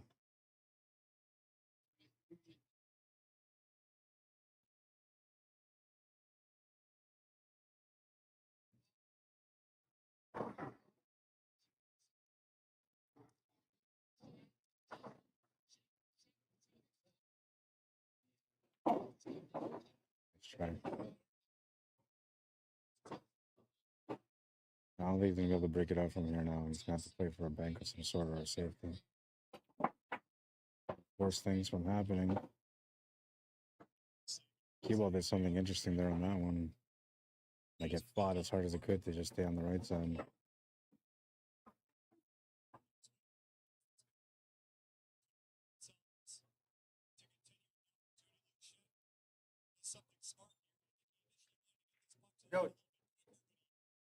Off the 5, it kind of kept bouncing forward there.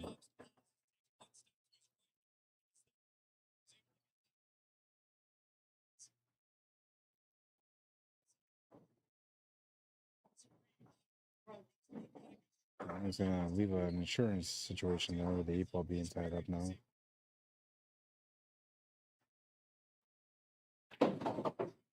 Oh, and huge try from Joey.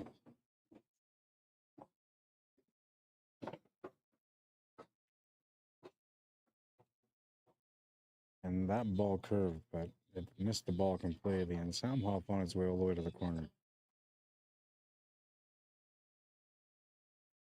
Look at this. Lots of curvage on this one, man. Just missed it. And somehow right in between everything for the scratch. Crazy.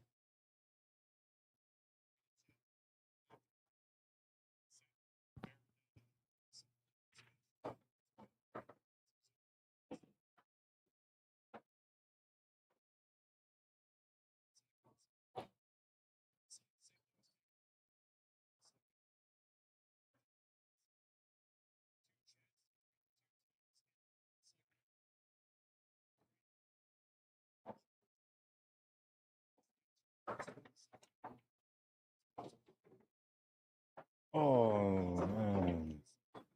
Oh, I thought that was the 8 ball. That was the 4 ball. I was like, oh, man, he just made that 8 ball. I can't believe it, but that was the 4 ball, so it's okay. It's okay. Looking for an all-around 3-rail bank shot to the corner. There's enough room for it to happen. Well, but he wasn't supposed to hit that 6 ball. And Joe will get to work now.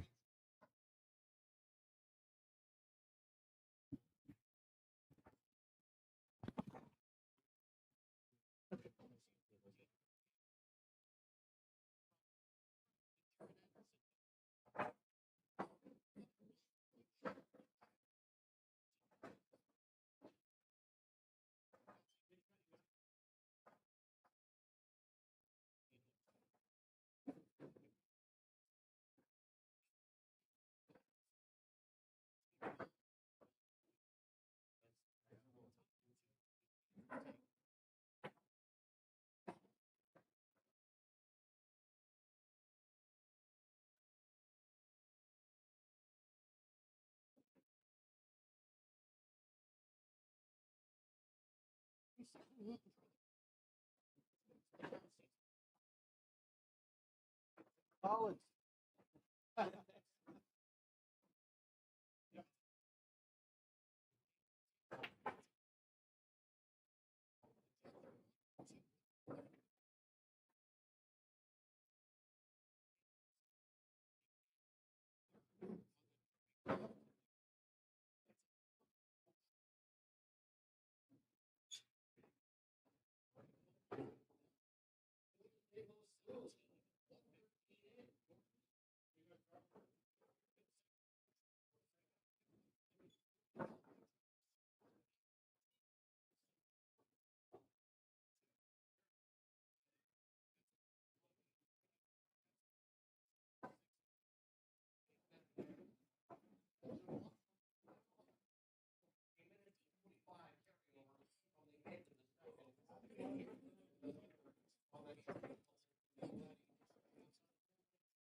Won that first game.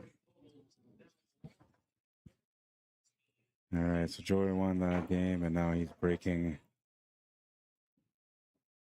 Oh, he was able to make a ball off the break, which is all you really need. And he's going to have a bit of an opening shot here with the stripes. I don't know if he's got anything with the solids, but the stripes look really good, so I don't think it really matters. 13 ball is the biggest problem ball he's got.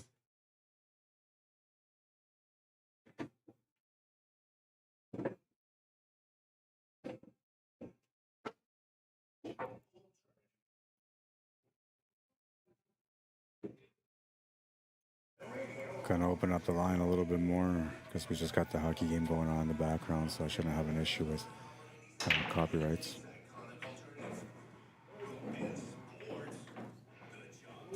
All right, and let's see. Did he end up taking the stripes? He did. I'm not sure what he did there. He got himself in a bad spot. If you can see enough of the 14 ball, though, he can still play the combination, which I'm assuming he can.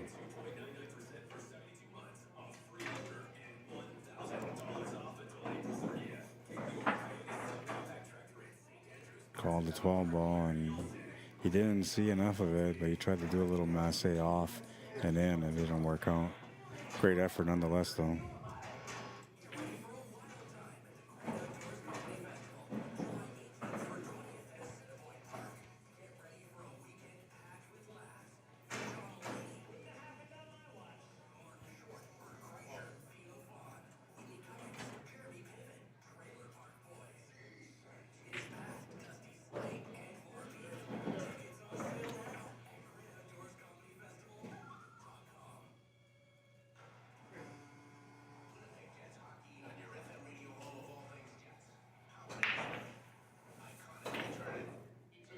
Called the 3 and he missed it. And now he's opened up the table for Joey here. He's going to have lots of chances to be able to get out. Even the 8 ball's on the open, so it's all about cue ball control here.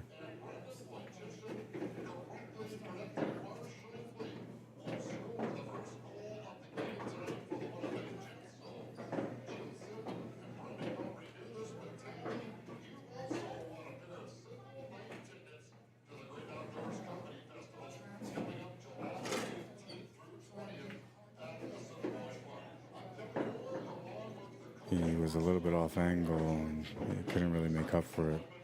Gonna have to draw back on this one. Nice little kiss off the 6 ball is gonna help out for sure. And he got a pretty straight line, so that means he's gonna be able to set up for the 8 ball fairly easily here. Oh, he's gonna go too far back. I'm pretty sure he's hooked. He's gonna call it on the side. Oh, you can see it. You won 5-1? Okay. I'll switch this up here.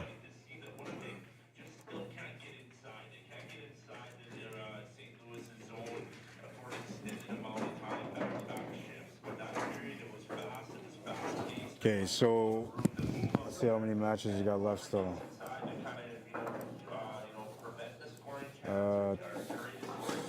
You have one against Trevor.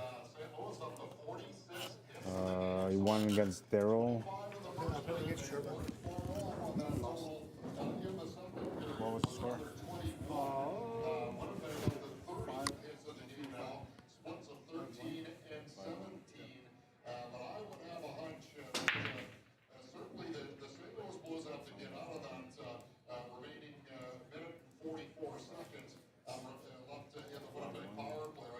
You should have had 8 matches.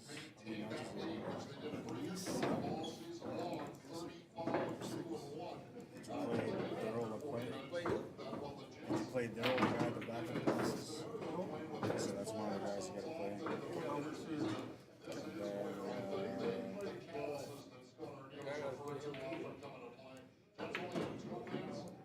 I think that's the only match I got left is DARYL. Oh, did you play Joey behind you? The guy with the Bluetooth? You played him? What was the score? So yeah, so you only got DARYL left. You want to create momentum.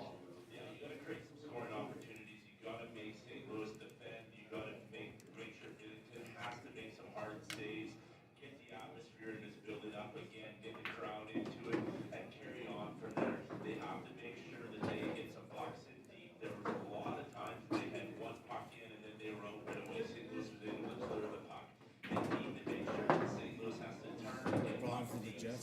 playing their game the same way from the beginning, so everybody kind of broke down their game.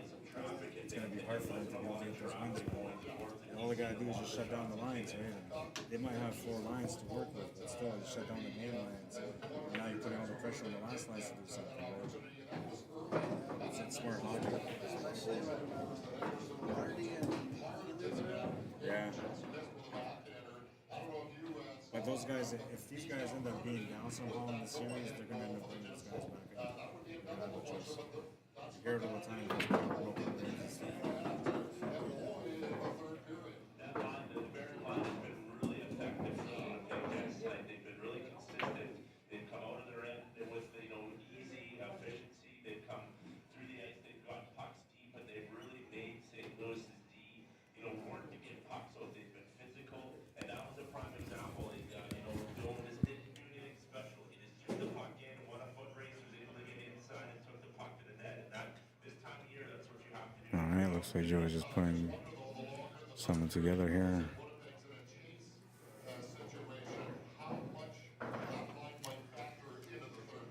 Yeah, it's going to be interesting to see how after this power play, what happens from it if they do get an opportunity to tie it up. Because things change, and you're going to see a lot of the straight line, a lot of the top line, a lot of the lottery line.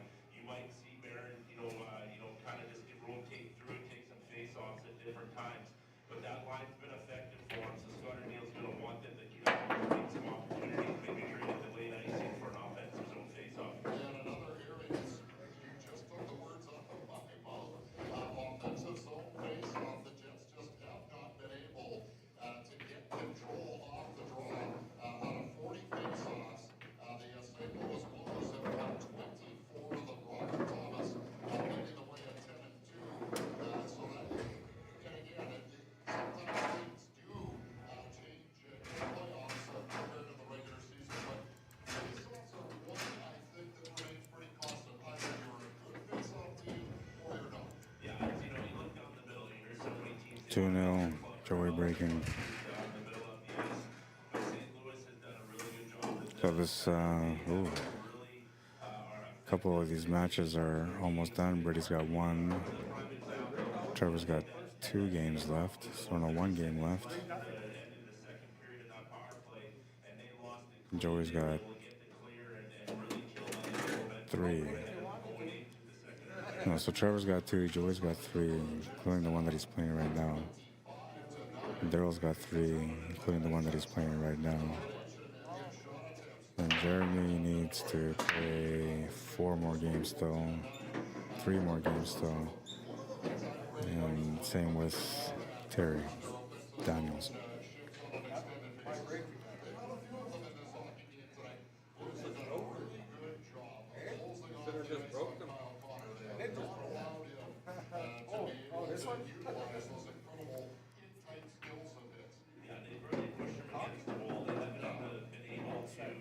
I don't really want to be over the ball here, but he'll still be all right.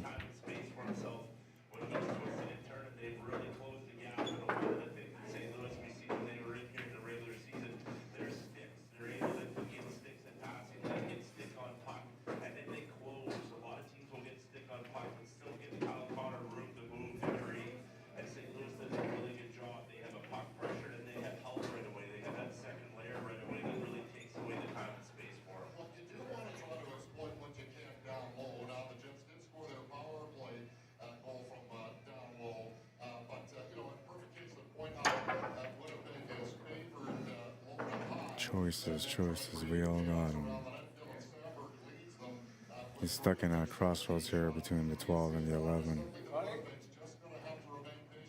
I think I would take the 11 ball here. I have 2-0. What's the score? Is it 3-0?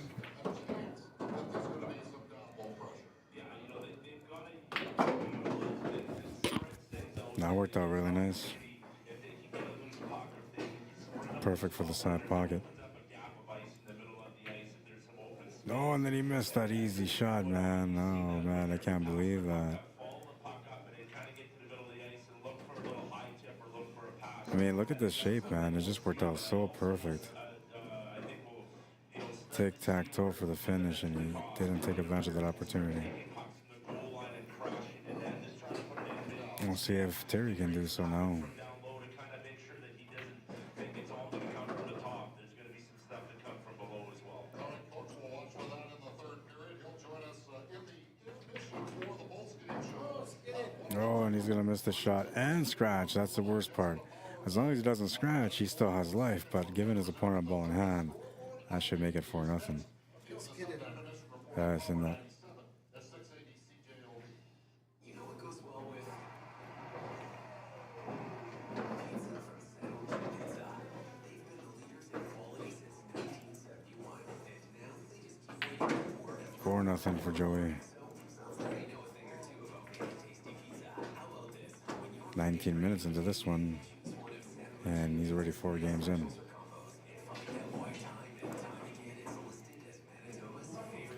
What's up, Chris Knowles? How you doing, man? He says, are you going to be in Vegas for ACS Nationals? I decided not to this year. There's just too much stuff going on as far as, like, you know, the border and Canadians and Americans and so that's the main reason, because like they're inspecting all sorts of electronics, and I don't care if they go through my phones and all that and my messages. Like, I have nothing to hide, so I'm not worried about that. But they are going through all electronics, so if I was to fly or even drive out there, these guys at the border would technically take my equipment apart just to see if there's anything in there, and then they wouldn't be able to put it back together, so they would just damage my equipment. And I just, you know, because I'm being Canadian too, like they're probably not going to really care about if my equipment gets damaged. So yeah, so for that reason, I just said, no, I'm not going to go this year.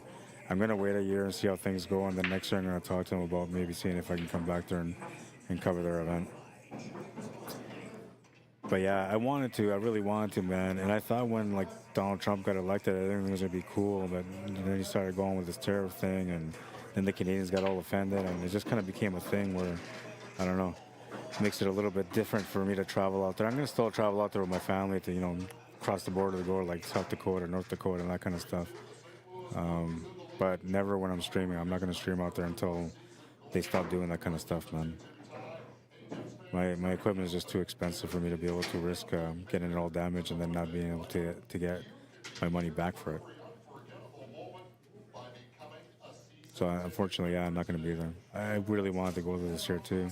I was hoping to do a 2-1. I was hoping to go out there and cover the ACS Nationals and then be able to get involved with the VNEA because they have their World Championships after that. Hang on a second, I gotta meet the mic.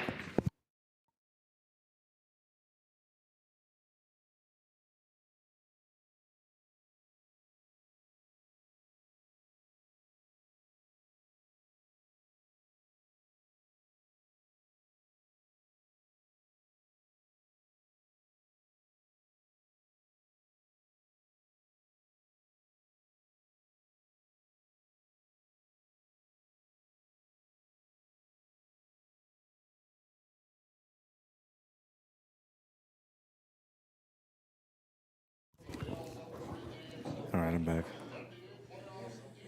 Yeah, I don't know, Chris. Like, I feel bad about it because I really enjoy ACS Nationals, man. I went out there back-to-back years, and I really, really enjoyed it, man. The people, the organizers treated me really well. The people around there, like the vendor guys and everything, they treated me really well. The players, and I enjoyed meeting so many players out there. And I look forward to the competition, most importantly, man. I mean, last year I had some of the biggest, best highlights I could ever have from the ACS Nationals, man. It was a true pleasure to be there and to enjoy so much great competitive pool. So not having the chance to be there, or not necessarily not having the chance, but having to choose not to be there kind of hurts, man, because I really enjoyed it, you know. And, I don't know. It is what it is, though. I've still been thinking about it, right? Like, it's still been on my mind to contact them and say, you know, like, okay, maybe I'll try, but, like, I don't know, man. We're running out of time, right? We got a month away right now. And I'm not sure what to do, man. This whole camera thing's got me all worried, man, because, like, I pay a lot of money for my cameras, and I just, like, if they open up my mixer, for example, I'm okay with that. If you open up, you know, whatever else you got to open up, you know, I'm fine with that. But when it comes to the cameras, like, those are my babies, man. If you damage that, that's going to be a problem. A mixer I could always go out and buy, even if it is $1,000 or $2,000, you know, but a camera is a little bit harder to come across, something quality that's good. So I don't know, man. I'm at a crossroads, and so I think this year what I'm gonna do is I'm just gonna try to like enjoy more time with my family, because like I'm always busy every year. I'm always busy, especially throughout like the spring and summer, and even the fall, man. So this time in the summer, like last year, we were busy with all work that I had to do, so we didn't get a chance to enjoy the weather and go out and check out the beach and all that kind of stuff. This year, we plan to do some of that stuff. So, though I'm going to miss out on the great opportunity of being out there and covering the ACS Nationals and enjoying myself like I have for the last couple of years, I'm also going to get on the flip side a chance to be able to enjoy time with my family. So, I'm happy about it. All right, so Ralph Francis and Joey Bolio on this one. That was about a 20-minute match, man. Joey Bolio shooting lights out in that one. Rack number 1, race to 5. Smashed it. He's been consistent on the break, too. But yeah, man, I'm a little bit like heartbroken over it because I kind of wanted to go, and I was all good to go until I heard that, you know, they were doing that at the border. I was like, no, I'm not doing it. Because even though like I have nothing to hide, the fact is that once you open up stuff that you don't know how to put together, that stuff is no longer any good. Trust me, I've taken a lot of things apart, and there's a lot of stuff that I never get to put back together. It all goes in the garbage. And even if I don't want to, my wife will put it in the garbage anyway. Crystal says, bummer, man. I can't imagine they would do that to you, but you have to do what's best for you, man. Yeah, I don't know, man. So, okay, and the reason why I'm leaning on that, the reason why I'm thinking about it that way, Chris, is because when I went out there the first year, they took my stuff apart. I flew out there, so they took my stuff apart, and they did not care about how they were handling it, and it was bothering me. But no matter how much I would talk about it, they would just it seemed like they were acting even more intensely worse to me, and they were just trying to like ruffle my stuff a bit more. It was really bothersome. So, but whatever. They ended up damaging some of my cases from some of my equipment, and I never even got an apology. And I had to figure out how to put it all back together myself, tape job and the whole works. So to me, I felt like it was too much of a risk, man. Because if they treated me like that, you know, before this time, then imagine how they're going to be now. That's the way I was thinking to myself. But I don't know, man. Maybe I will. My wife's kind of saying that I should go out there too, but I'm on the fence about it, man. I'm on the fence. I just don't want to lose my equipment. I worked so hard to build up to where I am, man. It'd be sad to watch it all kind of just fade away from something like that. Well, we'll see. I'll think about it a little bit more, man.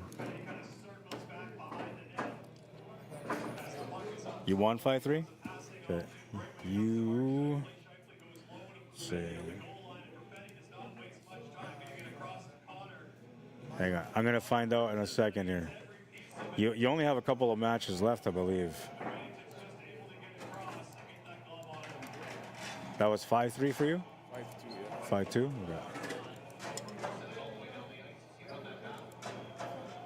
Correct? What was the standings you already got? Jeremy won 5-2? Yeah. Correct. You were in 4th. I don't know where you are now, but I'll find out.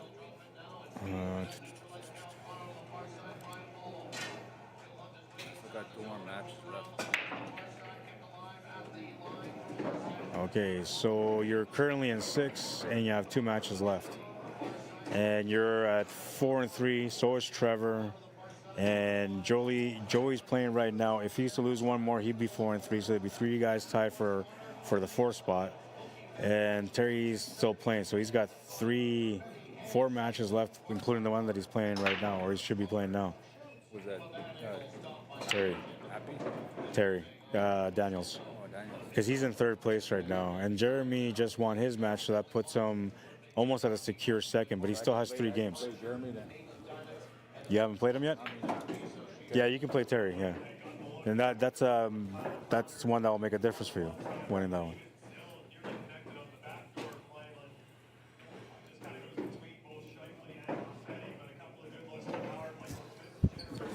You know what? I didn't even think about that, man. So who said they were taking stuff apart? It was on the news, man. But, you know, this is the immediate border. We're talking like here from here to North Dakota. That's where they were doing that kind of stuff. So it could just be a North Dakota thing. I don't know. I'll message them, man, but I'm kind of getting filled up on my May calendar already. Another thing, too, is that, I don't know. I'll look into it, Chris, all right? Honestly, I really wanted to go out this year. The only reason I didn't is because of that fear of, you know, them trying to damage my equipment. If it was something where like they guarantee that they open my equipment, they guarantee to put it back together the same way it was, then I'd be like, no problem, man. Search all you want.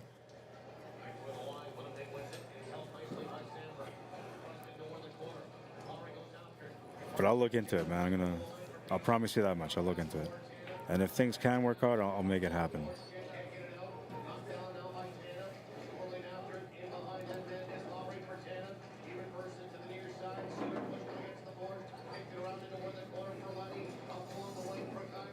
I understand why Trump's doing what he's doing. It's just a little weird for all of us, you know, to adjust to all of it.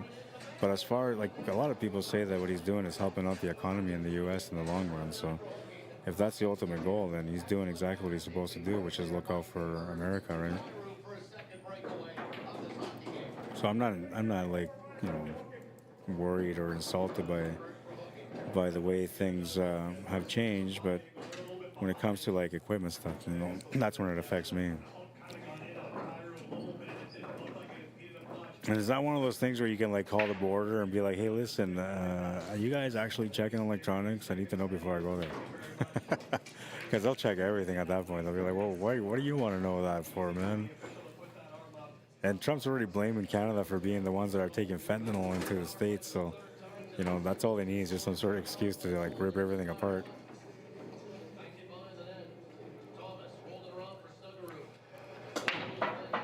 I see until Trump was elected and he said that, I had no idea that there was a big issue with fentanyl in the States. Because I've been to the States in a couple of different cities. I've never seen no issues like that. But I guess because I don't live there, I don't hear it on the news and all that, right? But I know here in Canada, like the fentanyl thing was crazy, man, for a long time. And now over the last few years, it's been a little bit quieter.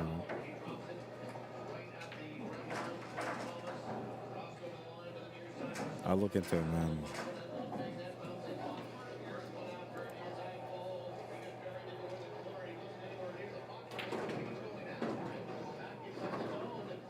We love our 51st day, he says. What's really bad? Which is really bad? Says, well, I hope you change your money mind, but I get it. We love our 51st date. That's funny, man, because he actually went there. Oh, mine, I see. But what's really bad? You talking about like the economy out there? I'm a little lost now.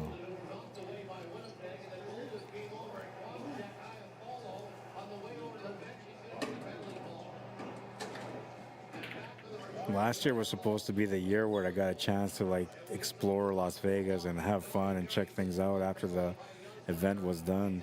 And I was actually going to go there ahead of time so that way we could have been there enjoying it before the event started. But it just worked out. I ended up going to see some family in Phoenix, Arizona. And from there we ended up getting there the day before the event. So as the event was coming to a close, I was looking at my chops thinking, I'm going to go check out Las Vegas, man. And then a job kind of came up. Well, the job actually came up. And I actually thought for sure that this job was going to go through. So instead of me like doing the plans that I wanted to do, I decided to just pack everything up and leave the next day after the event was done. And then after, it was 3-day travel there and 3-day travel back, only because, you know, I had to do a few stops along the way.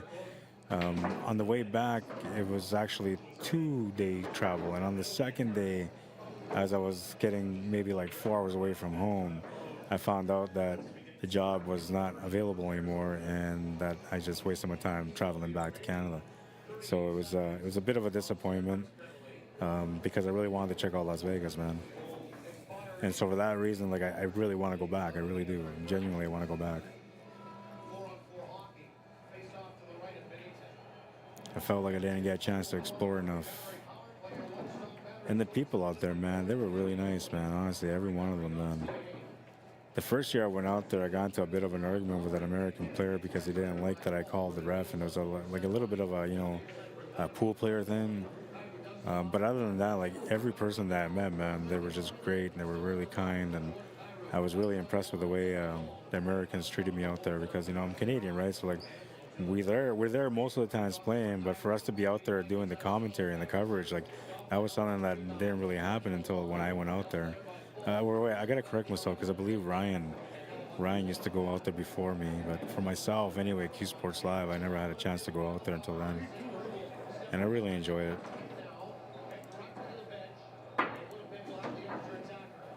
Made the shot, but he scratched. But it was a good shot.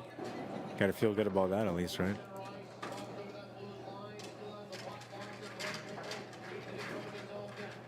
As long as he didn't scratch, it was in there, man. And he still had a shot. Can't get upset about it though. It's just the way it works out. Got to be a little bit worried here because, you know, his opponent Ralph is kind of keeping up with him. And these guys are in a sensitive spot when it comes to the standings. Everybody's fighting for their spot still, so every match is counting.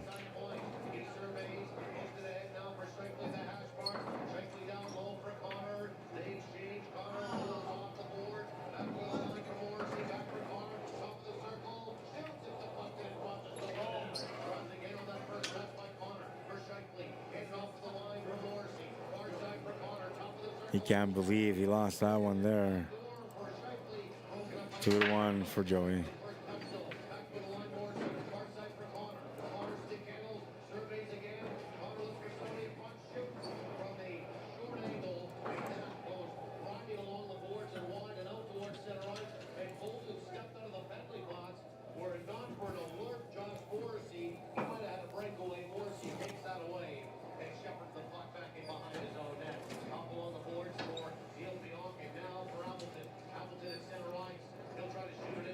Oh, fentanyl. Oh, that's what you're talking about.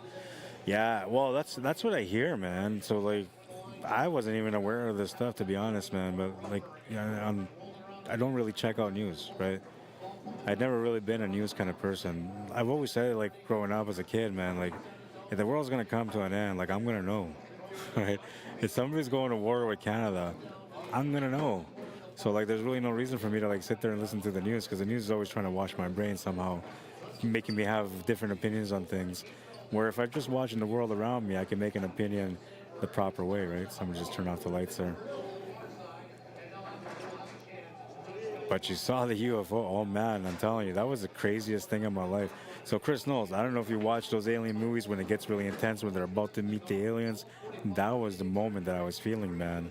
And if I wasn't with my family on the way back, like, I totally would have stayed there and I would have got even closer. Because I'm crazy, man. Like, I would have gone straight into the middle of that field, no matter how far that field would have been for me to get there. Because honestly, like, it looked so close, but it was pretty far away.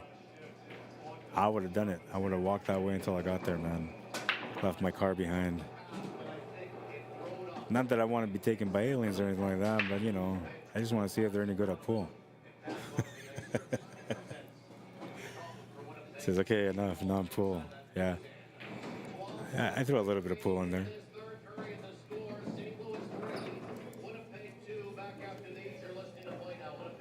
No, the Jets are getting smoked, man. Winnipeg, are you whiteout ready? Choose hometown pride. Choose 1919. Brewed by Little Brown Jug, Manitoba's flagship beer since 2016. Here's to building something memorable. When you bet with Playhouse Sports, goals become. Yep, 3-2 still. Well, it's only a 1-goal difference, so the Jets, all they really have to do is just tie up the game, and if they go to overtime, then they'll be able to do their thing. A little bit too heavy on that one.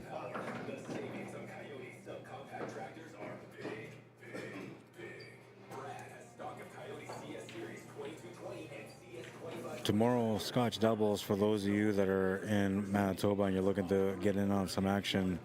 You know, Scotch doubles going on here. Bring your own partner. We can partner you up with somebody that may be looking for a partner. We're using the CSR system, the CompuSport rating system. So the CompuSport total for our team is 3,600 with a 50-point flex. So if anybody is above the 3,600, but it's only by like 30 or 40 points, I'll allow them to play still.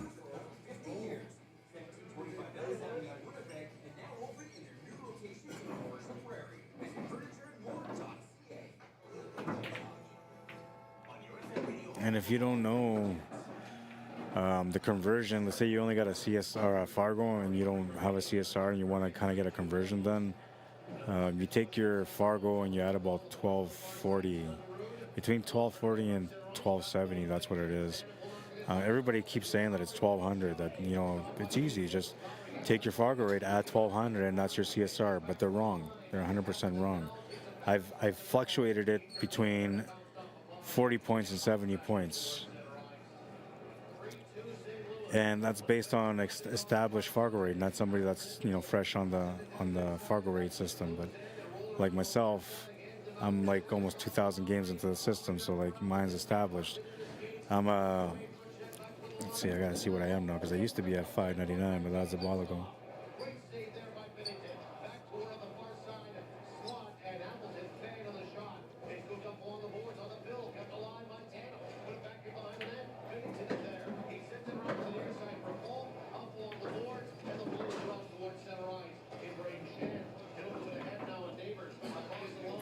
And I base this on myself because I keep my record clean. Like I don't try to sandbag in any way. Yeah, so I'm a 598 with like almost 2,000 in there. 598. Okay, so and my CSR. So 598 plus, let's say the 1,200 that these guys say. Okay, 598 plus 1,200 would put me at 1,798. Okay, that's what my CSR would be according to their calculation. The Jets scored and tied the match. Yes, baby. 3-3.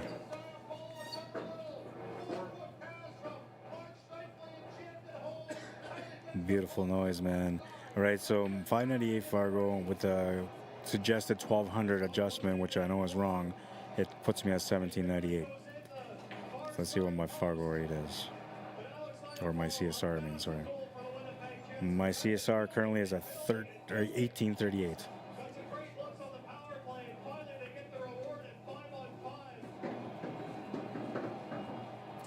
A 40-point difference, see? So it's about 1240 is the standard, I would say. 1240, 1250 would be like the standard conversion. 2-2.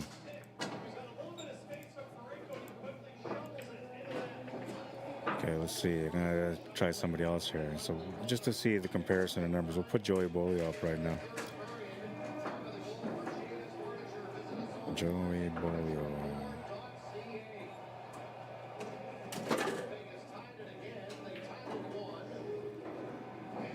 So he's at 619. Add the 1,200. We'll put him at 1819. CSR.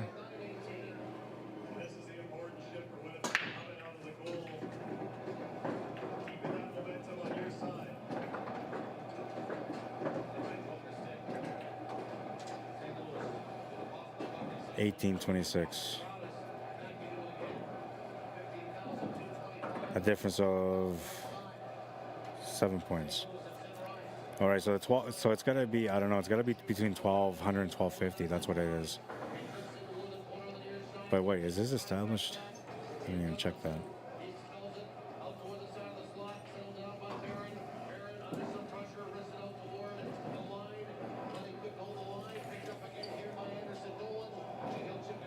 He's established CSR.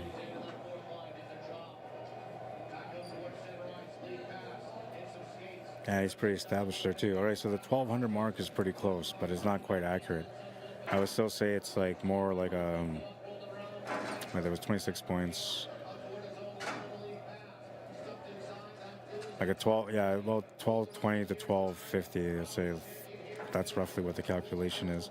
But just to be safe, I will go with the calculation of the 1250 because, like, instead of giving the benefit of the doubt and making the player a little bit lower, you want to make the player a little bit higher so that way at least it's going to be fair. If you make it lower, there's a room for the sandbagging. If you make it higher, there's no room for sandbagging no more. And it'll also give you more of a true assessment of the player.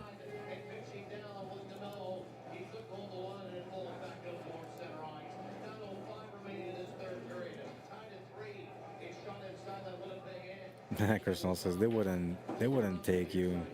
They don't live in a trailer park. You don't live in a trailer park. Oh, sorry. It says aliens, that is.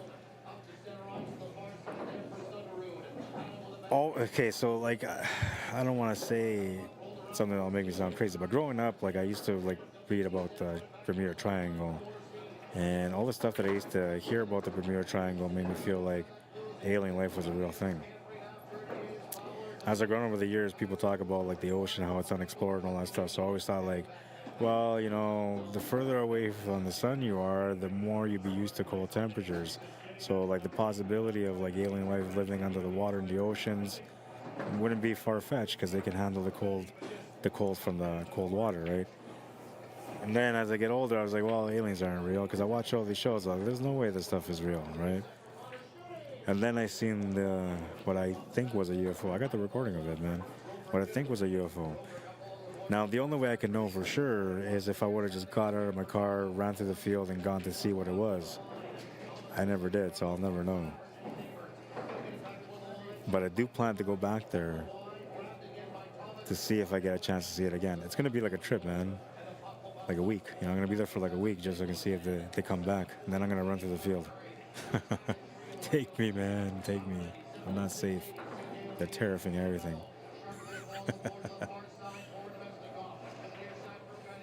Crystal says, I don't have enough CSR games yet, but CSR is $14.96. My Fargo is up to $360 with 560 games. So technically you would be, they would consider you at $15.60, which will put her in the 70-point mark. So that's off too. So that's what I mean. So CSR is not like, I don't think you can convert. I think you can only use. That's the way I'm looking at it.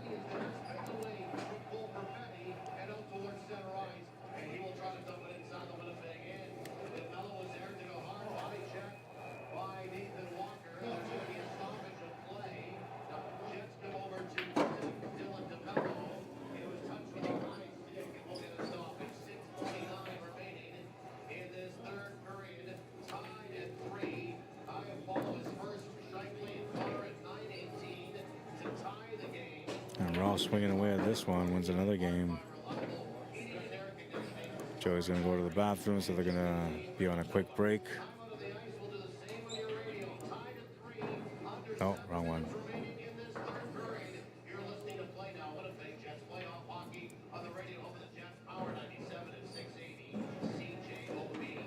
All right, so while you guys know they're on a quick break, I'll pause the time. And while they're on a quick break, I'm going to go and try to order something to eat because I haven't had anything to eat yet, man. It's already 7:30, and as a diabetic, that's not a good thing. So I'll be back in a few minutes. I'm just going to go order it, come back, and then go and get my food once it's done. I'm not looking forward to it, man, because everything's deep fried. I'm not huge on deep fried unless I have to.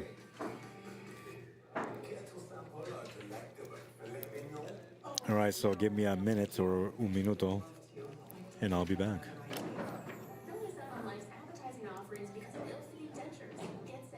Joey gave that one away.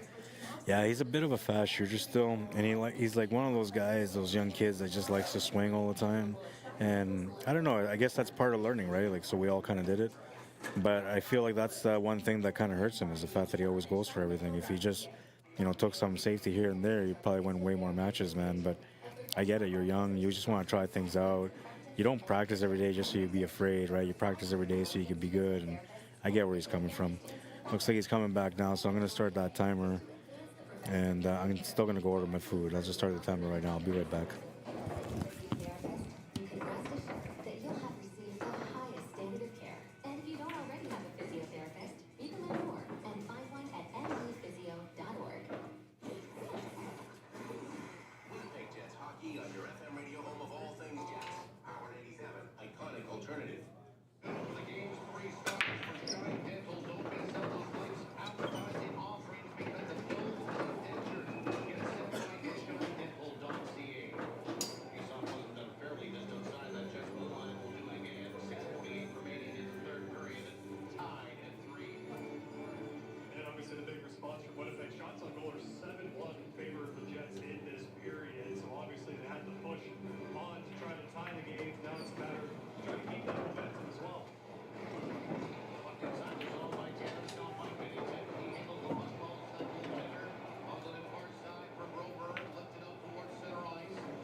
Impressively standard beer for impressively intense moments.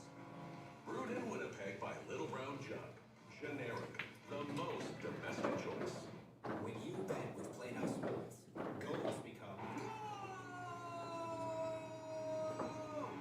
every game will feel like the big game. Bet local with Playhouse Sports, the official betting partner of the Winnipeg Jets. 18 plus enjoy responsibly.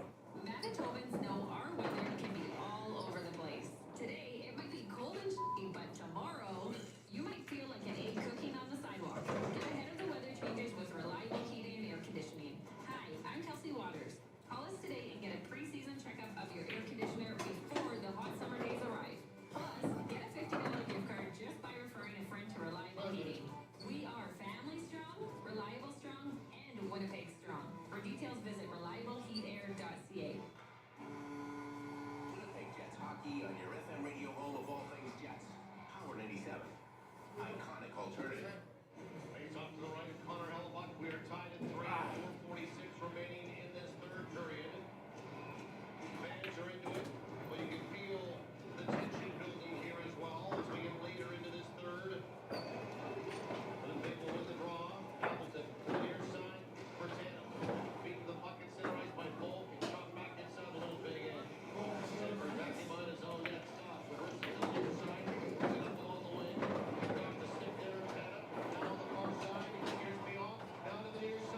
Sorry for taking longer than I expected. I lost my bank card.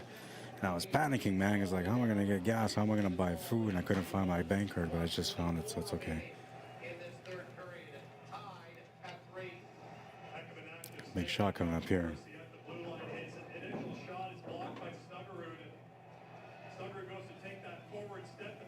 He needs a perfect jump on this one. The thing is, like, normally on a jump, you want to hop over the ball and land just before the ball. But in this situation, he needs to jump and hit the top of the ball. He has to jump onto the 8 ball and push it into the pocket though. The Jets scored again.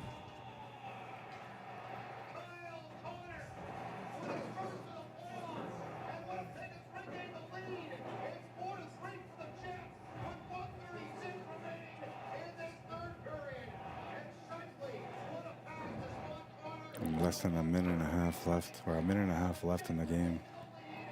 And the Jets scored to take the lead. Oh man, he had the right technique. Everything was down for that jump, but he just missed it. And Ralph's been playing a pretty solid game against him here, so he's in danger, man.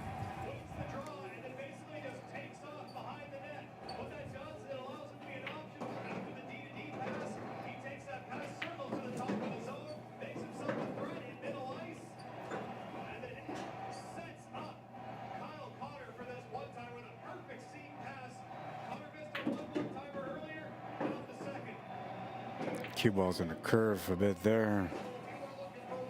Still gives him an option.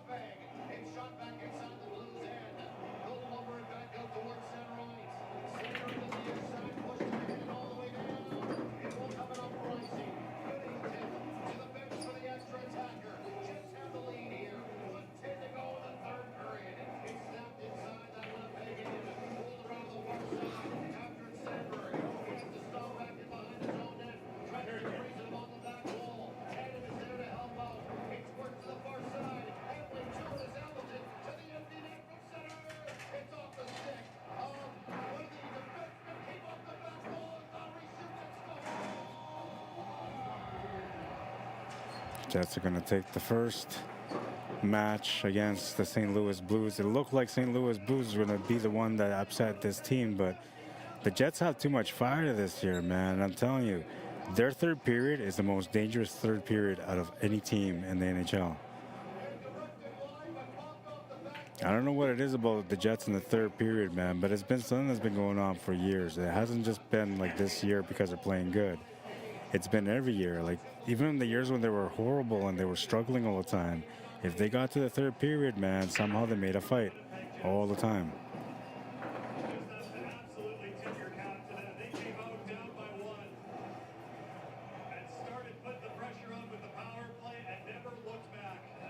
Yeah, man, I'm really proud of the Winnipeg Jets this year. Regardless of how they do, how things end, how the story ends, I'm proud of them.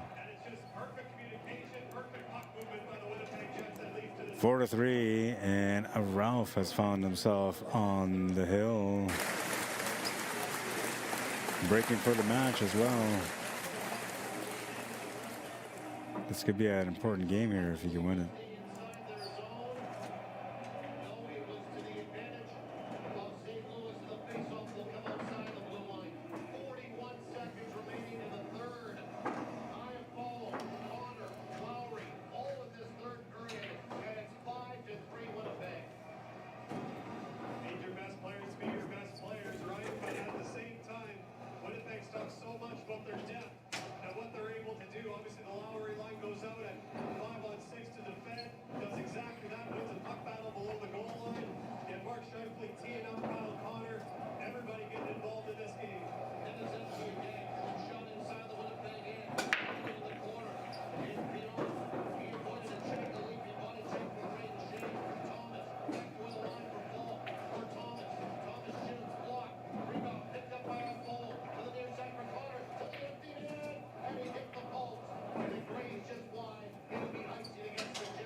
Going on here.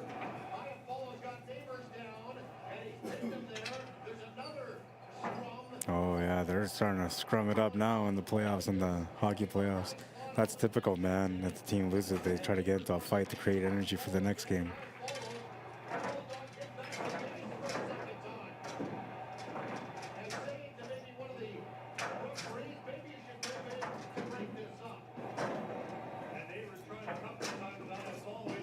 Well, I've made the shot to the corner, but he still hasn't really figured out this table yet.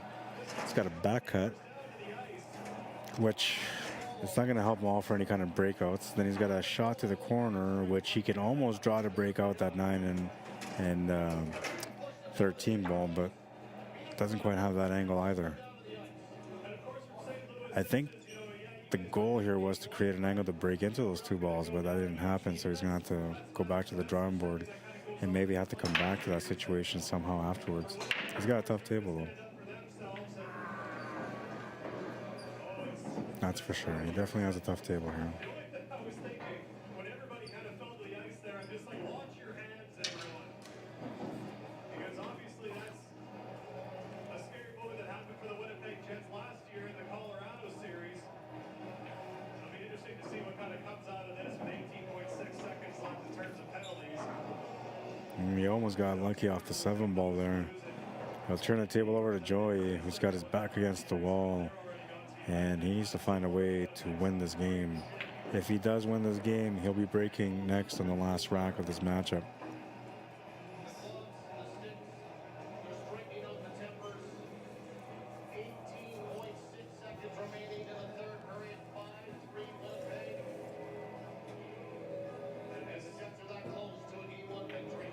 And this is why officials carry a notepad in their back pocket for situations like this. So the players that are on the ice that follow Shifley and Pionk for Winnipeg, Bushnell, Neighbors, and Shin for the St. Louis Blues. You imagine it's just 10-minute misconducts everywhere and just be done with it. So here's where it all started. It started off with a face-off. Shifley slipped the stick back in behind the skates and break Shin and tripped him. And then Shin went and tried a leaping body check in toward the corner on Pionk. And then it all came back out toward the middle of the ice in the high slot of the Jets' end. Neighbors wanted a piece of something. Out of position slightly. And they got roughed up. And like we said, outside of Still okay though, but he's just not happy about what he got because it's going to change his lineup a little bit.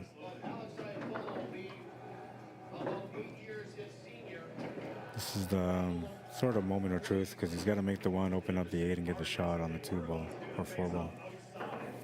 He can take the 4 and then the 1 and the 8, but that'd probably be the hardest way to go. I'd take the 1. At the very least, try to get that 12 ball off the rail so that way you have the 8 ball open and available, and then you can just play shape for it.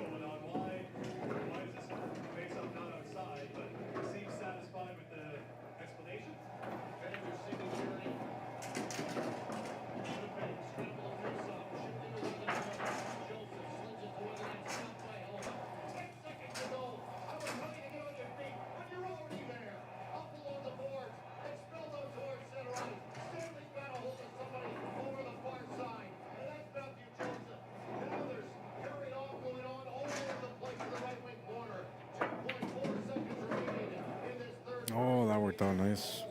A little bump out. He was going to be in a tough spot, but he worked it out pretty good, I should say. Nice little finish there, Joey. Well, and that's going to tie up this match at 4-4, bringing us to another hill battle, man. It's going on today, guys. It's going on today. These guys are trying to bring in the action, man. 4-4. We're going to the last rack. And these guys are battling for position right now, so it's an important matchup.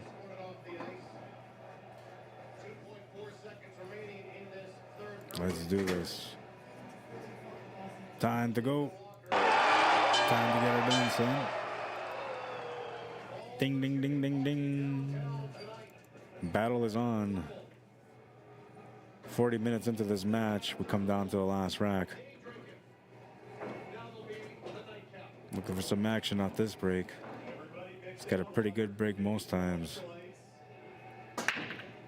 Connected really well on that one. He's going to make a ball off the break. He's going to make a couple of balls off the break. And it looks like he might have the chance to get started with the solids, but the stripes don't look that bad, so he might go stripes. Stripes a little bit more complicated than the solids, though. Well, at least it looks like it so far.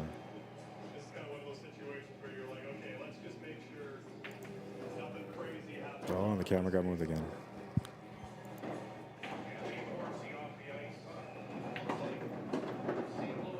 No way. Oh, he thought he scratched there too. This is a nice little touch shot. He just got perfect off the rail, off the stripe, into the 8. Couldn't ask for a better result there.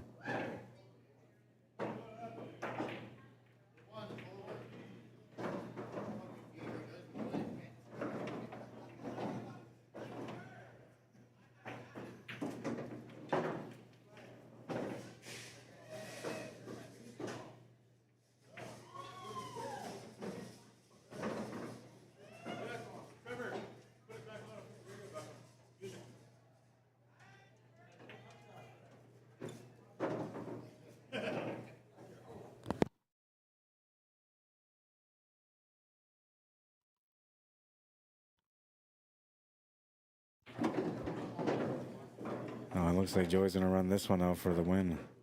Quick action, this kid, man. But he's got a really good break, and he's really confident in his skills, and he just needs to mature a little bit more in the game, and he's gonna be a very dangerous player, man. Keeping it short here, controlling the cue ball.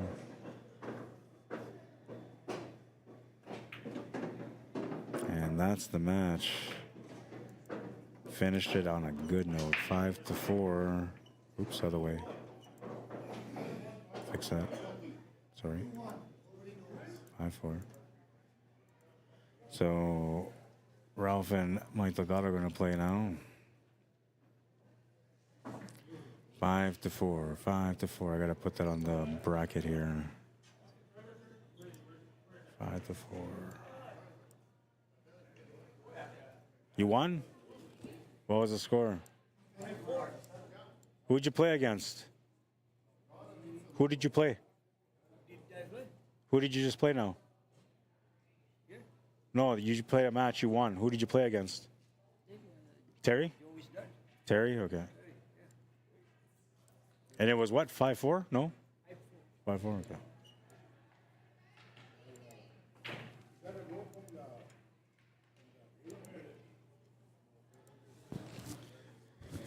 All right, and Ralph just played against Joey. I thought I had that one marked already, but I guess I didn't. That was hill action. Okay, and so now we got Trevor's playing against Jeremy. That match is on. Terry Daniels is playing against Daryl Laquette. Huh? Let's see. No, you should have one more, I think. You should have two more. Hang on. Well, who didn't I play? That's what I'm going to look. I didn't play my dad yet. Yeah, see, that's one of them. You haven't played Terry Daniels? I beat Terry Daniels. What was the score? 5-0. For me. Oh, shoot. Yeah.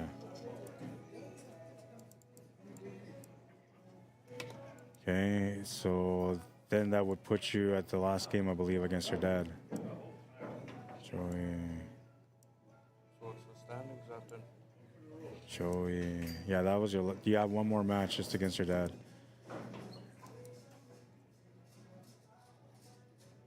You're sitting in second. And the next guy after you has 3 games left still. But if they were to win all 3, that would put them at 8.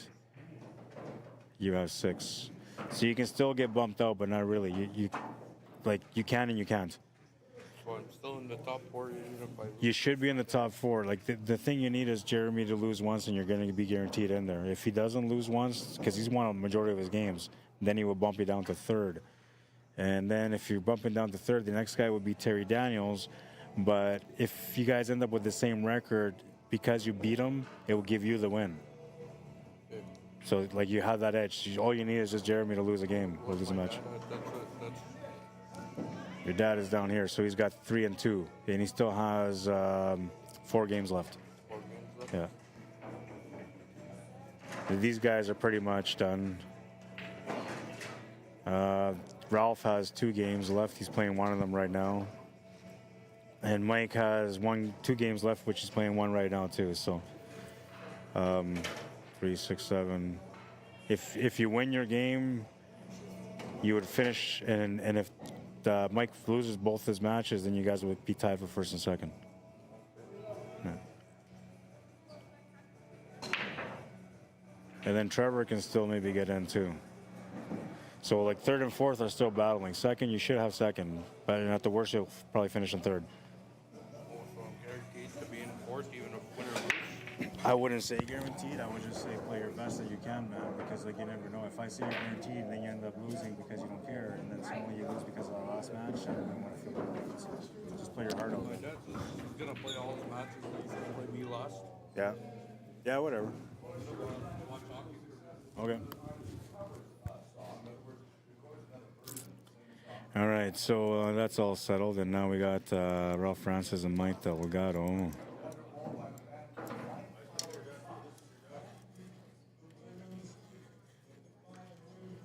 Mike Delgado. Oh, we gotta change this. So we know it's a new match. And we'll start the clock here on this one. Fresh match.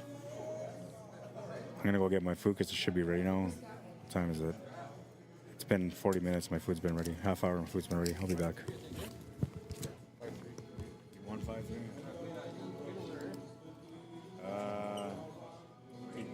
Yeah, you didn't play him yet, right? 5-3. He won 5-3. I'll tell you right away. There's a battle going on for that, man. So I don't know. Oh, what's the score? 3.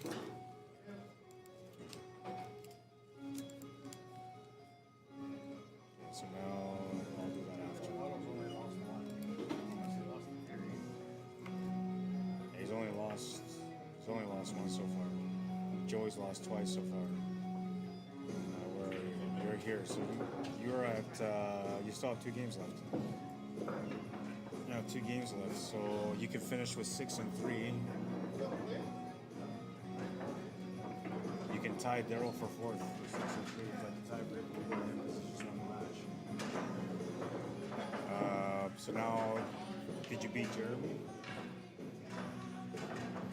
So then he would beat you on that one too if you tied him up. I don't know if they're over. I want to say you are, but I feel like unless I have to win those two guys lose the next. Well, and it might go to match differential. I wouldn't give up. That's all. I think I'm missing some of his scores because he's been playing all day, man. So you got Terry. these guys are playing now. See, and Jeremy's playing against Mike Delgado, so he still has like a tough match coming up. You have 2 matches, so you got one against Terry Bolio. Did you play him? No. Okay, so that's one. And then against Trevor.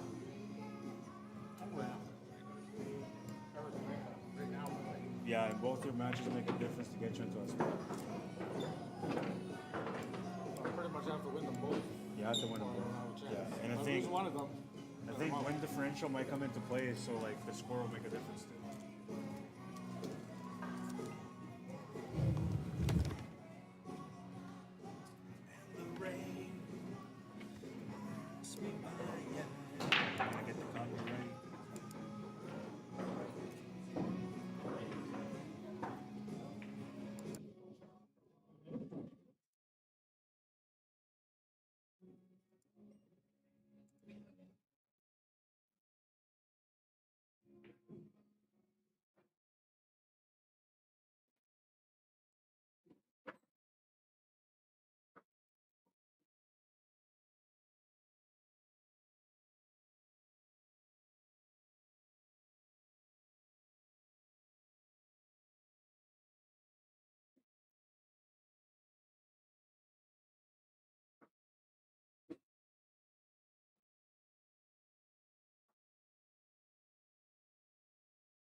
Where do we go?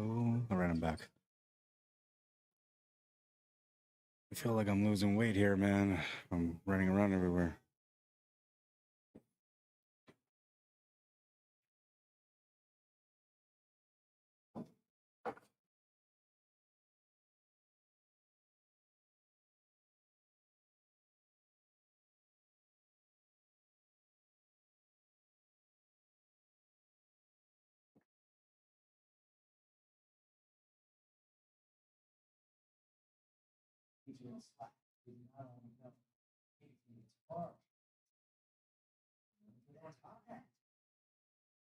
All right, let's see if that camera fixed. I try to adjust it.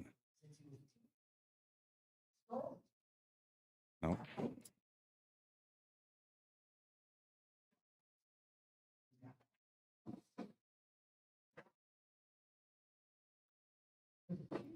right, let's see if I can fix it.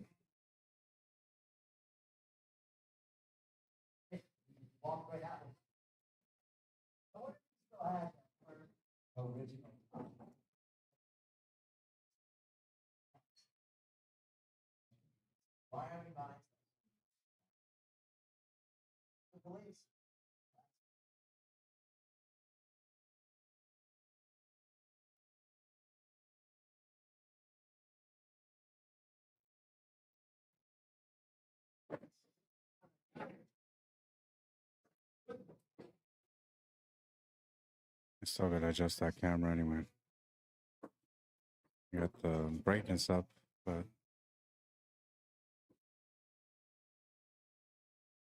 1-0 for Ralph. It's an important matchup here.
Well, he accomplished his goal there. He just wanted to open up that 9-ball. Pattern's still not working for him to get the finish, though, but he can try to work it out.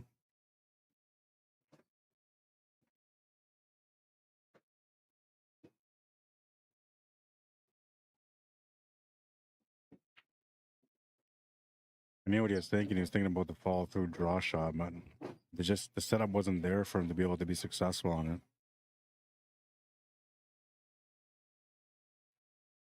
So Mike Delgado with a chance now. Got to start off with a long putt on the 3-ball. From there, he would like to set up for the 6-ball. What was the score? 5-3.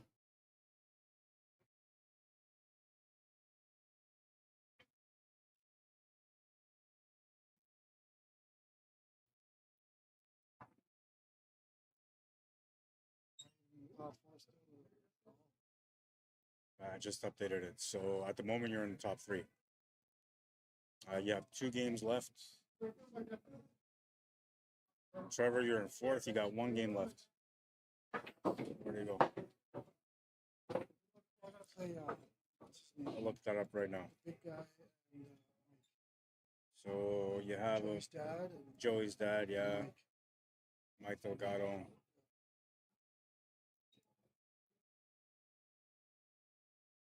If I lose one more, then you just tie with. Yeah, you want to win both. Yeah, I do. Or at least one. Yeah. One will give you a chance, depending on how everybody else does. But 2 will guarantee it. Well, I don't You're in 5th. Oh. Kidding, you're 4th. Oh, fuck, I get that game on you. It's not you. Fuck. You have 1 game left. You got to make it count.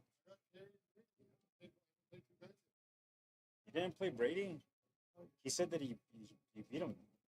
Brady? Yeah. I played him right here on this front. This one. I never played Brady. I never played Brady or Terry. Yeah, I know you didn't play Terry. And I wasn't sure about Brady, but he said. I never played Brady. My first guy was Daryl, Joey, Ralph, Mike. No. Mike, Ralph. Yeah, so he said it was 5-1. What? But I don't remember you playing. That's the kid there with the hoodie, right? Yeah, so then just play him. I'll just reopen it. I mean, it's not going to make a difference because he gave you a win. But if you don't win, now it's going to make a difference. You want to keep the win? Oh, I want to make it. I want to make it real. Yeah. So you have him and then Terry. I'm going to play Terry and I get. Yeah, Terry, you got to play Terry Daniels. Play right now, right? You can play Terry now. He's probably smoking. He might be smoking.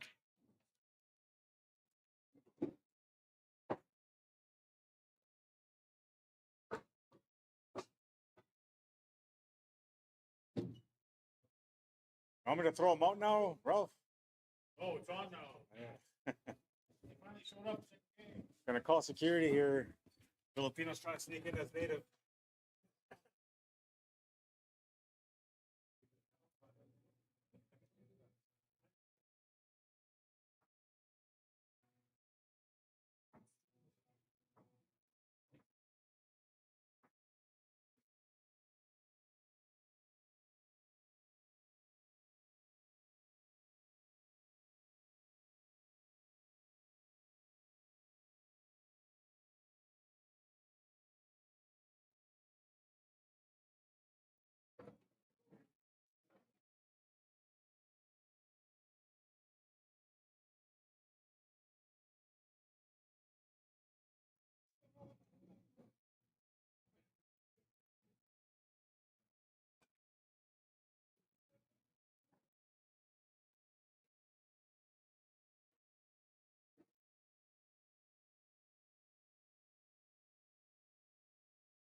Wall. Get her done. And his game, he had a game registered that didn't actually play, so he's got to play that match over.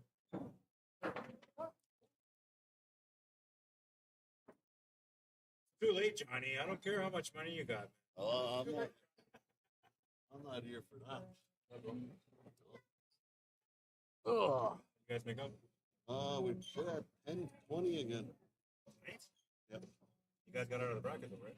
Huh? You guys got out of your bracket? I'm playing hockey with. Oh. No. You got to put Johnny on as special guest commentator. Yeah. So I could watch after and learn what I did wrong. Hey. Yeah, no, I'm playing hockey this weekend.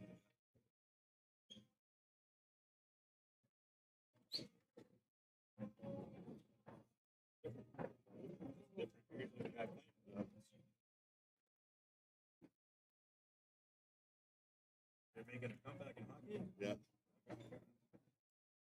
Good shape, anyway.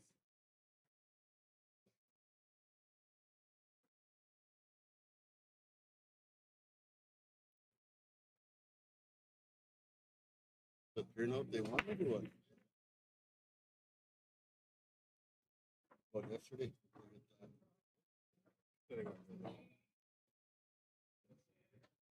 Oh, I pick a sport already. He's trying to play all of them. Sir. 10 players. Well, 9 because I put the money in, but I didn't. So, 9 players. So we did 10 player round robin. Basically, 2 players are supposed to wait for the money, but this guy's changing. So first, 4th player, and second, 3rd player.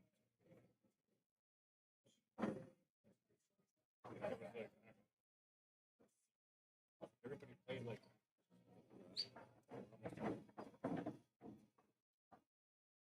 Mr. 5-star level already.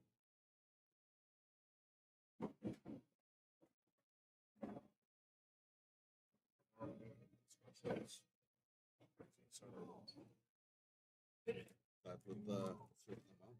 3,600. But I'm on 50 points.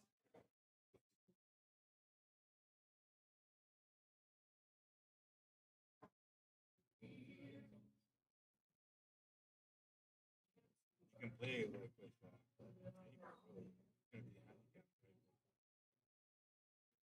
Probably the best of times. So it's like 1,800 and 1,700 would be like 850 and 750. Technically, it's 1850.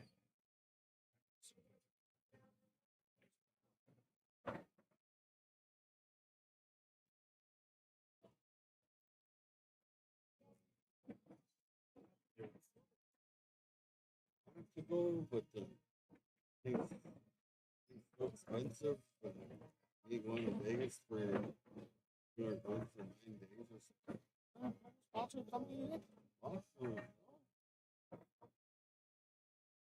Why not? You get somebody. That I'm going to Corona on Monday morning. Wife's going to work.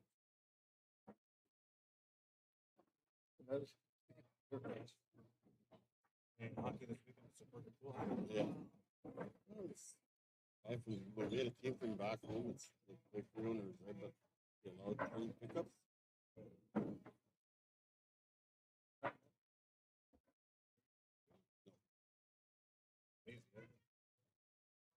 Told them we play in our rec league, get off and we play 2 times a week.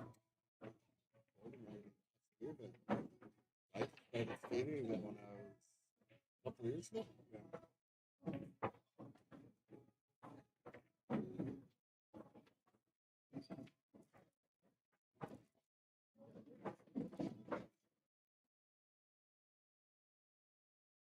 We've warmed up now. You guys are missing each other. Running tables like nothing. Trevor, slow down. Trevor, slow down, man, slow down. You guys need help somewhere to be.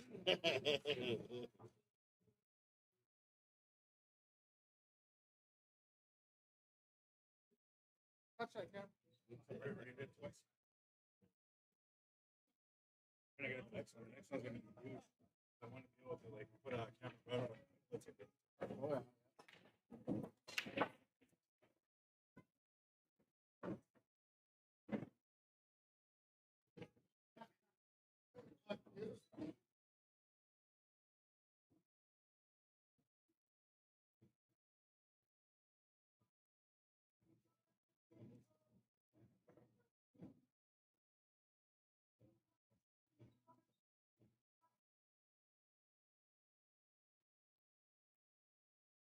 Money yet? We play to go to the finals.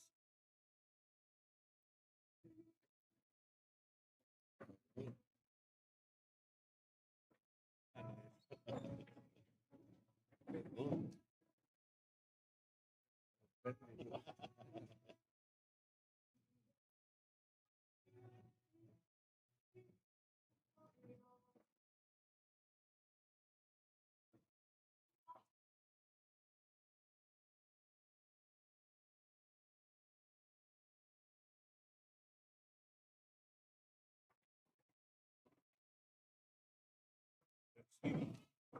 the most complete Jets team that I've ever seen. Sonic Cup this year. Good level. Paper, yeah. Still out there. Yeah. Hope that was Yeah, we'll see how they handle it. If they get through this round, then it's going to start becoming a physical game. Yeah. So that's where things are going to change. Teams that make it the furthest along that have the most physicality. Bucks and some back. Yeah. off the lake.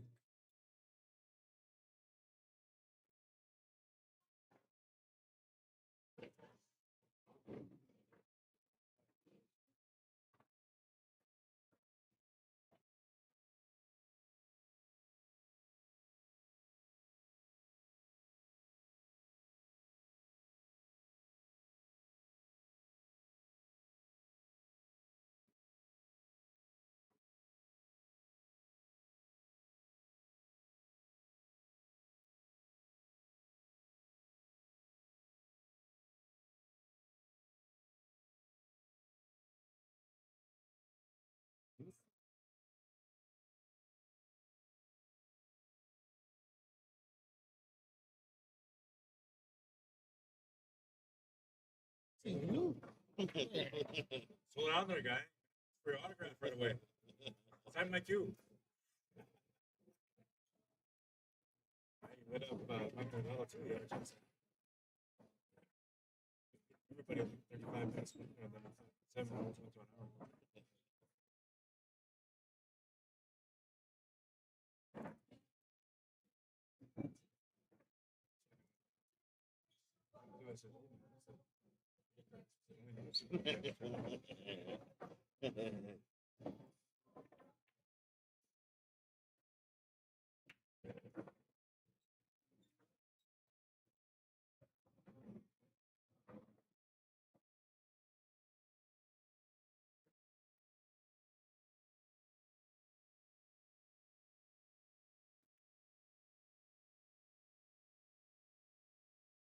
Breaks today I would have.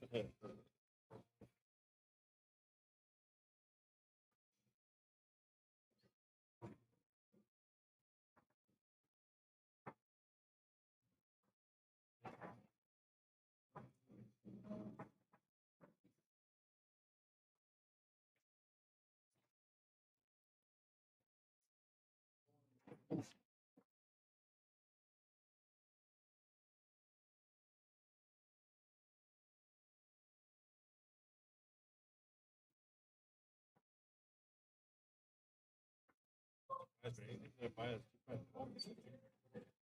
Today I got chicken fingers. Now it all tastes good.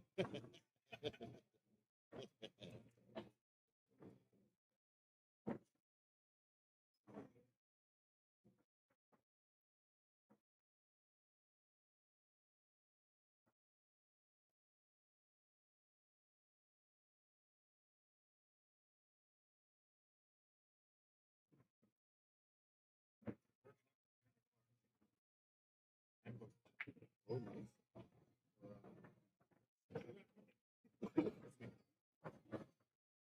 I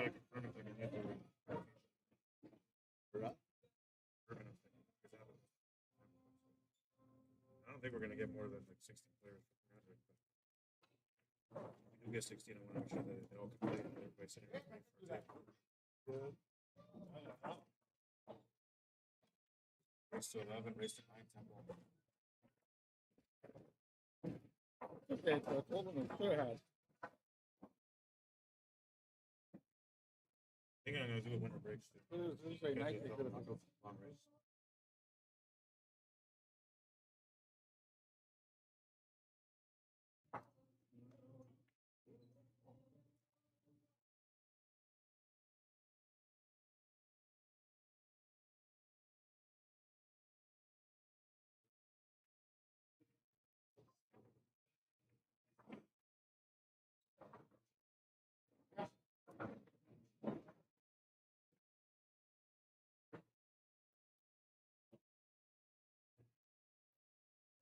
Rome was playing hockey too.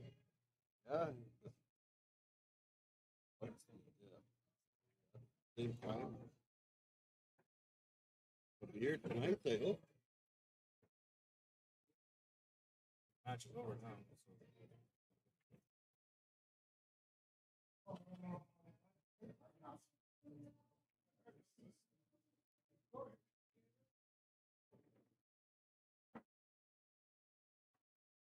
Yeah, good hockey player. Fast skater. It's not fast. Just Defense, size. defense, yeah. That's a freshman like Shaq. Let me out, you don't. All depends. He's the one who put the team together and left us for 1 game. Yeah. Shaq here with you guys? Oh, he moved to Edmonton. Yeah, action on third. Yeah, he's playing all year round now.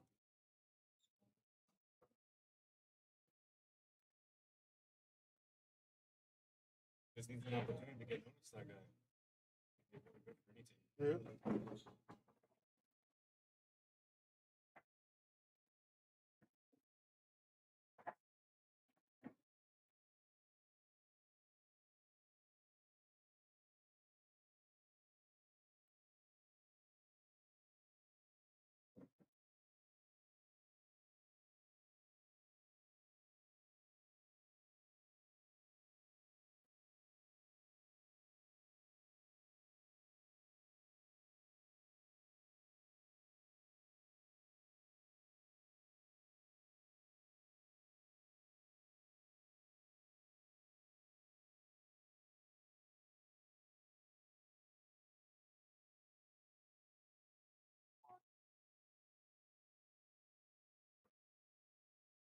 Save that replay, Mike, so I can show everybody that you're not good with the ball.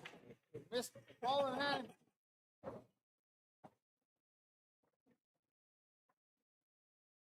Give him another one, cousin. The only way to beat him.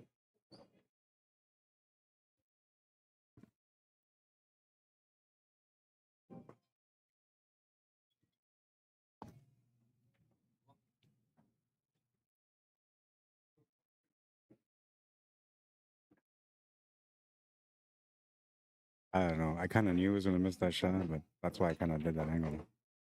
I thought I was going to replay it. Oh, I just missed it.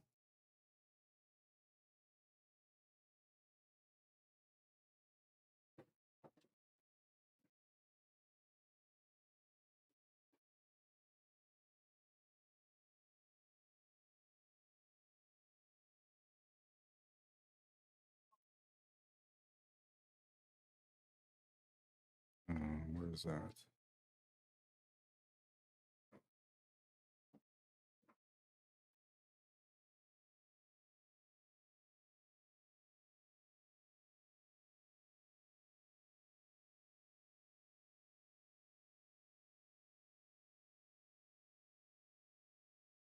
Can't change that now.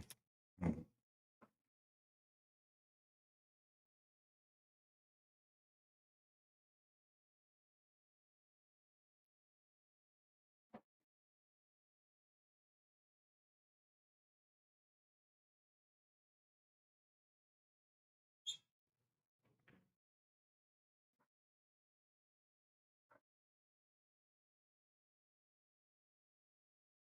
Oh, he did have missed that one. Well, Francis has a good chance. A lot of work on this table, though, and he only has one opening shot, which won't really accomplish much for a breakout for him. I'm going to check that side camera, see if it's fixed now. For you?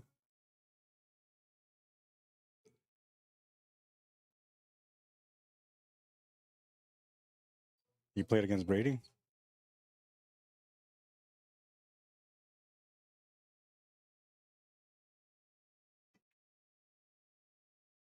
So, I think.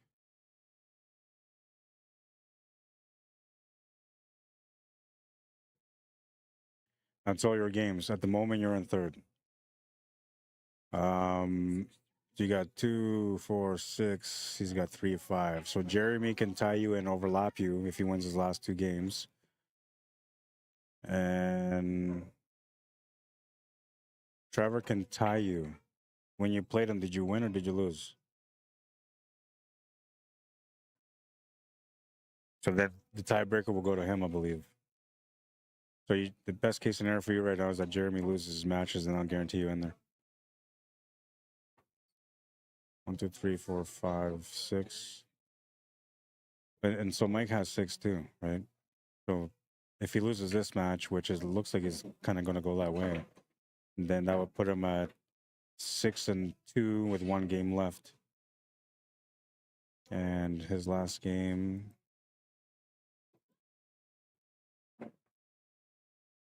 His last game is against Jeremy, so they can take each other out there.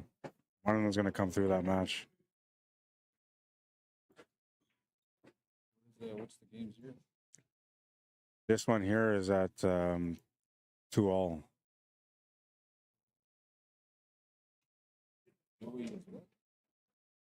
Joey's in second at the moment, and he's got 6 also, right? So right now, first, second, and third all have 6 and 2, but you're the only one that completed theirs, so you have 6 and 3. There's a good chance that these guys might finish 6 and 2 as well, right? Or 6 and 2. He still has Happy left. That's all he's got left. And Happy, yeah, Joey. And then Happy's at, he's only got 5 games plus the one that he's playing now, 6 games. So he still has 3 games to go. 3 matches to go, yeah. Yeah. And I think you still have one more match. The match against Trevor, because he said that he didn't play you. Yeah. The guy with the hat here, the Celtics hat. Yeah, so he's your last match, and that match matters to him, so you got to play him. Yeah.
Had it, but he missed the shot.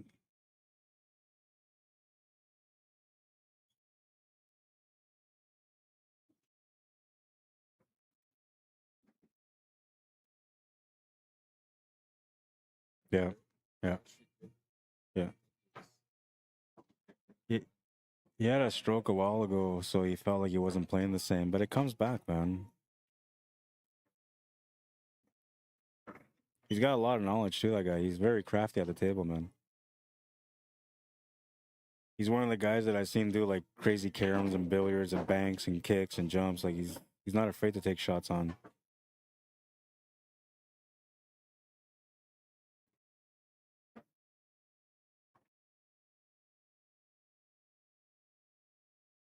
Yeah, I seen that. It just takes a little while to kind of get going. You were here early, you had time to warm up, but then you were playing against Levi, so that didn't really help your game. Yeah, yeah. I don't ever say the same thing. He threw me off on my shot too, man. I was about to start making a comeback and he threw me off and I was so mad.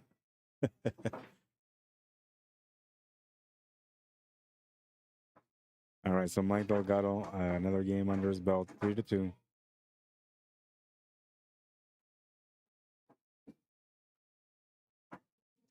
Yeah.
Yeah, Meech. I think Meech.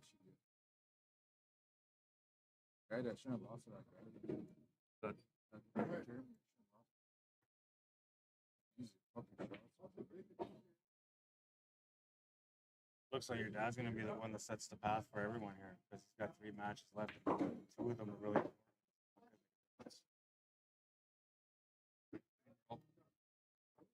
3-2, Mike.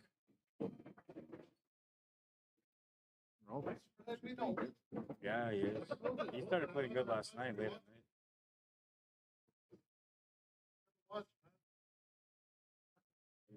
My bad.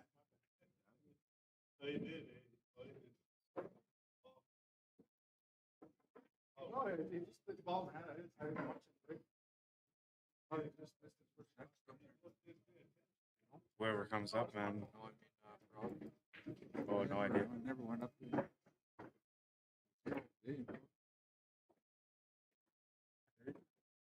What you guys wanted, man? Nobody's even had a chance to walk around yet. No. Brother bought me a meal and brought it here. 8:40. Play for 2 hours. And as far as this, we got 1, 2, 3, 4. Four matches left altogether. Forget about your dad.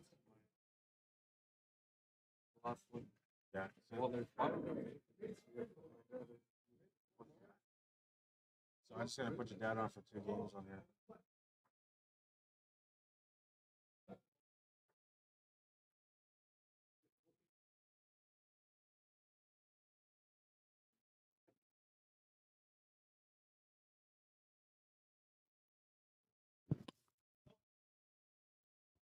Everybody's trying to figure out things here, where they're standing, what they got to get to win. Oh, thanks for the donation, Chris Knowles. I appreciate it, man.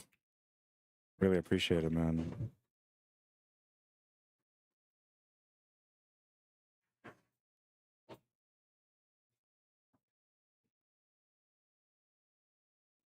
What?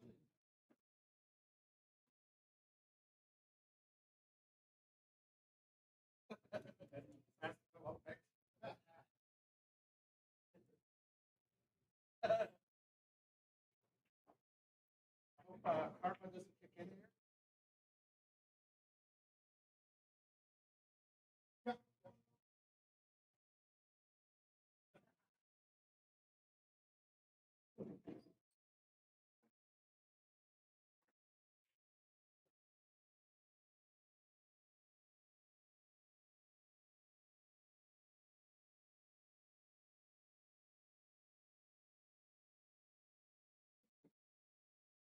3 for Mike, 2 for Ralph.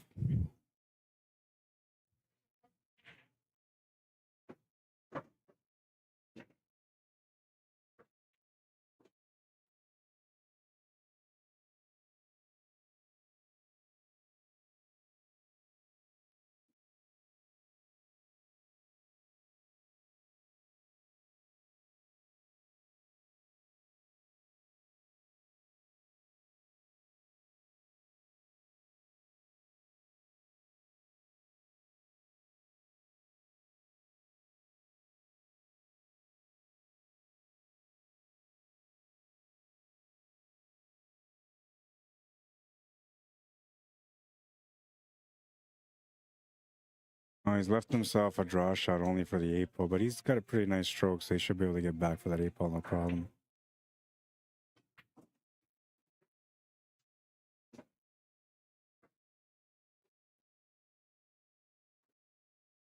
That puts Mike Delgado on the hill. Only lost 1 match so far. But losing 2 could maybe bump him out of the tournament. So without him even knowing, you know, he's kind of sort of more or less fighting for a spot. That 1 loss puts him in a bad spot already. 2 losses here against Ralph would put him into an even worse spot. Now adding a little bit of pressure into his last match.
What's up, Mike McKinney? How you doing, man?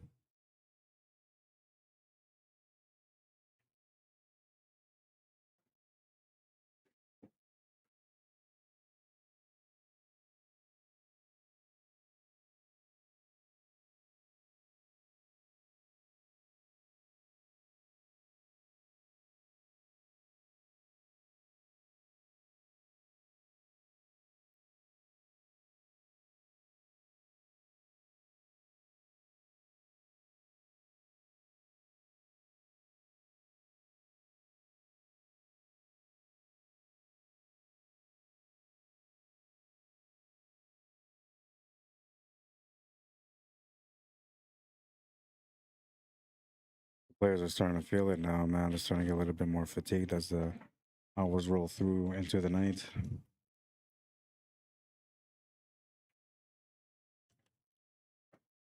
That's one thing about pool is the more you play, the more it drains you mentally. And then eventually that mental drain is also creating physical exertion.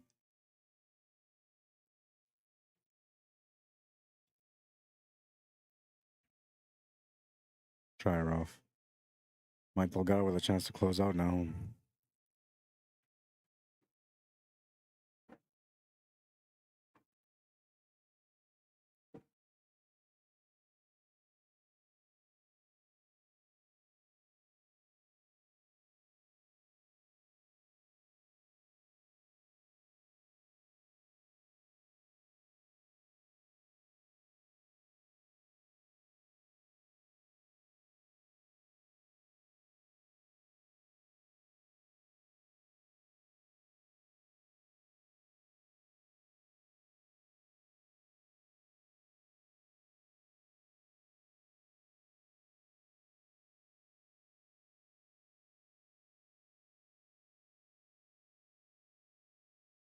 I don't think he really has to do a whole lot of work here, but he's looking at this like it's absolutely necessary to do a breakout here.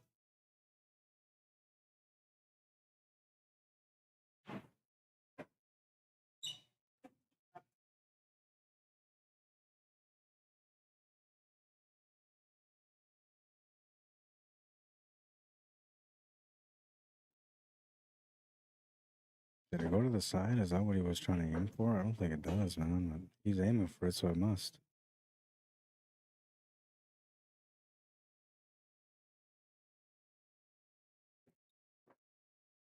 Yeah, that went in. Oh, this camera got moved again.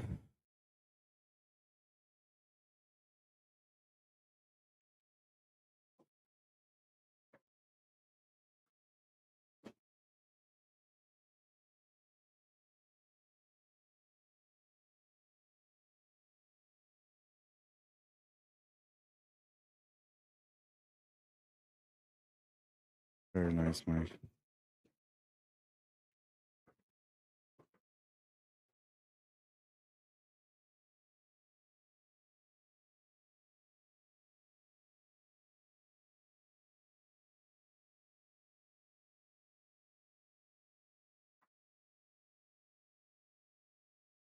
Only 2 balls away from winning the match. Just done his homework. Going to come up a little bit short on the pace. It's got protection from the 3 ball though, so he can hammer this ball in no problem. Yeah, 3 ball's going to come to the rescue. 5-2, the final score on that one.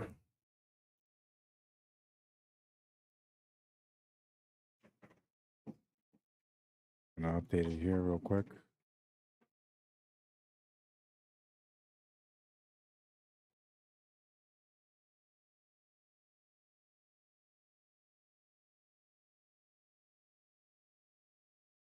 Five to 2. So now the next match we got available, those are all done. These are in play, those are all done. Terry Bolio, Terry Daniels, which both players are playing right now. Ralph Francis and Terry Bolio, they can't play either. Jeremy Smart and Mike Delgado, they can't play either. Terry and Joey, they can't play either. So we're kind of at a standstill here. Trevor can play, but he's playing a match right now.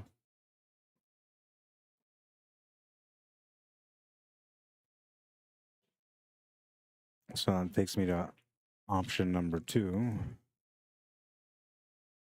which is to move the camera. I don't know if that will work. We'll try it anyway.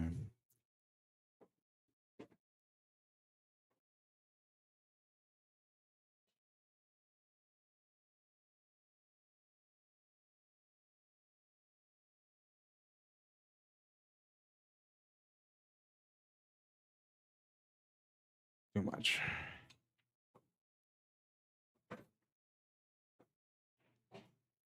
All right, so we'll leave it like this for now. This is a matchup between Trevor Meeches and Terry Daniels, and they're having a pretty good matchup, it looks like.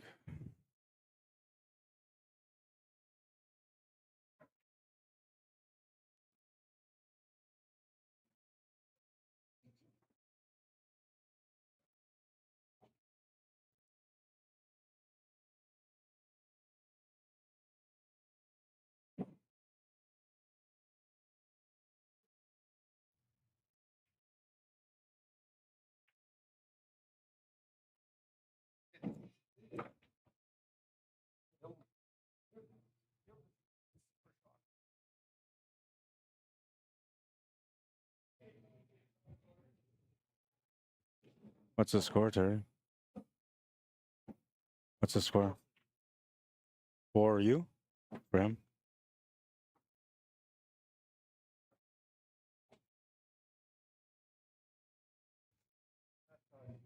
Scoreboard has been updated.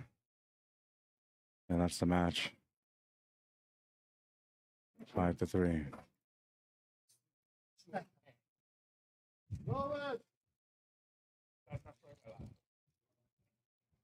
Close the door, man. Close the door. Close the door. Oh, shit, sorry. Here, I'm gonna open his door for you, Brent, okay? Here. Just leave that thing in there. Stay open.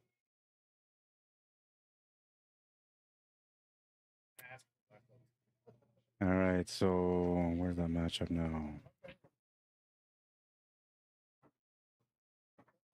Against me. I thought you were playing pretty good, man. Played good against Delgado. On the TV table. Then I get spanked right after. On the TV table. Yeah. All right, so now the only match I got available is further down.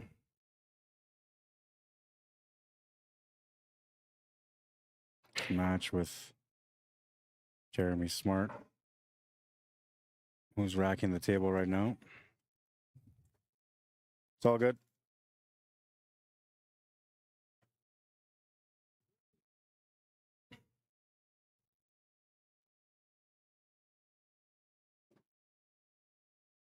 Okay, this is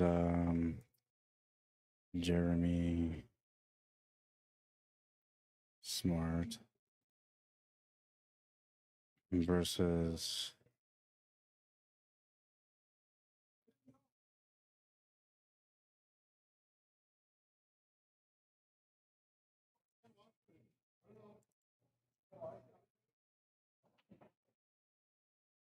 okay, so I'm gonna go find out what the score is. These guys have been into a match for a little bit, but I'll find out what the score is and I'll come back and update it. And then when we get a match on the main table, we'll go from there.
Okay, so these guys are up on that table also.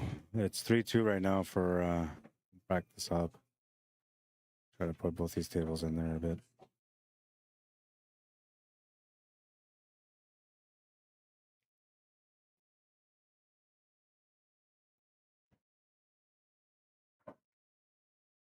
Can't do much commentary from this far away, but at least I know what the score is on the match. We're following the match on the table on the back end. But since these guys are playing here and they're going to be crossing through the path of the camera, I might as well just change that.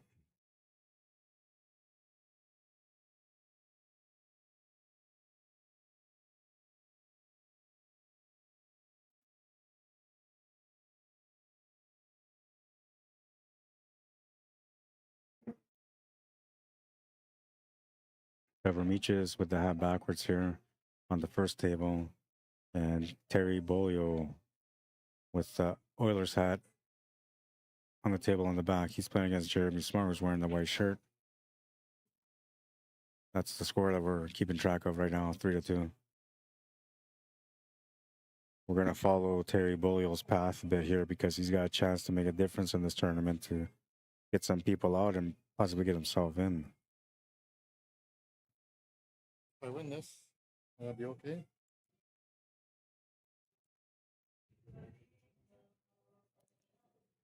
So you're in fifth right now, and who are you playing? You're playing against Terry. Brady. Or you're playing against Brady. So that would put you, wait, that would give you 1, 2, 3, 4, 5. You still have to win. You have to win this one and one more. And even then, it's not guaranteed. What's going to, oh, well, wait, that can't be it. Hang on. Okay, so clear. You play, or you're playing against Brady right now, right?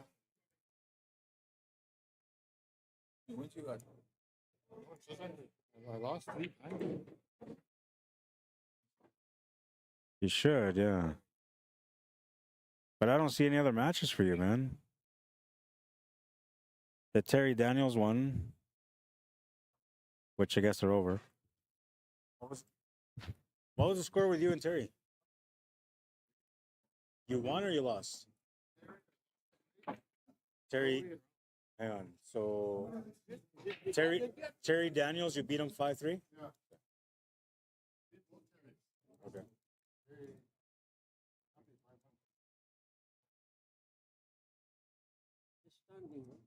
That's what I'm about to look. So you're still in first, Mike. And you got one game left. If you lose that game, you'll be tied with Joey. For first top twos. And then Daryl's currently in third. And these guys are fighting for fourth spot. These spots are not secured yet, these 3 spots. They have to figure it out. But you, as long as you win, you're in for sure. Top 2 spots. If you lose, you might finish second. And I guess positioning matters because first place is playing against fourth place. And second is playing against third. So second and third will be a tough match. You shouldn't.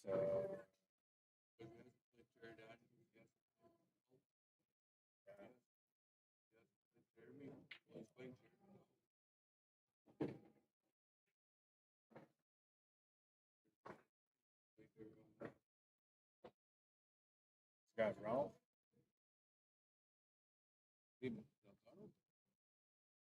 Yeah. He's got Ralph. He's got Terry. That's it, Ralph and Terry. That's all he's got. And you. Not Terry. Jeremy, Ralph, me, and Terry. That's 4 matches. Right? Yeah. They playing 1. Yeah, so after this, you got 3 matches. So this gives them 6, and then, yeah, you have 3 matches. Now, if you happen to lose one of those matches, then that would put him at 4. So you would have making him.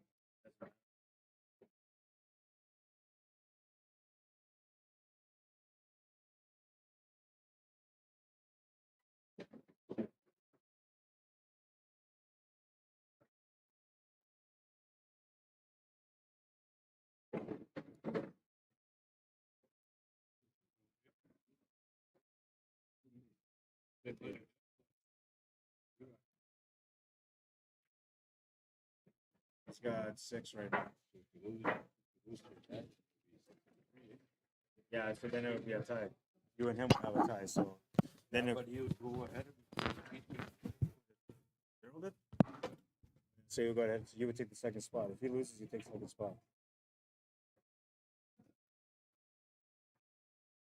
And you played against Jeremy. You lost to him too, right? I beat him. You beat him. Then if Jeremy gets into that third spot tie with you, then you would take third. And when you played Trevor, did you beat him? Oh yeah, I beat him. Yeah. So yeah, so that's all. As long as Jeremy loses one more, then you should be good for at least third.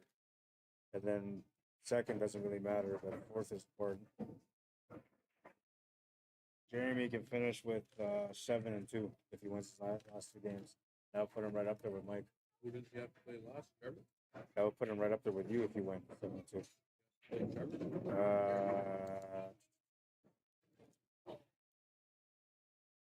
Yeah, no, he's got to play Mike Delgado. Toughest match we got. And for Mike, like he may or may not be locked in because he already knows he's in a qualifying spot, so it may not matter to him on that match. But he's not that kind of player. He always plays consistent, so I'm assuming he's going to try his best. Right now. Yeah, your dad needs to win to have a chance to get in that top spot, top 4. But then he also has to beat you, which will change the match, will put you down to 3rd, risking your chance to get out.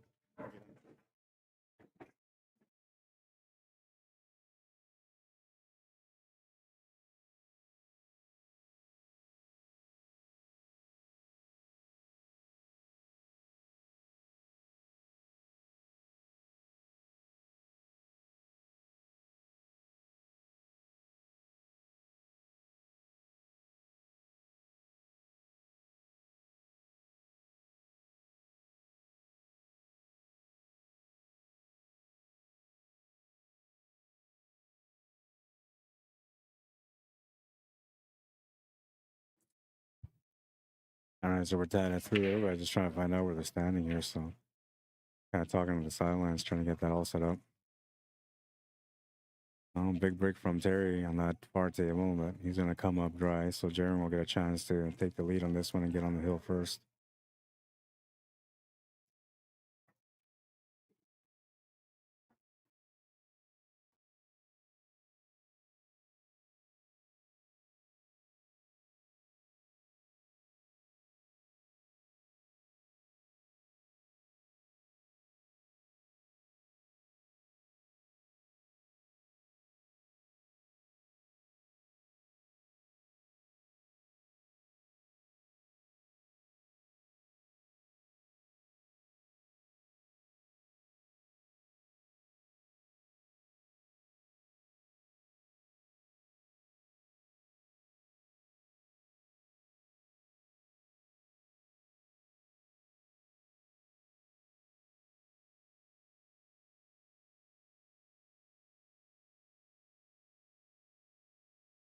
Oh, he's claimed the stripes, and the stripes are looking all right. I think he's going to have to take the 15 ball next to the top left corner. I guess top right of our screen. Not a problem. There's enough separation for him to make it, but he doesn't really have many options to shoot at right now, so it's kind of more or less what he has to go for.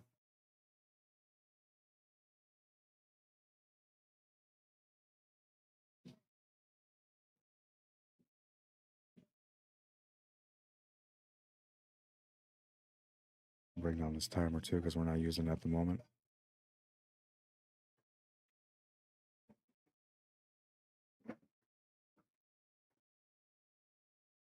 Brady just made an amazing shot on the first table.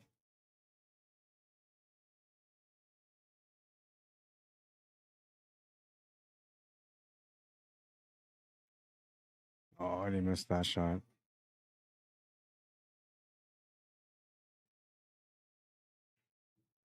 We're looking at the closest table. Big shot. Boom, right on the money, man. What a shot.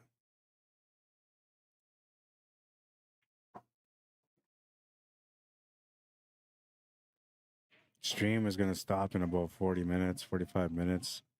And there's still going to be a couple of matches going. So what I'm going to do is I'm going to run this until the stream stops. Once this stream stops, I'm going to set up for the finals. And then we're just going to watch the finals after that.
We're out of here.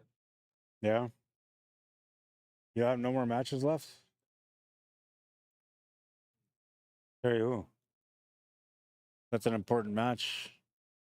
Because he can either get in or get out, but then that also I know you can't. No use. Okay. So what do I do there? He's forfeiting. You got the top four are pretty solid, right? No. No?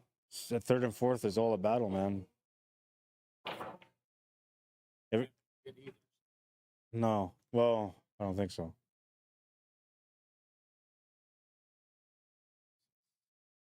Okay, so you're in 6. If you played your last one, you'd be at 5 and 4.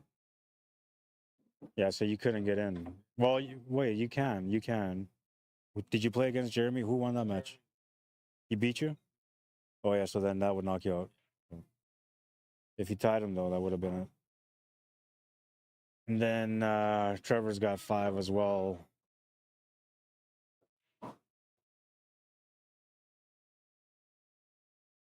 I don't know, man. I feel like you might still be able to get in, but it all depends on what happens. Yeah. Because, like, Terry is not in either. He's below you. Yeah. Even if there's a chance I can win it.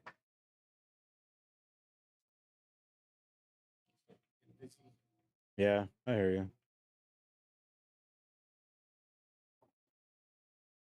I didn't see who won the last game. I had to go find out who won the last game. Up to you, man.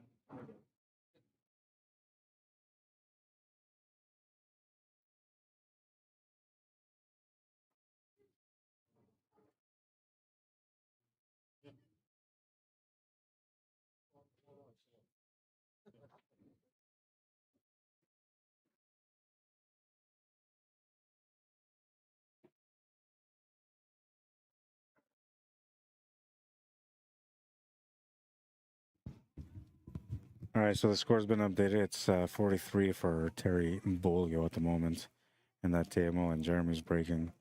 Now, he technically has to win one of the last 2 matches that he's got.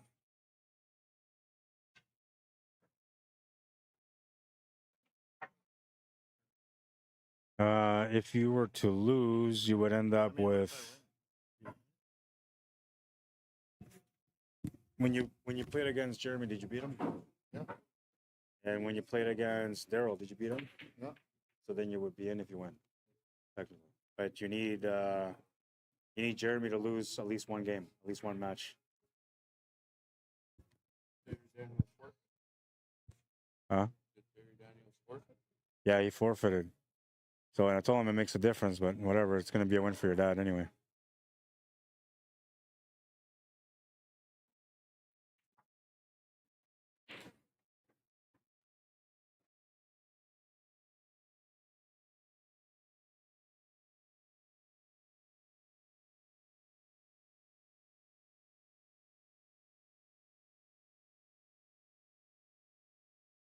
So what do I do in this match here when there's a forfeit? Do I mark it as a 1-0 win, or do I make it as a 5-0 win? Because a 5-0 will give that person 5 racks towards the points overall.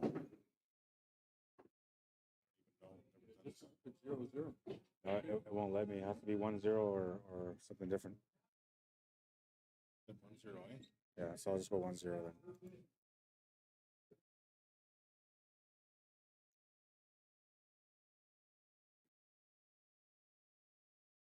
Okay, so first, second, third, fourth. Yeah. Even with that win, your dad had to win all three matches left for him to be able to get in. He's playing Jeremy, so like if he beats Jeremy, that gives him a chance to get in. He has to beat Jeremy and he has to win the next matches that he got left. Then he would have a chance to get in. You still got one match left. Who you play then? Oh, okay, so that's one of the important matches. He wins all his matches. So Say Trevor wins. Trevor would put him at 6, so it would matter. What would matter is who won that match between him and your dad.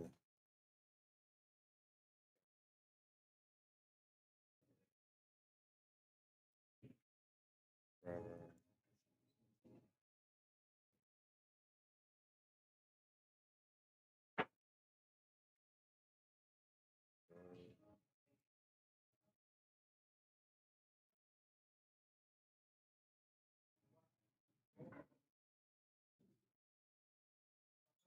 he beat your dad. So he would have won on the overall because he beat your dad 5-2. Your dad can get in, but all of it really depends on what Jeremy does now. What he did, like your dad has to win the matches, and Jeremy needs to at least lose one. Jeremy still has one match after that. Right now, like Jeremy wins both of his matches, then that would put him in the top 2.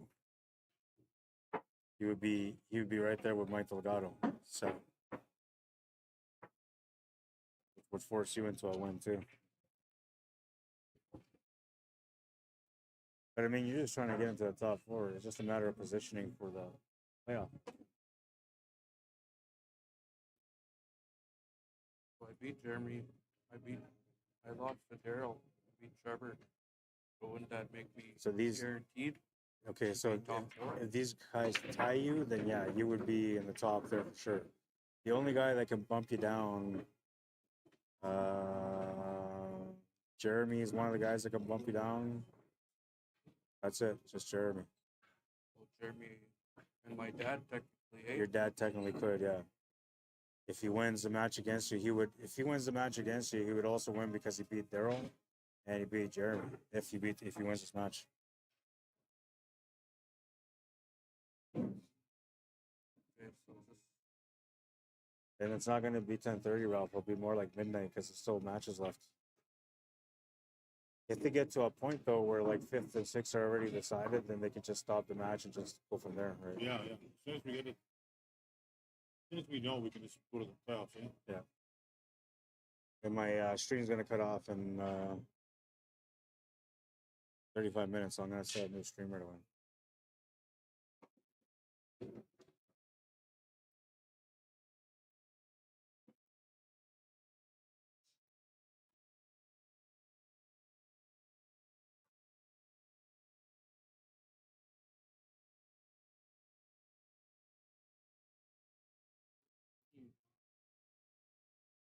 Average match is taking about 40 minutes.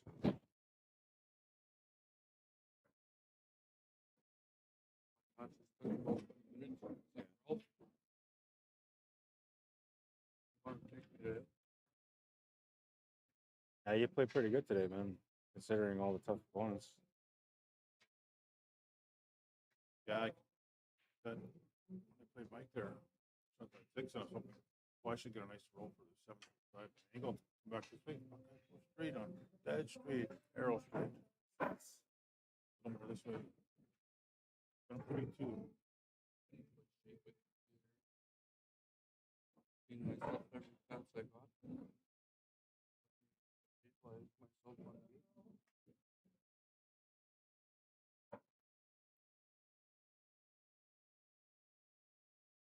Yeah.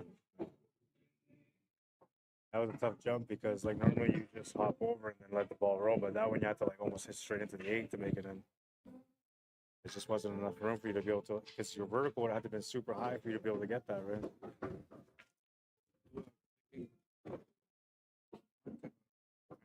accident on it, because then you got hit a little harder. Yeah. You know, and then because if I went forward, then I so I thought I just came a little to the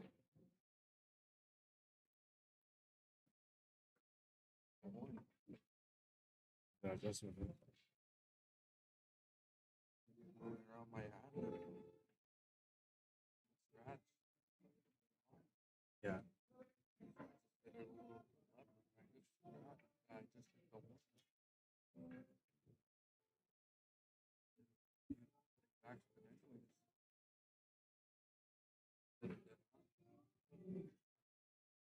Yeah, you would have had to make contact with the ball and the belt at the same time, man. That was so close, eh? You might jump right over it even. People that train that, man. So the way they control the distance is by how much they increase their jump, right? So the more they go into the jump, the further it jumps. So the less they do, the shorter the jump is, and it's so tough to do because you got to spend hours on working on it, spend hours on working on it. And if you do it enough, you can also learn how to do like the jump mass A's, which that's how you get out of trouble a lot, is jump mass A. especially with a ball sitting over the pocket, right? Like, all you gotta do is curve the ball in there. But the jump masse requires like such a delivery, like the stroke has to be so firm and pure right through for you to be able to get that jump and get that spin effect for when it lands, right? Most of the times when you do a jump and you put spin, as soon as it lands, it kills the spin.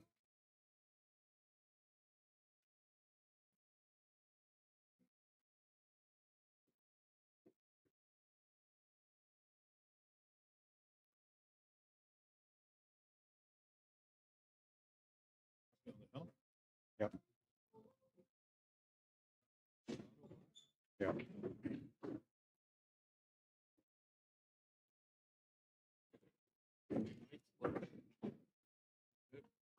But he's been on ice for a little bit now, and he just ate too. Gonna throw him off a little bit. Not great. Great. Big ball. Run it over. Yeah.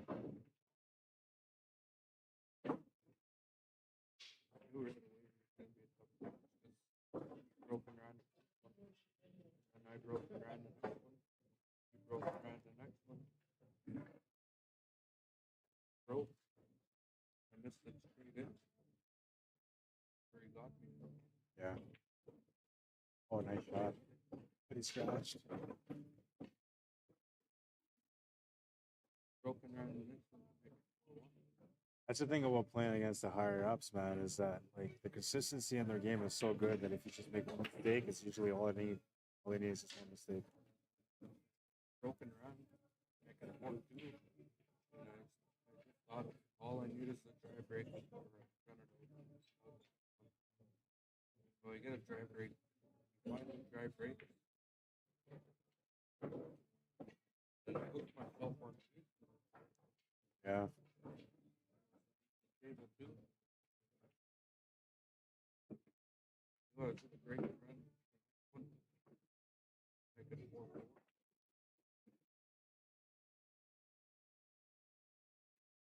Everyone has a good chance to get out now.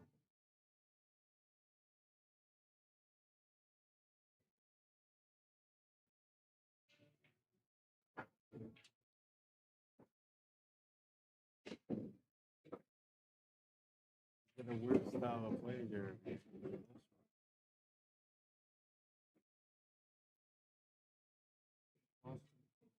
Yeah, it will. It will.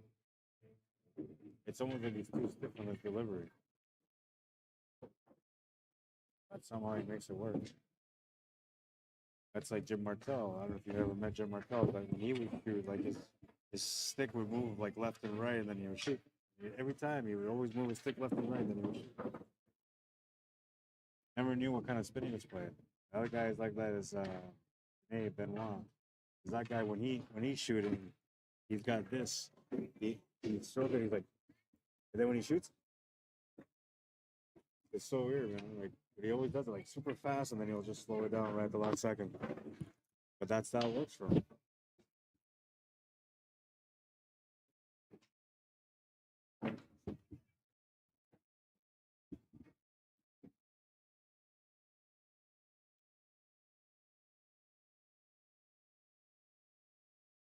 Oh, it's a score, man.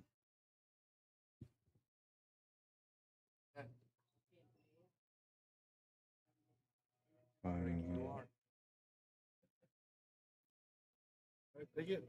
Yeah, man. Thanks for playing. Good shooting.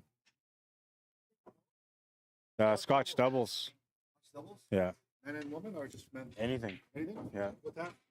It'll start at noon. It's $80 for the team, so $40 a player.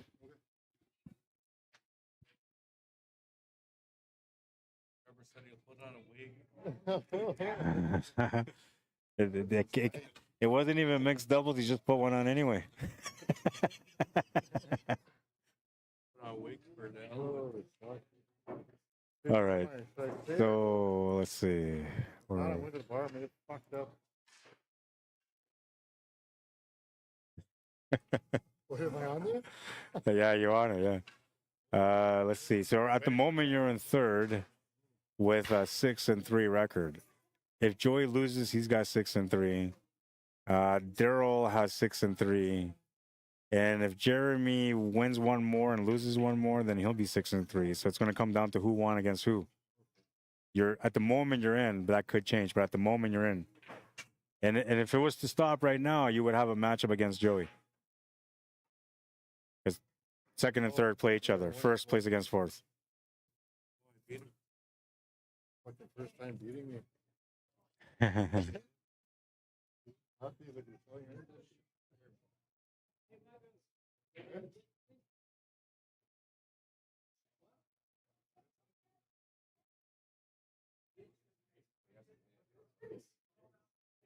Makes the 8-ball, ties up the match at 4. Oh, that was Hill. Wow. 5-3 for that guy. 5-3?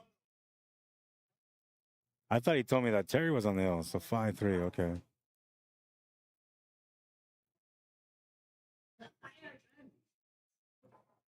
Five, three.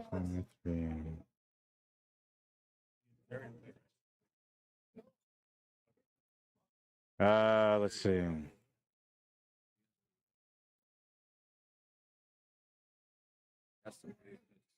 He has to play because he has to beat Joey. Okay, so like Terry will be out now. Both Terrys will be out now. Ralph, you're out too. So that leaves the top 5 guys battling for a spot. Jeremy and Mike's match will make it. Or Yes. Technically, wait, 1, 2, 3, 4, 5, 6. It does because he would tie him up for top 2 spots. And because he beat him, he would take the first spot, which gives him a better draw. Yo, can you guys play it here? Or do you guys rather play it there? Okay. You want to play on that table better? Yeah, I know. We'll put you on that table at the end when it matters. that's why you beat me, Mike. Table. Yeah, so the top 5 guys are still battling for the last 2 spots. So you winning will put you in there for sure. You losing may not work out that way. If you win, you're in. So Mike's got 7, you got 6. No. Joey and Terry have to play, so Joey can finish with 7 as well.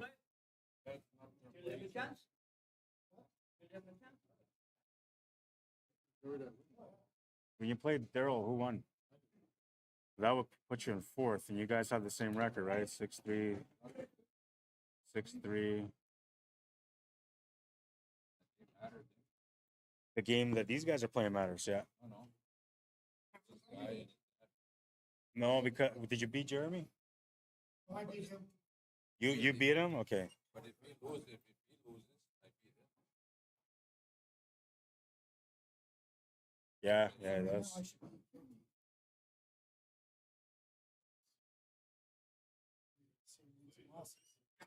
Yeah, because the guys below you are Trevor and Daryl, and you beat both of them? You beat Trevor? Oh, yeah, so it still matters because you're still not guaranteed. If you would have beat him and Daryl, then you're okay.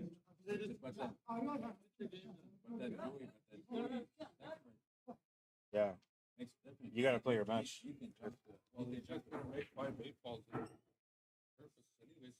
So he's gonna give you the game. I can't stop anything from that. It's kind of like Terry Daniels forfeiting. Like he forfeited because he felt like he had no chance, and he still had a match left. Who did he have to play? He had to play against Terry. Right. Yeah, against Terry and Terry. They were both supposed to play each other. Yeah, they're both Terrys are out now.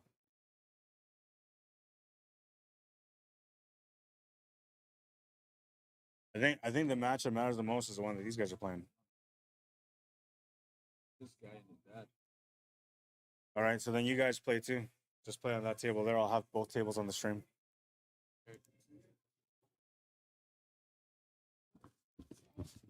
All right, so they're gonna play on that table there, and we're gonna have both matches because it comes down to these 2 matches. And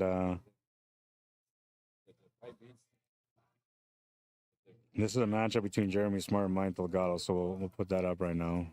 That's the closest table. Joey, then I go. Yeah, but like he's just saying that's just gonna be perfect. It's but that's what I said to him. It's no different than yours. It's perfect.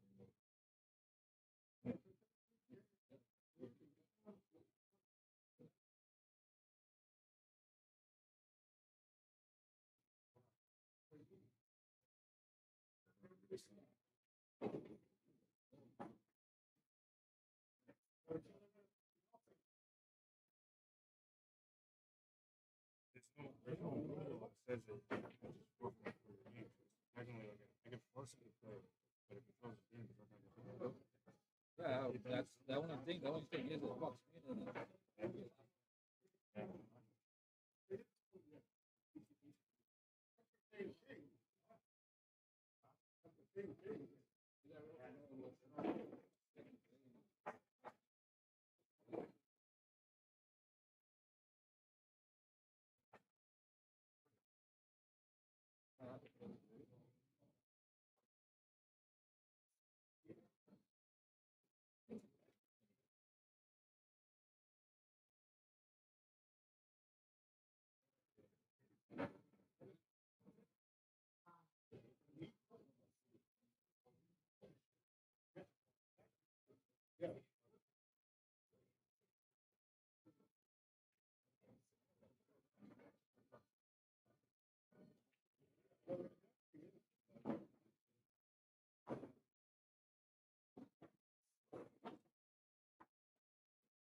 So I gotta look at this and see.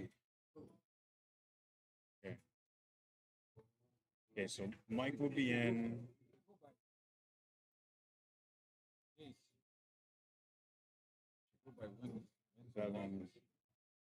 Okay, so Mike would be in no matter what. Even if Mike lost, he would be at 7-2. So Mike is in for sure. He gets in. This is how it used to go. I'm gonna look at it right now so I can tell you because there's a chance that if you play against him and you beat him, it won't matter to him. It won't matter. Because he's already in no matter what. That's what I'm I gonna. can't qualify. I There's no know. way for me to qualify. Yeah, I know. And there's no saying I could forfeit. There's nothing there on the paper. You know what I mean? I'm out no matter what. Did Joey beat Jeremy? Okay, so then Joey would stay there even if Jeremy lost Yeah. at Doesn't 6-3, really matter. so he would still be in Yeah, 2. for sure. And then Jeremy losing will put him at 6-3. And Trevor and him played, but Jeremy won that matchup. So that keeps him in 3rd. Your match makes a difference for Trevor and for Daryl. You winning makes a difference between who gets in and who doesn't. It doesn't affect Joey. Yeah. All it affects is these guys are important. Okay. So it won't affect Joey if you beat him, and it won't affect anything if he wins either, except for these guys. And then it comes down to the. I just looked at it. Will affect me because I lost the barrel. Yeah, no. So come here and check this out. So Look, check it out. I could forfeit because these I guys can't have, qualify them. right, Mike? You So still no matter get what, the you match. lose in 7-2. So first place is already there. Second place will put you there. Jeremy's the other guy that can get ahead if he wins that match against Mike, right? Because I will put him at 7. So now that would put Jeremy at 7-2, Mike at 7-2. So that puts those two guys in first and second. Now you will go to the 3rd spot, right? Yeah. So now with you and Trevor, did you beat Trevor? So then you will get the 3rd spot. In the case that Jeremy would win that match, you would get the 3rd spot, 2nd or 3rd. So no matter what, that wouldn't change.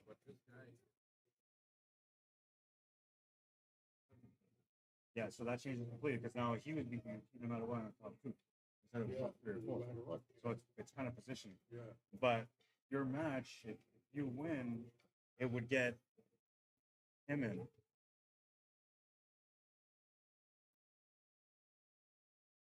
No, wait. If you win, That puts him at 6-3, but he will get in because he beat him.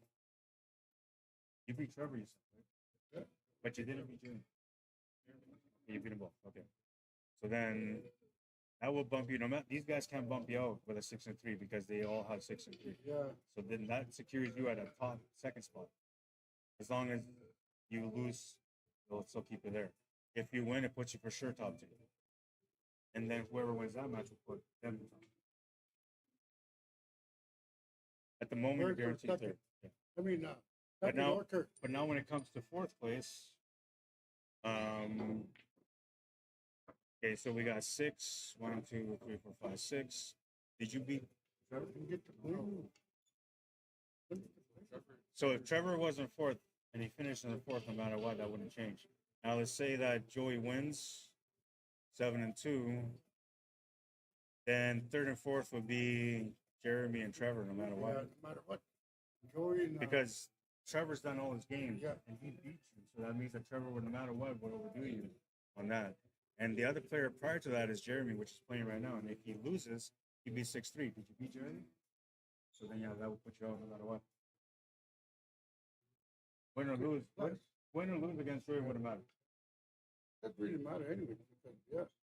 That's how it goes. You'll go automatically in there already. You should be in there for sure because you beat him who's below you, and Terry Daniels can't make it in. Terry Bolio can't make it in either. So the only person that you have to worry about is the guy that's ahead of you. Did you beat Jeremy? Yeah. Yeah. So then that would put you in that spot. Yeah. And you didn't beat Jeremy either, right? No, you didn't. You didn't beat him. So that means that Jeremy will still bump you out. So yeah. So no matter what, it doesn't matter whether third team plays or not. But I'll let you guys play it for. Force it then. We'll put it on camera. You'll be 6-3. Yeah. And you'll bump down. Because I beat Joey. Oh, you beat Joey.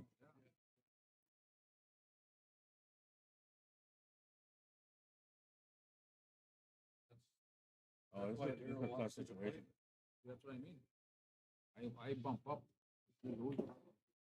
Yeah, I'm gonna do a hypothetical. I'm gonna fix this after, but I'm gonna do a hypothetical. Okay, so we're gonna fill this match in. Top Okay, five. so let's say Terry top won. five. Okay, I'm just gonna say that you won. Top 5 will be happy. Okay. My guy gets a 5. So let's say I'm actually gonna make it like it was 5-0, like because. Okay, wait, 5-0 one way, 5-0 the other way. That's what I'm gonna do. Okay. So now if I go here and I fix that, Joey gets in 5th spot. That's why you don't like it. Joey beat Okay, hang me. on. I gotta write this down because I don't want to mix it up. So it's Joey Joey, beat me that he had 7. Joey versus Bobby. And the other one I'm changing is this one here. So let's say that 6-3. All 6-3 should move up. Figure it out. I'm going to go and have a smoke break. Figure it out. I'm going to go and have a smoke break. I'm doing it here on paper so I can see it. Figure it out. I'm going to go and have a smoke. So this match wouldn't matter because it doesn't matter. None of these guys can qualify. And the other match would be this. So let's say we're gonna say that Mike won it, just to as an example. Let's say that it went to the hill. Yeah. Okay, so if I do it like this and I reset this here, this time I put Mike as the winner in this match. So as Mike in the winner in this match, if Mike wins this match, Joey's in no matter what, even if Terry beats him. Okay, but you would still not make it. I'm putting a scenario. If Terry was to beat him 5-0 or whatever, and then Mike wins this match, this is what the results will look like. Okay, so now hang on, I'm gonna change it, right? And I'll switch it back. So Joey and Terry. Okay, so let's switch this one here. Say that Terry forfeits, gives him the 5-0, whatever. And let's say that yeah, don't worry about it. Okay, and we leave Mike still winning. Okay, we're still gonna leave Mike winning. So that would put Joey in second as long as Mike wins. but you're still out at that point. Okay. Now the last scenario, this is the absolute last scenario, that Mike was to lose this match. Terry just gives him the match. Mike Delgado. There.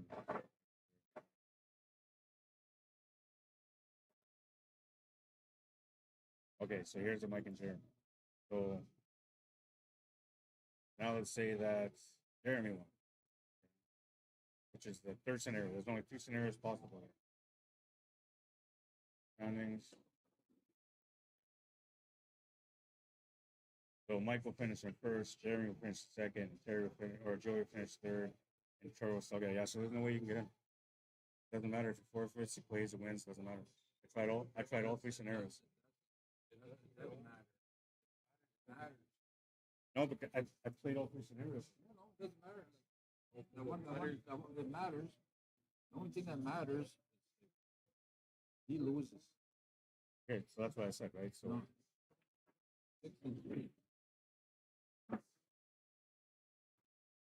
Getting here. Okay, so this time it's a loss. Say 4, 5.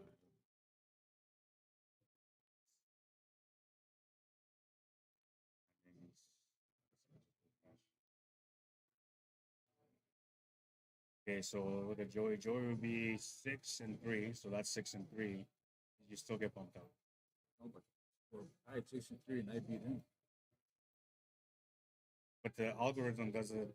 The algorithm decides who goes through. I'm not doing it. The system itself is doing it. So the system says if this scenario worked out that way, that Joey would have to finish it 4th. No, but you're going by wins. We're tied 6-3. You look. I think what wins on this. it's doing this. It's whoever won the most games. So he got 2 more games than you. That's why it's giving it to him.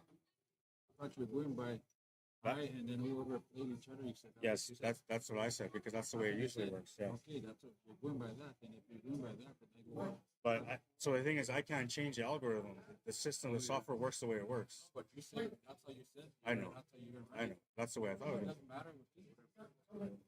But that's the system. The system itself is going by match wins and points. Last time. I can't say anything. I'm being as fair as I can about it. There's nothing I can do. You said one thing at first. Yes, because usually when I used to do, Don't say usually, but I that's used to, what you said. but hear me out. I used to do a round robin every. Doesn't matter. Can you just hear me out though? Because you're being upset, and I'm trying to explain something to you why I said that I said. I use the digital pool system for every Thursday for the round robin at the hangar. The round robin at the hangar when 2 guys, I know, but I'm telling you, when 2 guys play, whoever won that match gives the first thing. That's the way the digital pool runs. Well, I'm trying to explain it to you. So But you told me at first you're going to go by wins, whoever beat each other. That's what you said. but I don't make the decision. That's what I'm trying to get You to. just did it. You told me that here. I put in when I go into the system here. That's mine happened too. I only got 1 loss. Okay, so okay. So hang on. Okay. Hang on. Okay, hang on. Okay, you don't know the score 5-4. What Okay, if it's so what if it's 5? let's say he's just forfeited 5-0. Okay, Okay, yeah. let's just say forfeit. Let's say you lost 5-0. Okay, let's say you lost and Joey lost 5-0. Now here we said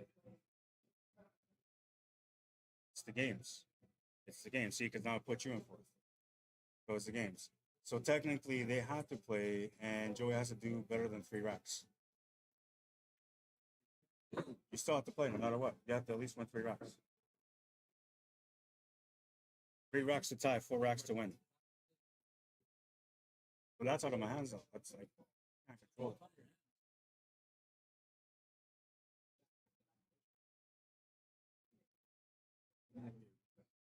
Yeah, well, so what I would say, like these, you guys should have played ahead of time instead of waiting to the very end because father's son is controversial.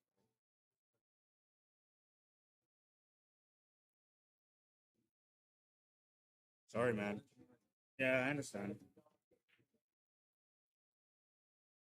Yeah, well, that's what I'm saying. So their match should have been played right ahead, not at the very end, because then they would have just played out. But leaving it to the end means that now they can predict what they can do. So that's not cool.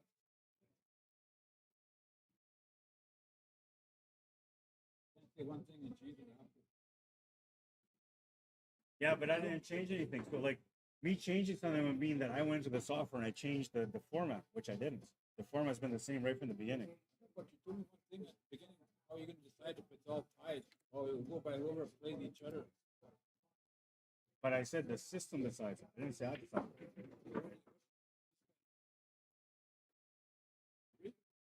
Who?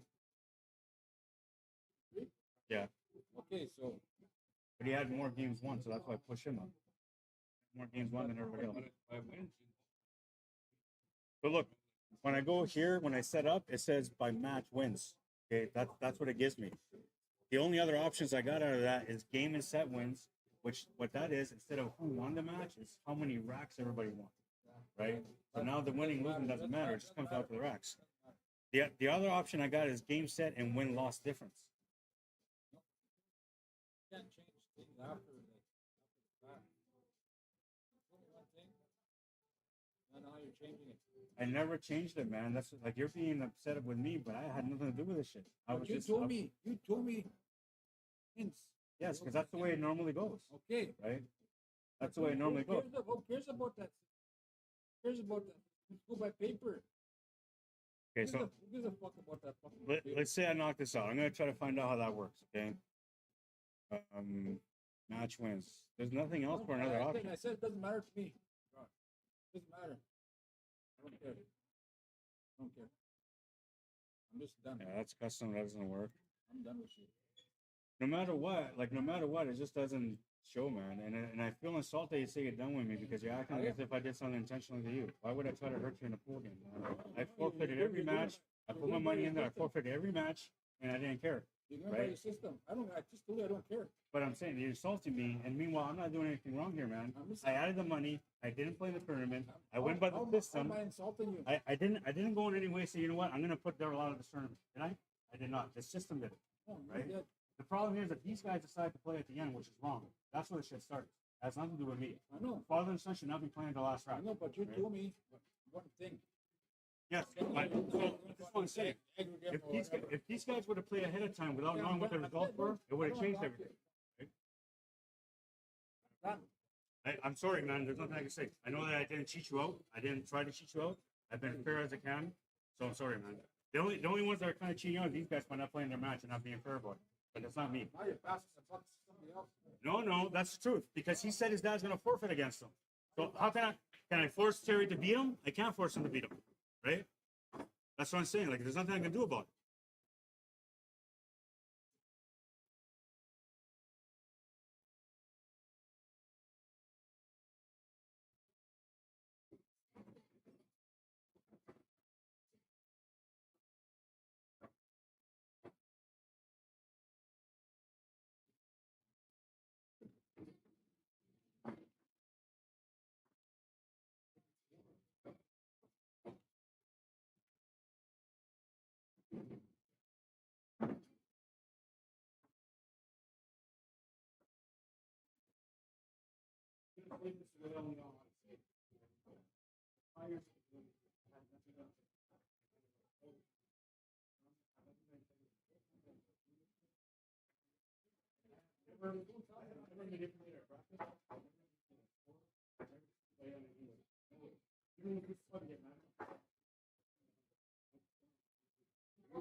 But you're mad at me.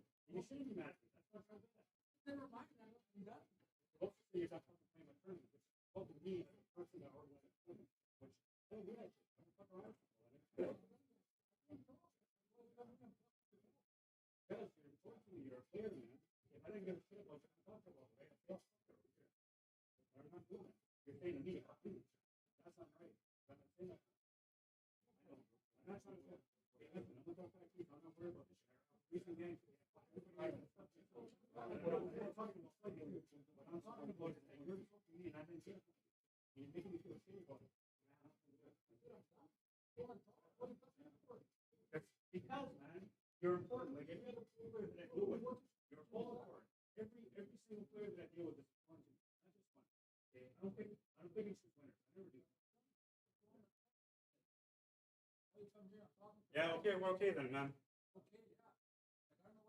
Okay, I said I'm done. Okay, it's good. It's good.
That's why you don't hold up your match against her. That's why you end, man. Like, No, I wasn't. I wanted to go watch hockey. That was nothing. I didn't even know.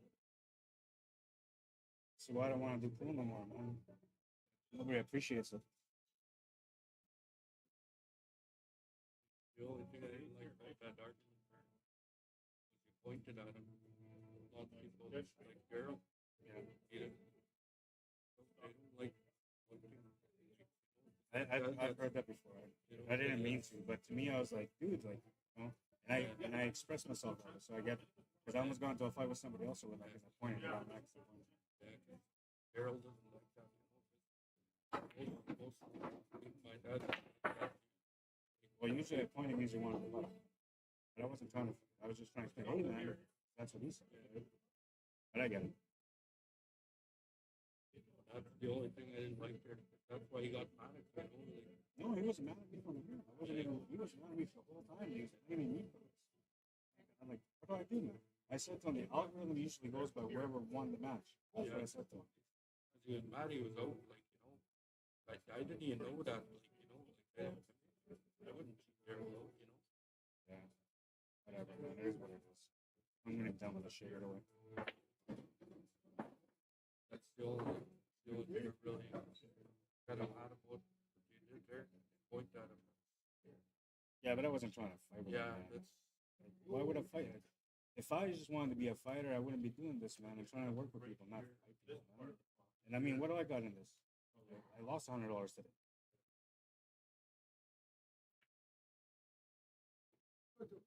I'm still in.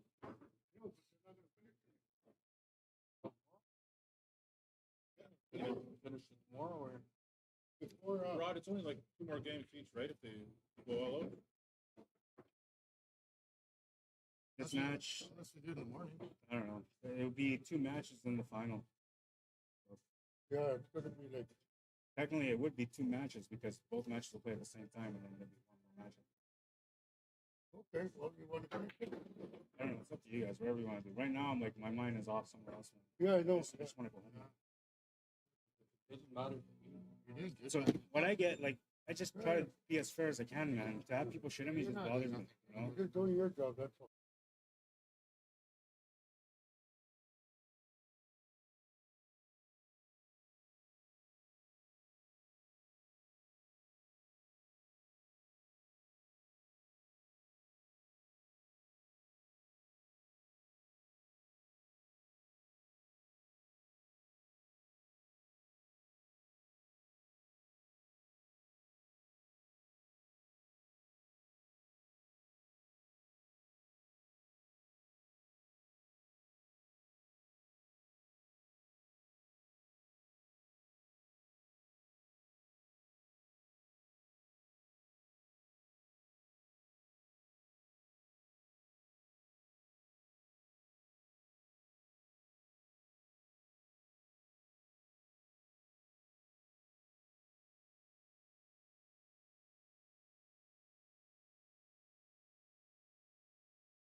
All right, sorry about everything. There's a lot of stuff going on here. I am back now, though. And, all right, so these guys have to play each other again, and they are playing for a chance to get into the top 2 spots now. So let's come down to the last 4 players. We have those players here, which will keep that camera on that one, I guess. And then we got these guys playing on here. So the winner from this table and this table will play against each other, and the losers from each table will play against each other.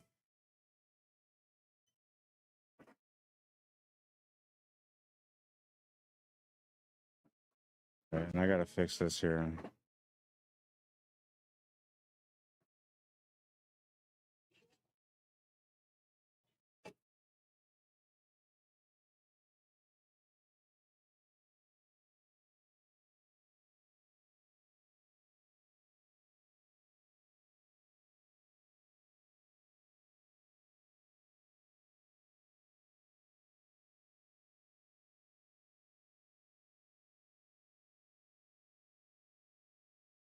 Do it again. It's not bad. That's good. All right, so we're gonna go to our main table again. This time it's a matchup between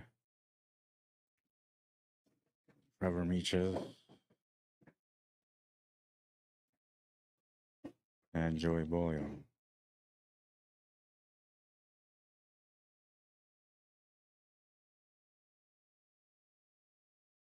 Race to 5. And bring up the clock now.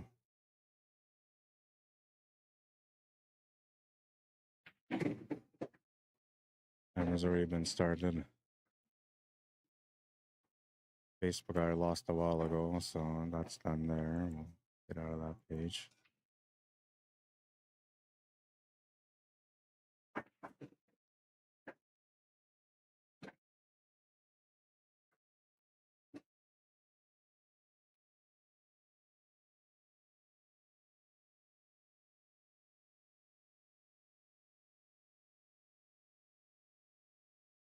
All right, and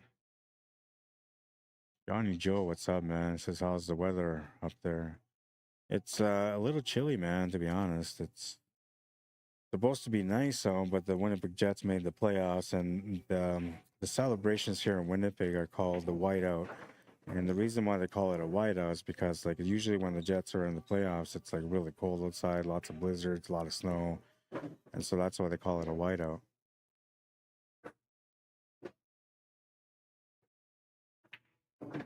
So typically, whenever the Jets make the playoffs, it's always cold, it's always snowing, it's just horrible weather, man.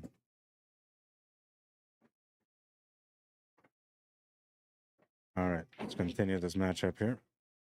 This is the beginning of a race to 5, and Joey's gonna miss that shot. Looks like he's gonna get a little bit lucky on the leave. Just a little bit lucky there.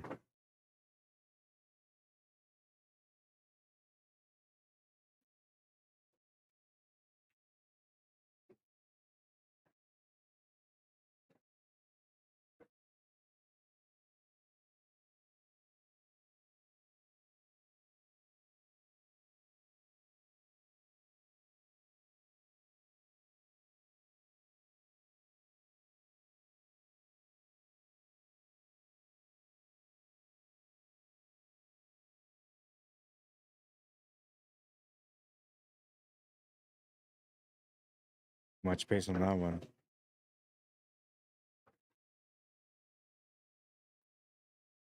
Looking at it like you can see it, man. I thought it was too much. No, you can see it. Don't take the first game.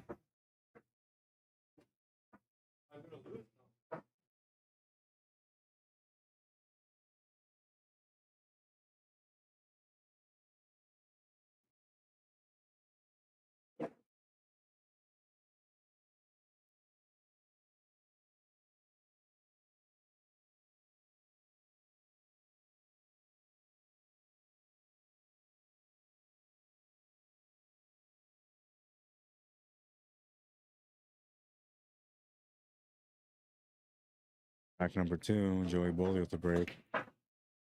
Had some pretty good breaks throughout the day. Looks like this one's gonna come up dry. Oh no, he made a ball. He made a ball. My bad.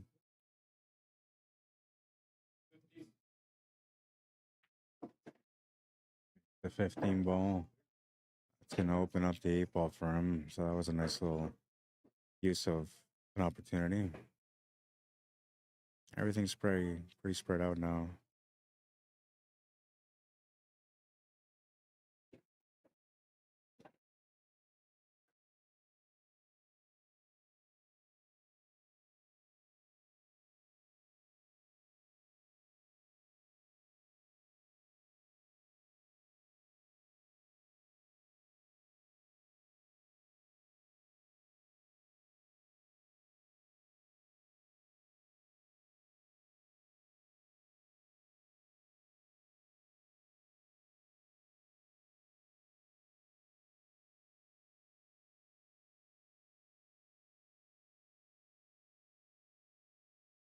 Shot.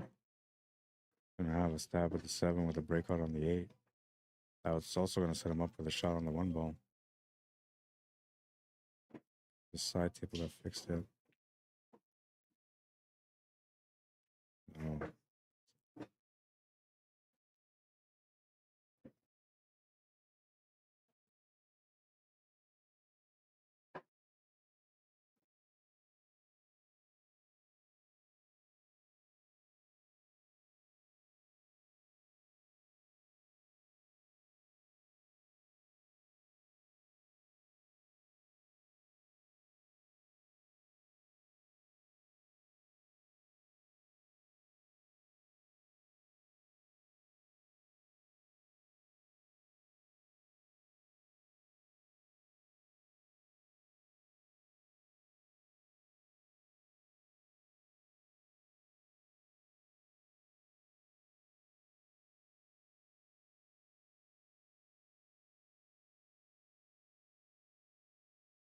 We're off to a good start on this one.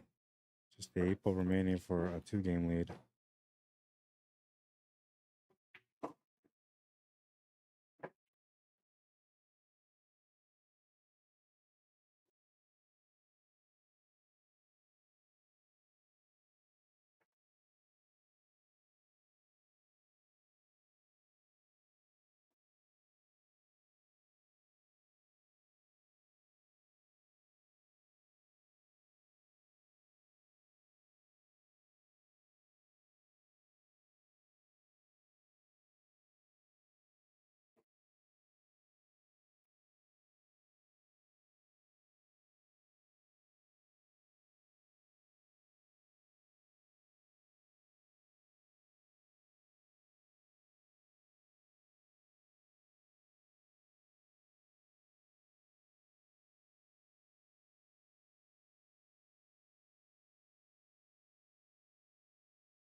Gonna make the 1 ball. And you'll have a choice here for solids or stripes. No real preference. I think it's all about the same here. Breakouts for either the solids and stripes, and it's only 1 breakout per. So it's just a matter of shooter's choice here, what they feel more comfortable with or what they see as the easier breakout possibility.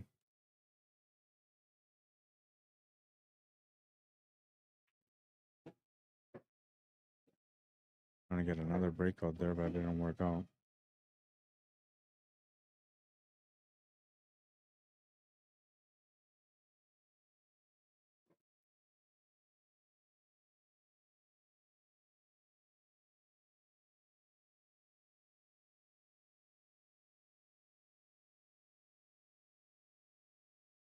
Shot there. Now he's got the angle to get that 6 ball out, it looks like. Or maybe he's just off. Maybe just off. Just has to nick the 6 ball a little bit. But I think that the angle he's got doesn't work.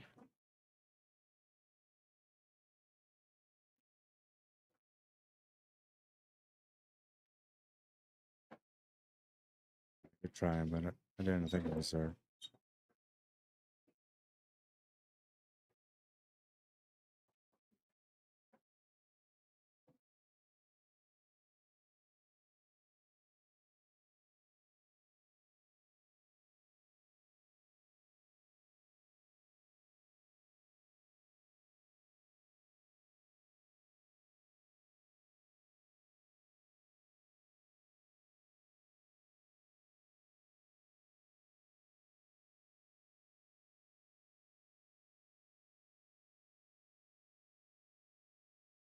Trying to bank, but he's going to come up short. He's going to leave his opponent a shot to the corner. And one breakout required for this pattern.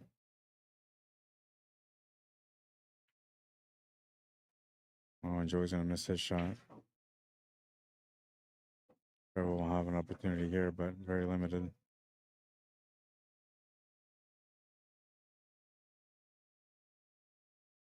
Tries to bank side, will come up short. Cue ball's trying to get kicked to the side pocket, but it'll stop just short of it off the horn.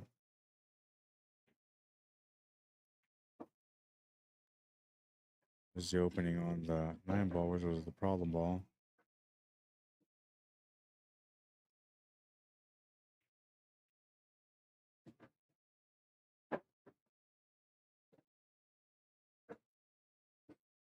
You could take that 9 ball now, yeah.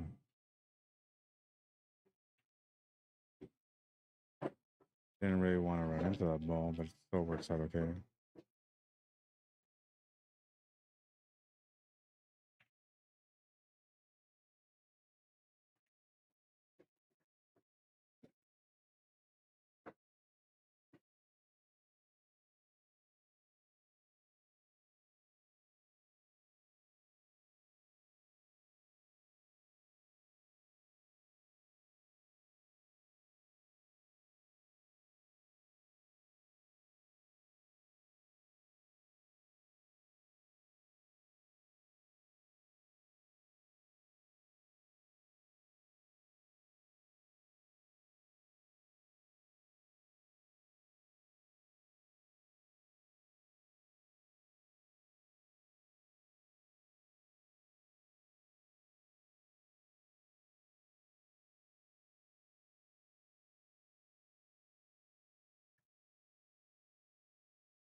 At 2-1. Breaking for a chance to tie things up.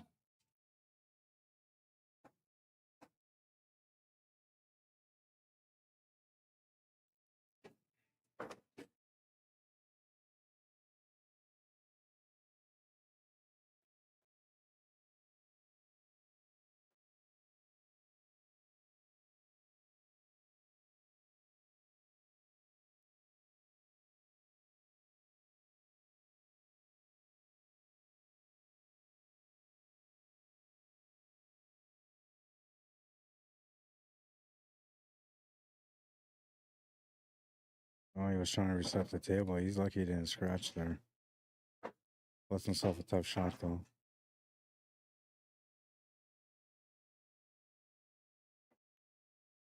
Oh, the combo was wired.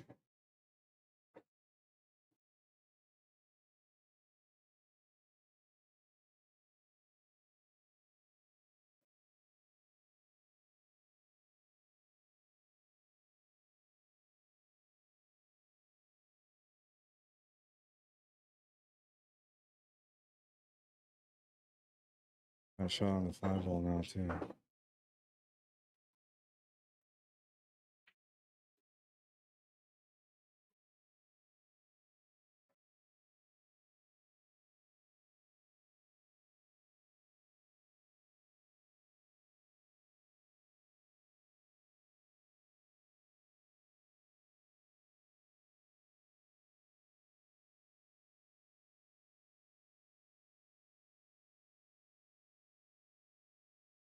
Just the 8 ball to tie up the matchup, too.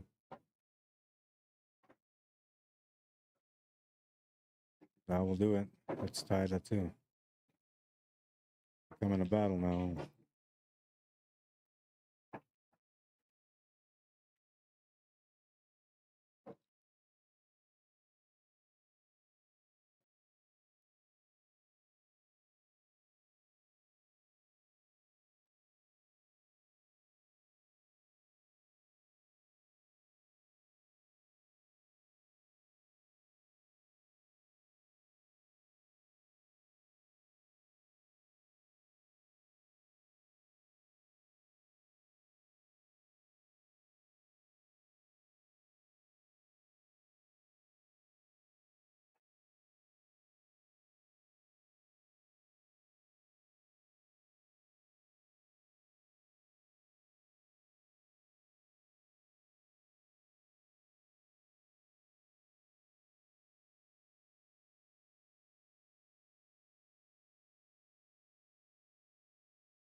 Off the 12 ball, off the rail, off the 13. Yeah, nice shot.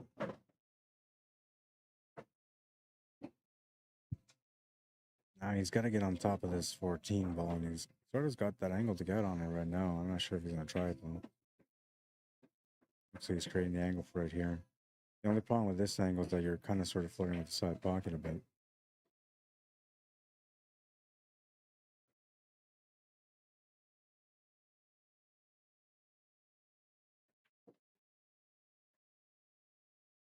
He'll get up on it. Good, though. Shooting over the ball is not going to be ideal for him. And shooting the 11 ball is not going to help here, so he has to shoot over the ball.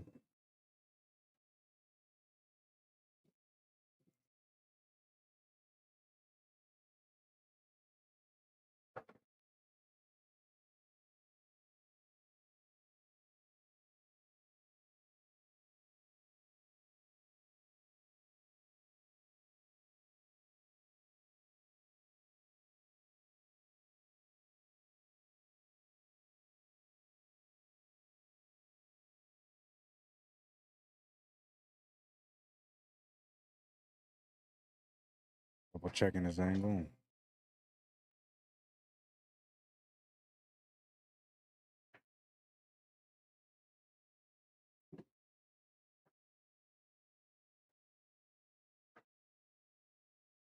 Joey takes the lead at 3-2.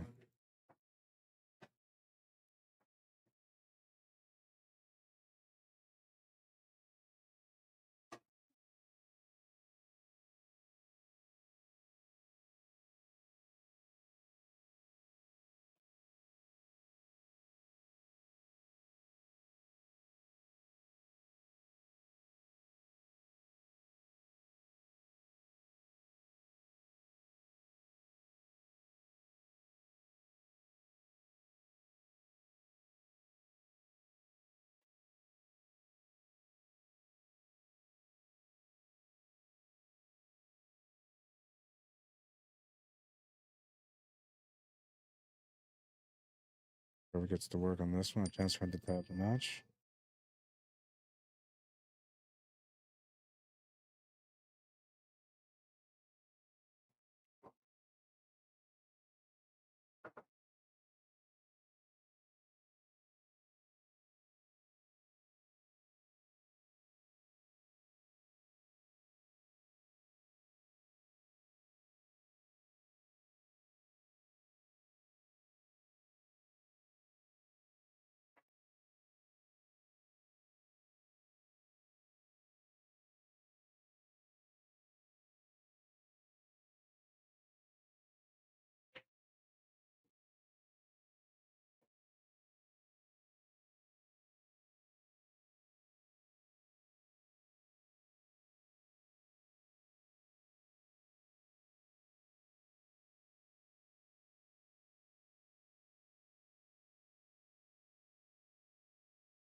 Not a lot of work on this table, but he could maybe break out this 14, although he doesn't have to.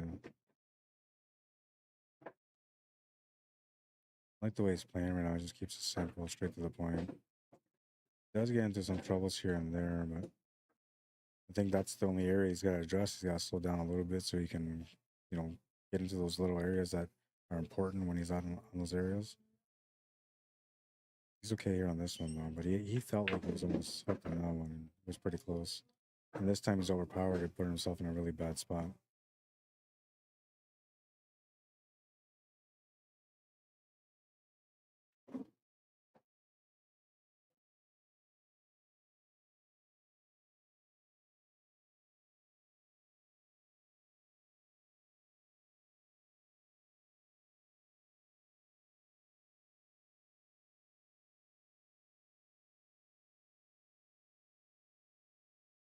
Gonna be a foul. Trevor with a chance to tap the match now.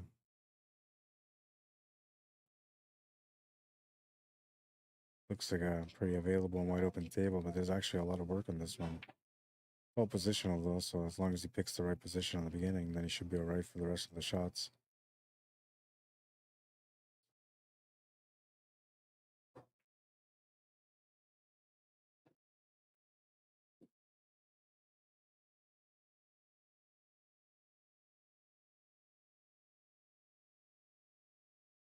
Will bounce out the rail and gets him perfect to the corner. Now he's gonna have to do a little bit of left hand spin to get over to the right side of the table for the 7 ball.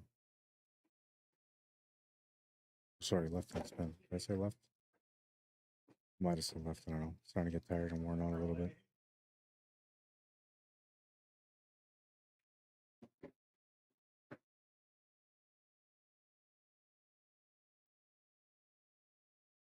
George says that's good.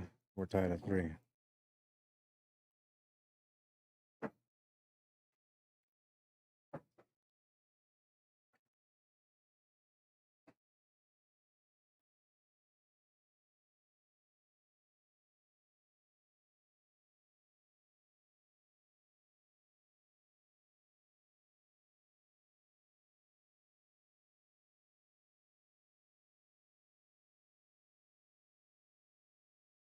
Mike Delgado and Jeremy Smart are still in a battle on their table. I have no idea what the score is, but I'm gonna go take a little walk there right away to find out. Rack number 7 in this matchup. Mash and break from Trevor is gonna get the ball into the corner and an opportunity for him to be able to get on the hill first. It's a decent spread on this table. A little bit easier, I think, for the saws and the stripes, but the stripes don't really look bad at all, really. You can actually open up as one column ball right off the hop here if he chose to go with it. I'll try this camera angle. I want to see. Yeah, it actually looks like you can even make the shot to the corner if you wanted to.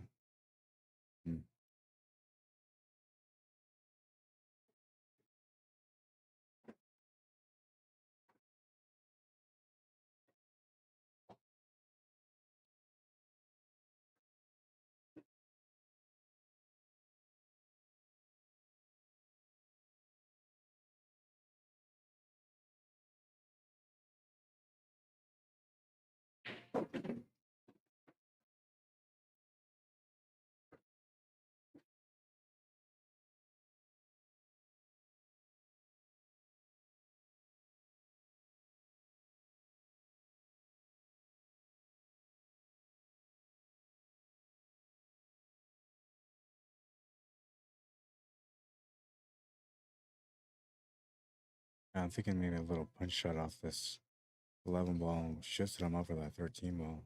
He'd actually run into it and break it out if he wanted to. From there too. So he doesn't really have to break it out. He can just play pattern here.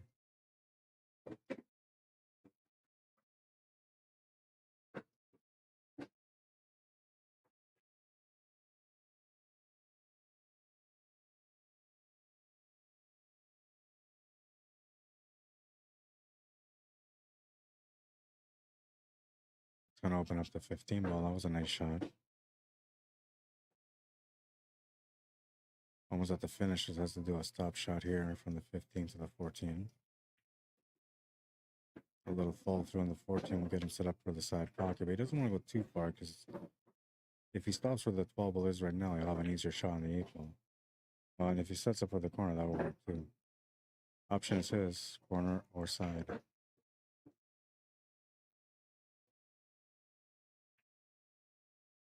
Corner's gonna do for him.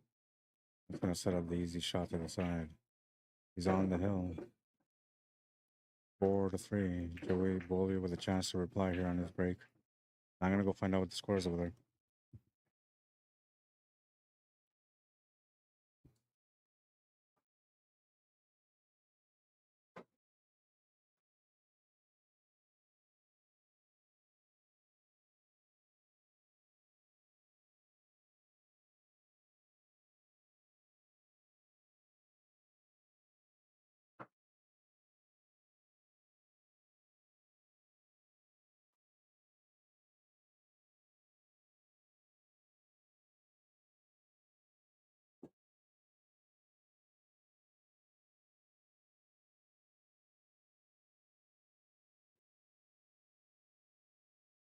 2-1 for Mike Delgado on that matchup. He's at the table, just hooked himself in the 8 ball. Had a chance to go up 3-1, but looks like he's going to turn the table over now. And, well, looks like Joey came up with a dry break. The spread on the table isn't the greatest, so he should have another chance. Though I've seen people run hard tables like this still find a way out, so there's still a chance that Trevor could get out, but it looks extremely difficult to be able to get out on the first turn.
He's got a bit of a challenging table with these stripes.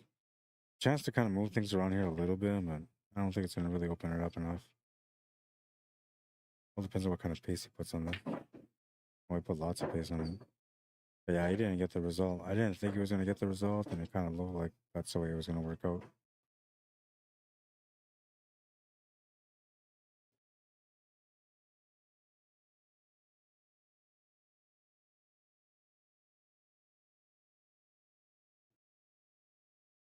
Nice shot. Oh, it's not going to go in. Good effort. So Joy with a chance to tap the match now.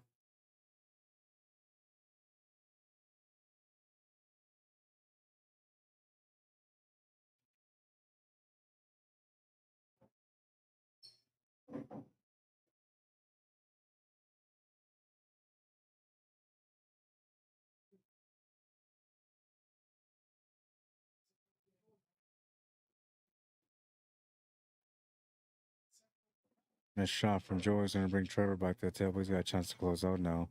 13 ball is still tied up, though, so he doesn't quite have an out. He could take a stab at opening it up now, but there's a lot of stripes, or sorry, solids in the way. So there's a good chance it's still going to be tied up after contact here.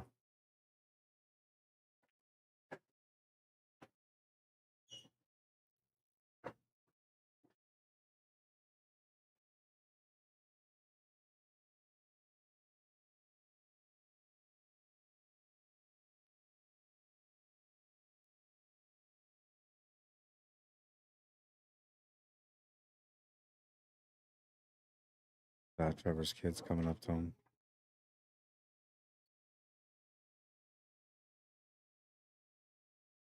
Chance to get over here for the 13. Try it again, but the Saws will play the bad guy and block the shot.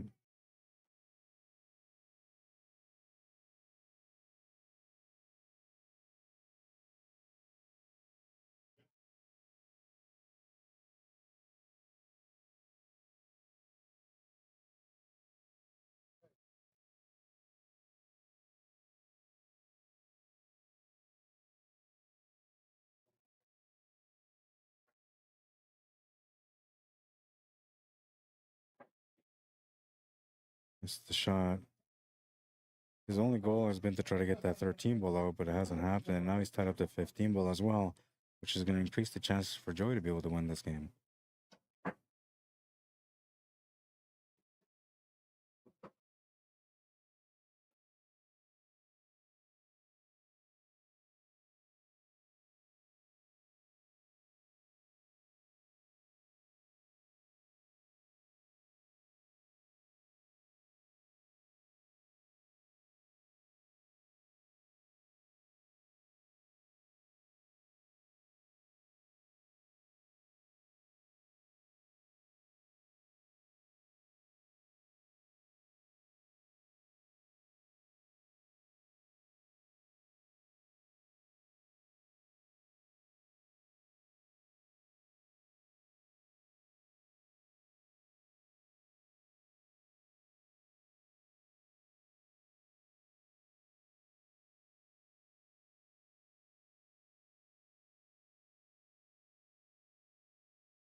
How much you can do here. I don't think you could actually even pot the ball, but we'll take a look.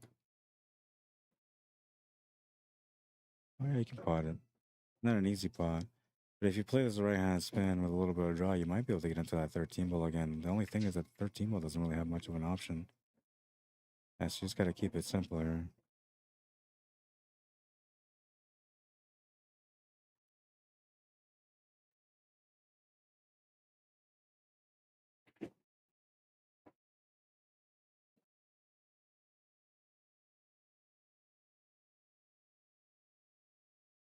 Thirteen ball is still a problem for Trevor, and Joey has to figure out how to get that 6 and 2 in the open.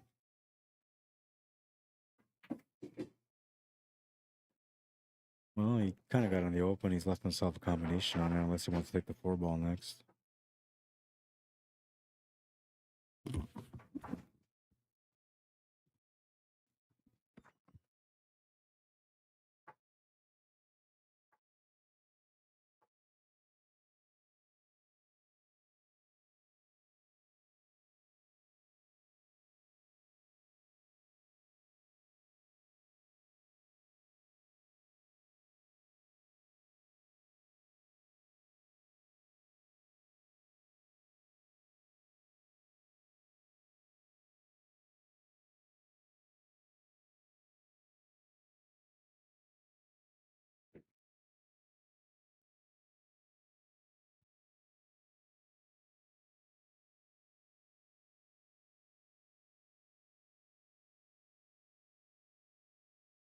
Yeah, he doesn't really want to make it, which is a smart shot here.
Tried to make the 5, but he was more or less trying to take over that pocket.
challenge on this one. Should be okay though. Natural line to get up for the 8-ball. Oh, and he missed it, but it was a challenging shot because you're trying to get up for the 8-ball. And he's left Trevor in a funny spot. He can almost cut it, but it's an extremely difficult cut. He can bank it, but it's a solo shot if he doesn't make it. So he's got to figure this out and see how it goes. I'm thinking he's going to take the shot on, though, but we'll see.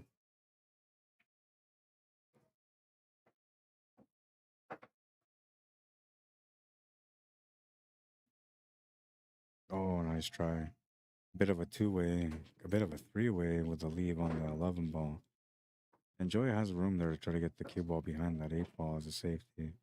It's a bit of a touch shot and it's a bit of a field shot, but if he can hit the spot and lock him up behind the 8, it would be a winning shot.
Yeah, he had the right idea. He's trying to get him behind the 8 ball. That's the way I would have played it too. But unfortunately for him, he's come up short, which is going to turn the table over to Trevor. And he's going to have a chance to close out the match now. Just the 13 and the 8 ball remaining. And make the 13. Gets up on the rail for the 8 ball. And it's a pretty straightforward 8 ball. Still a little bit missable depending on the grip that he's got on his cue. He's going to make that shot though, and that's going to be the win. 5-3. It's going to send Trevor into the final 2. And we'll switch over here. We'll watch Mike and Jeremy.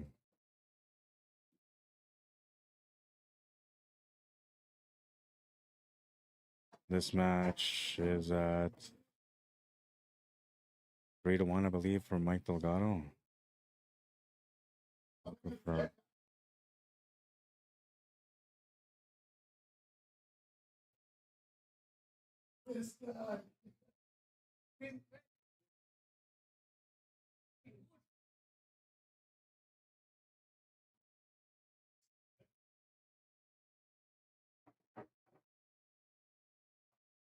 So I believe this is the score. I'm going to confirm it. These guys have been playing from the same time, so we'll let the clock run.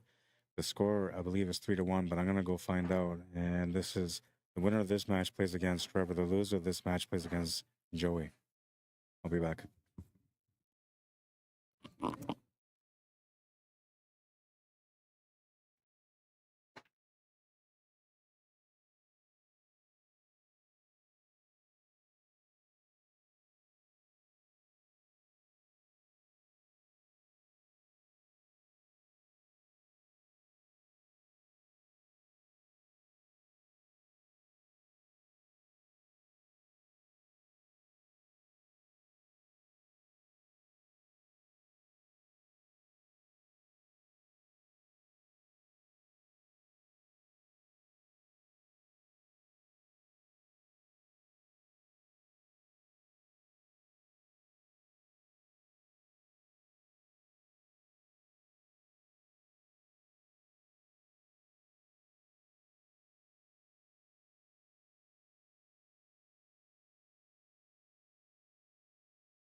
This is a second semifinal. The first semifinal, Trevor Meeches won that one.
Just the poke draw away from tying the match up at 3.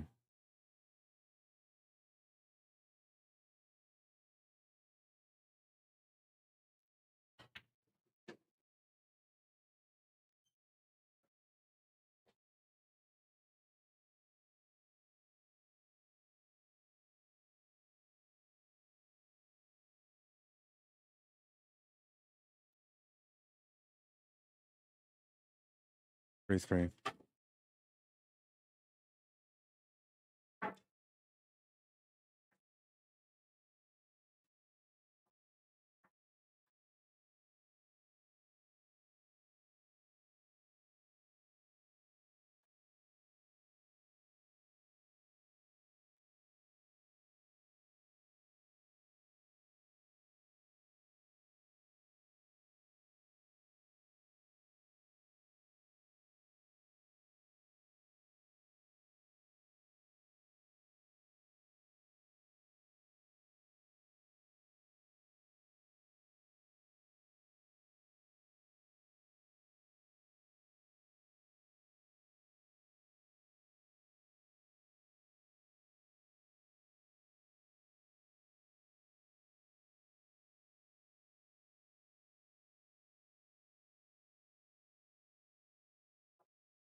figure out the payout here.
I was just trying to get this figured out here.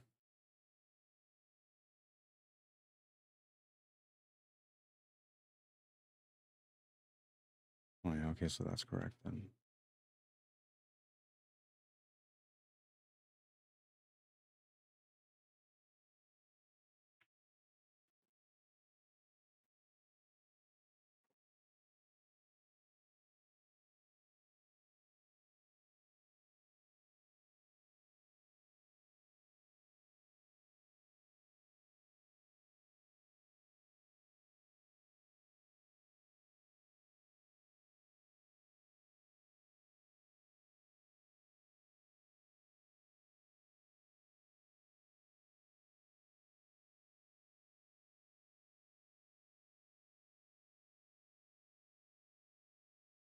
We are back. I missed out what happened there again.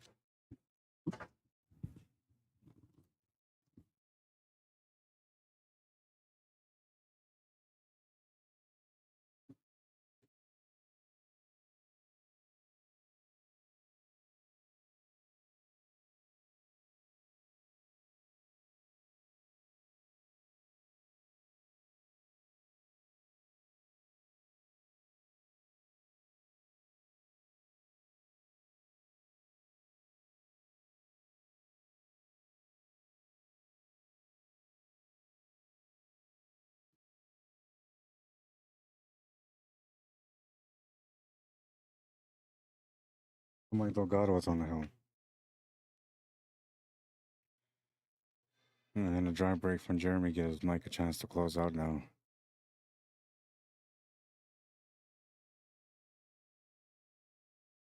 I'll be right back. I gotta find Ralph and figure out what we're doing here because he said that we're supposed to be done here by midnight, and these guys are still playing, so they're not gonna be done till 11:30. There's a chance that that final match might take 45 minutes to an hour, which will put us around 12:30. I'll be right back.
All right, so we're in one of those weird situations here because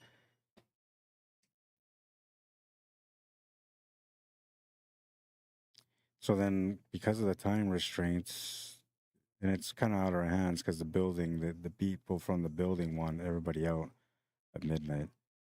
So if that's the case, then we have to be out and we can't continue this. The other option was to continue tomorrow, but a couple of these players are not coming back tomorrow. They're going back to Winnipeg, and that's where they're going now. So for them to come back tomorrow, it's just not worth it. So there's I'm gonna say a 70% chance that there's gonna be a split here to finish this tournament today. All depending on what happens on this rack, I'm thinking.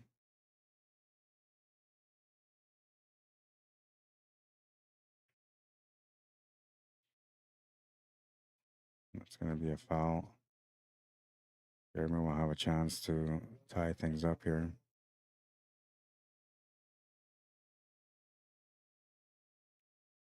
I got water, man.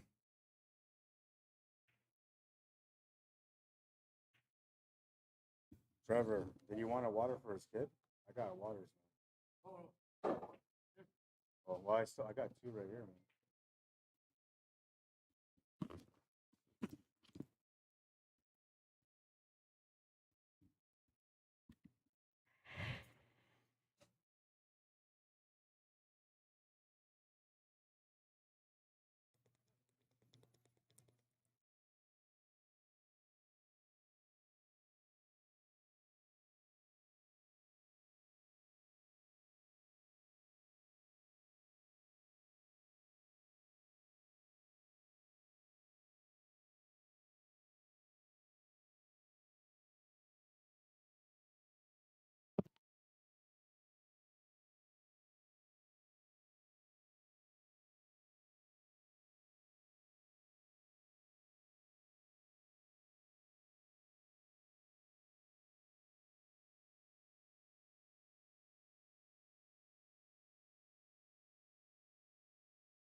One of the things that I gotta say about Jeremy is his game is very consistent.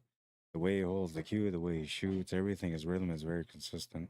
Never rushes, never takes too long. It's just a good balance in his game. I had a practice session a little while ago and I was talking about like when I play with my right hand, which is my opposite hand, usually I slow down and I got perfect rhythm. When I play with my left hand, I shoot faster because I'm comfortable. And I said that I wanted to be able to imitate what I do with the right on my left as far as my rhythm. And when I'm looking at the way that Jeremy's playing, that's the kind of rhythm that I want. And I want to be able to be consistent like he is. It seems a little bit more methodical in a sense, but the delivery is more accurate and the precision is better, obviously, because of it.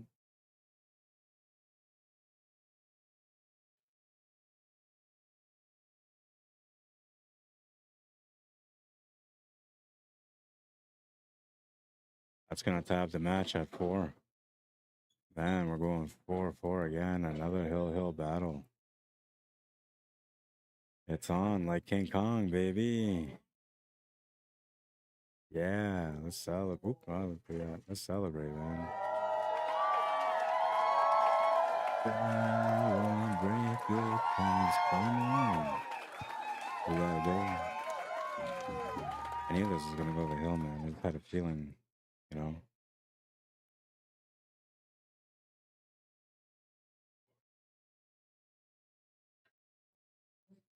All right, it's go time, baby. The last rack between these guys. Ding, ding, ding, ding. Hill. Winner gets into the top 2.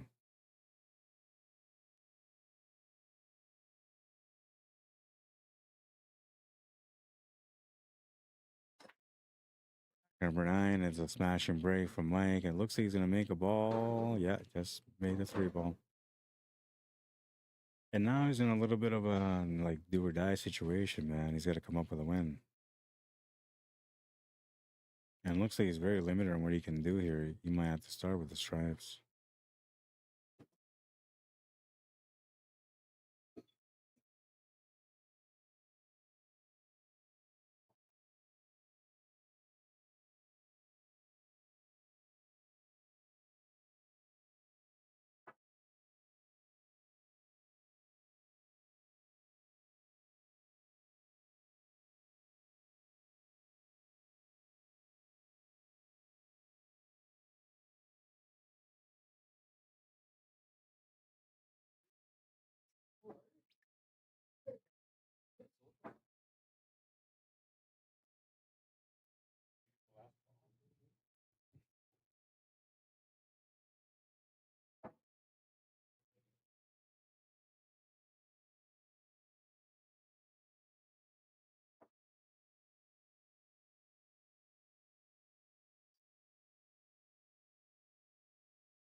Kind of figure this is the way it's gonna go too, man. Because when it's hill and like everybody slows down, takes their time, and tries to figure things out a little bit faster or better. Yeah, it's gonna be a little bit of that going on.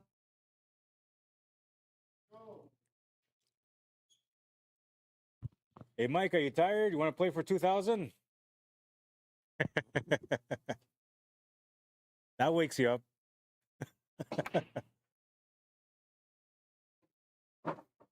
He's feeling exhausted, he says. I said, you want to play for 2,000, man?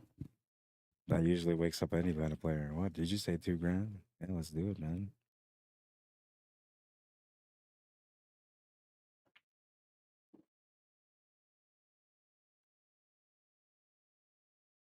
This is a messy table, man. I really don't know where I would start here.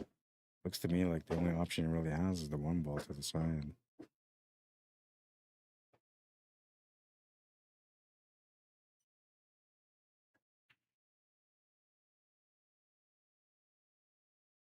At least that looks like the most potable ball right now, anyway.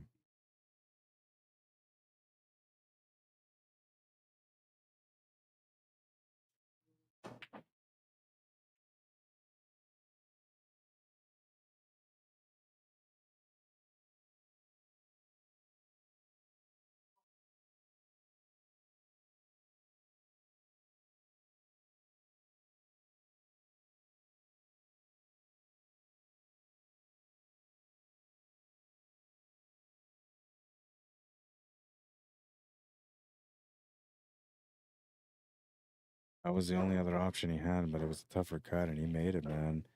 But now he's gotten, you know, in a better situation because he actually has a better table. Needs to get that 13 ball out in the open, and then the 14 near the 7 needs to be opened up too, I believe. He might be able to get into a backup position for that 14, though, so he may not need to break that out. But this 13 ball, it needs to be broken out for sure. And the angle is there.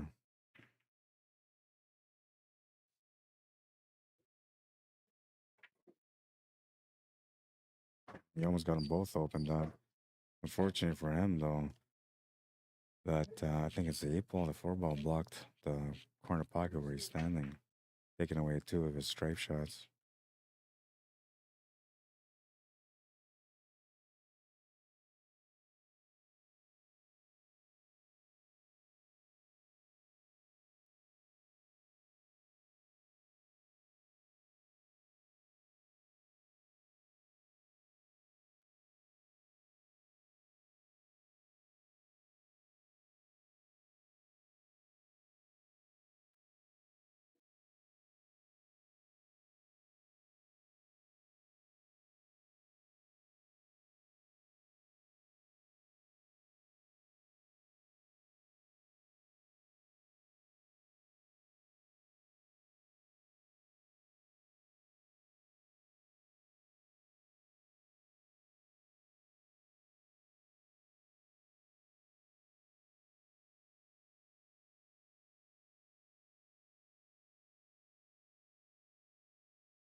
He really didn't have much there.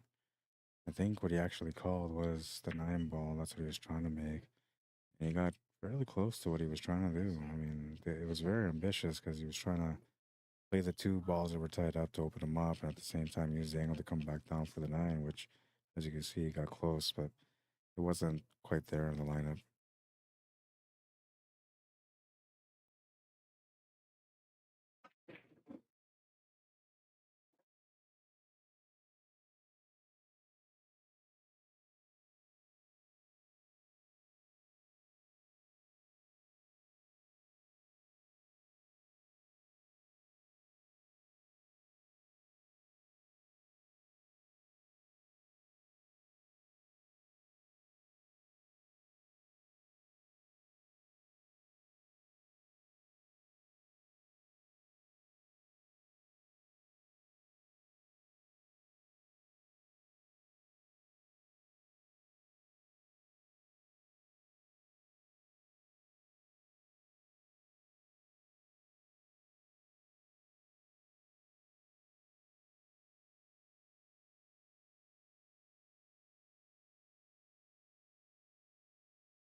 I'm gonna have to watch this from the beginning again.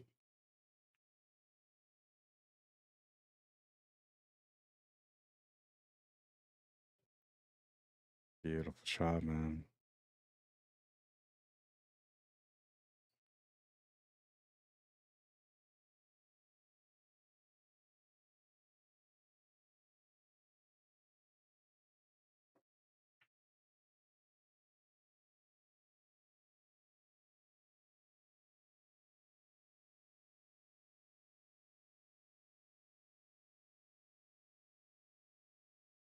Yeah, different style of playing, man, but it's very consistent with the style. A little bit unfortunate there on that roll, though.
Well, at least he hit his ball, so that's good. But he's not happy about turning this table over to Mike.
I think the hockey game is done now.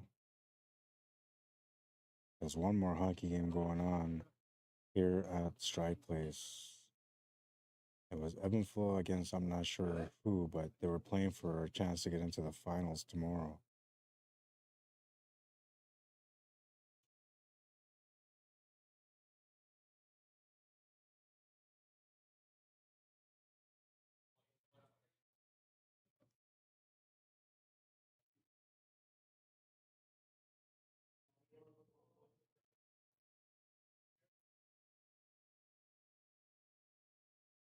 Oh, Mike missed the shot.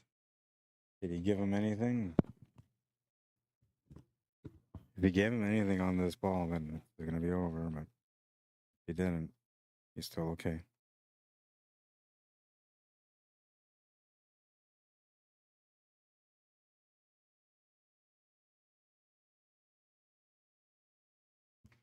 Last name Baptiste.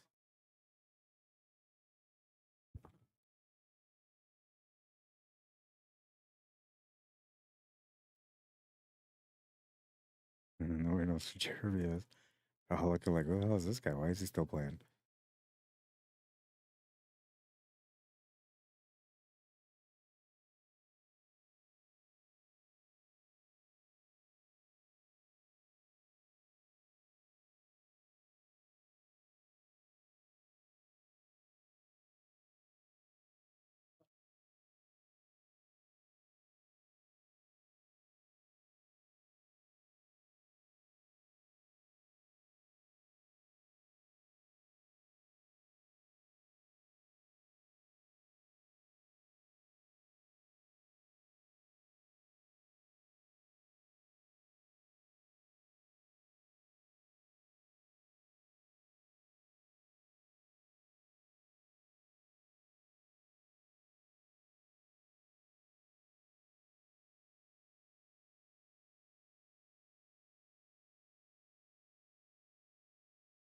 Yeah, he's exhausted, man. You can tell he's not playing his usual game right now.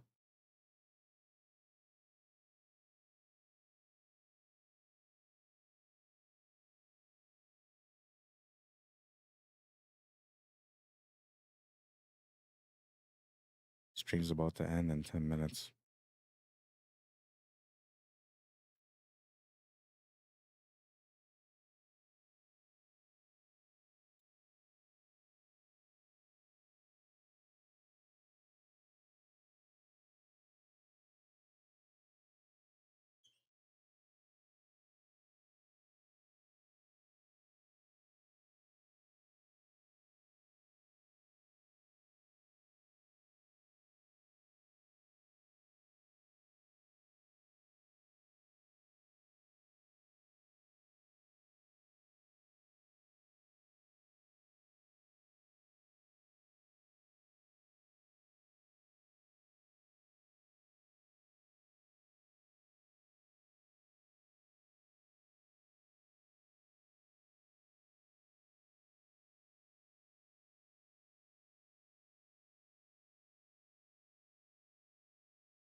It'll be a special shot if you can make it.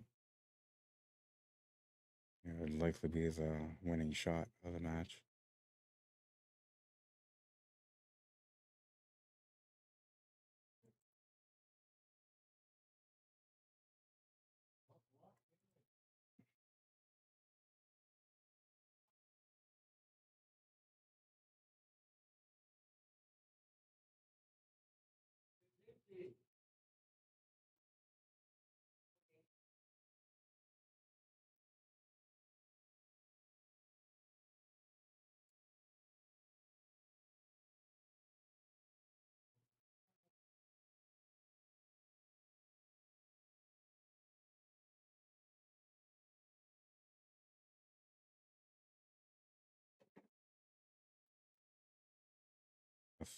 Tough table.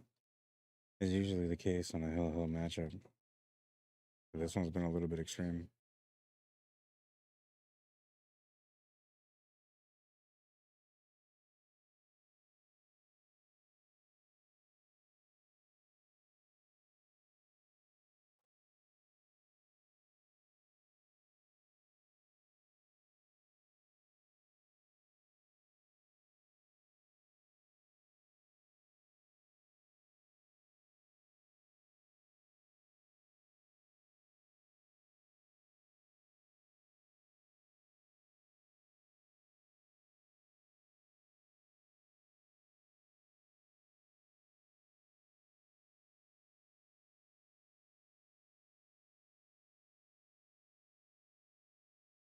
He's gonna hit the 7 ball.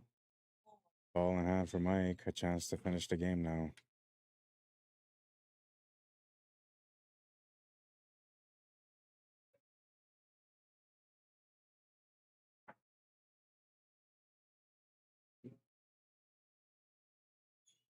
Looks like he's trying to open everything up here with the 2 ball.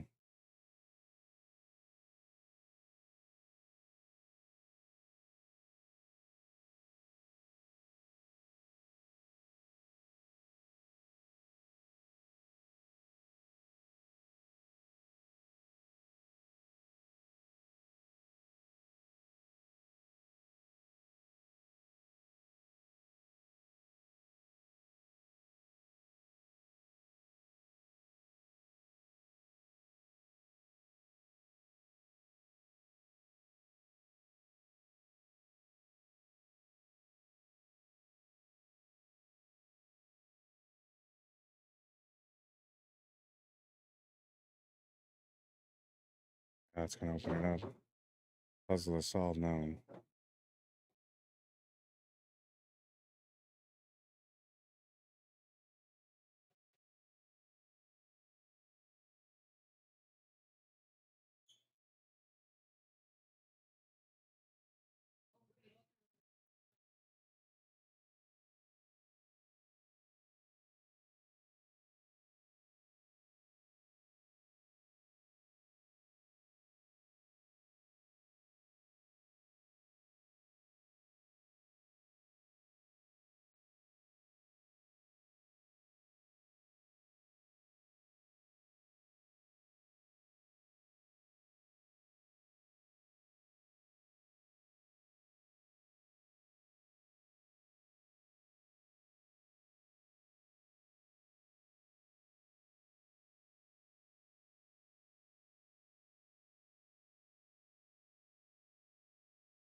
All right, so Mike Delgado wins that one.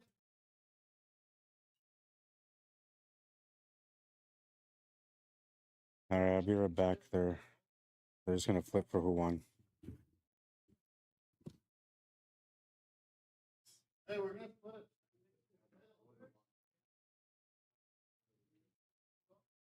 Whales, Mike.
All right, so that's going to conclude the tournament for today. And we'll just bring this back to the center, back down, leave a little bit of a background here.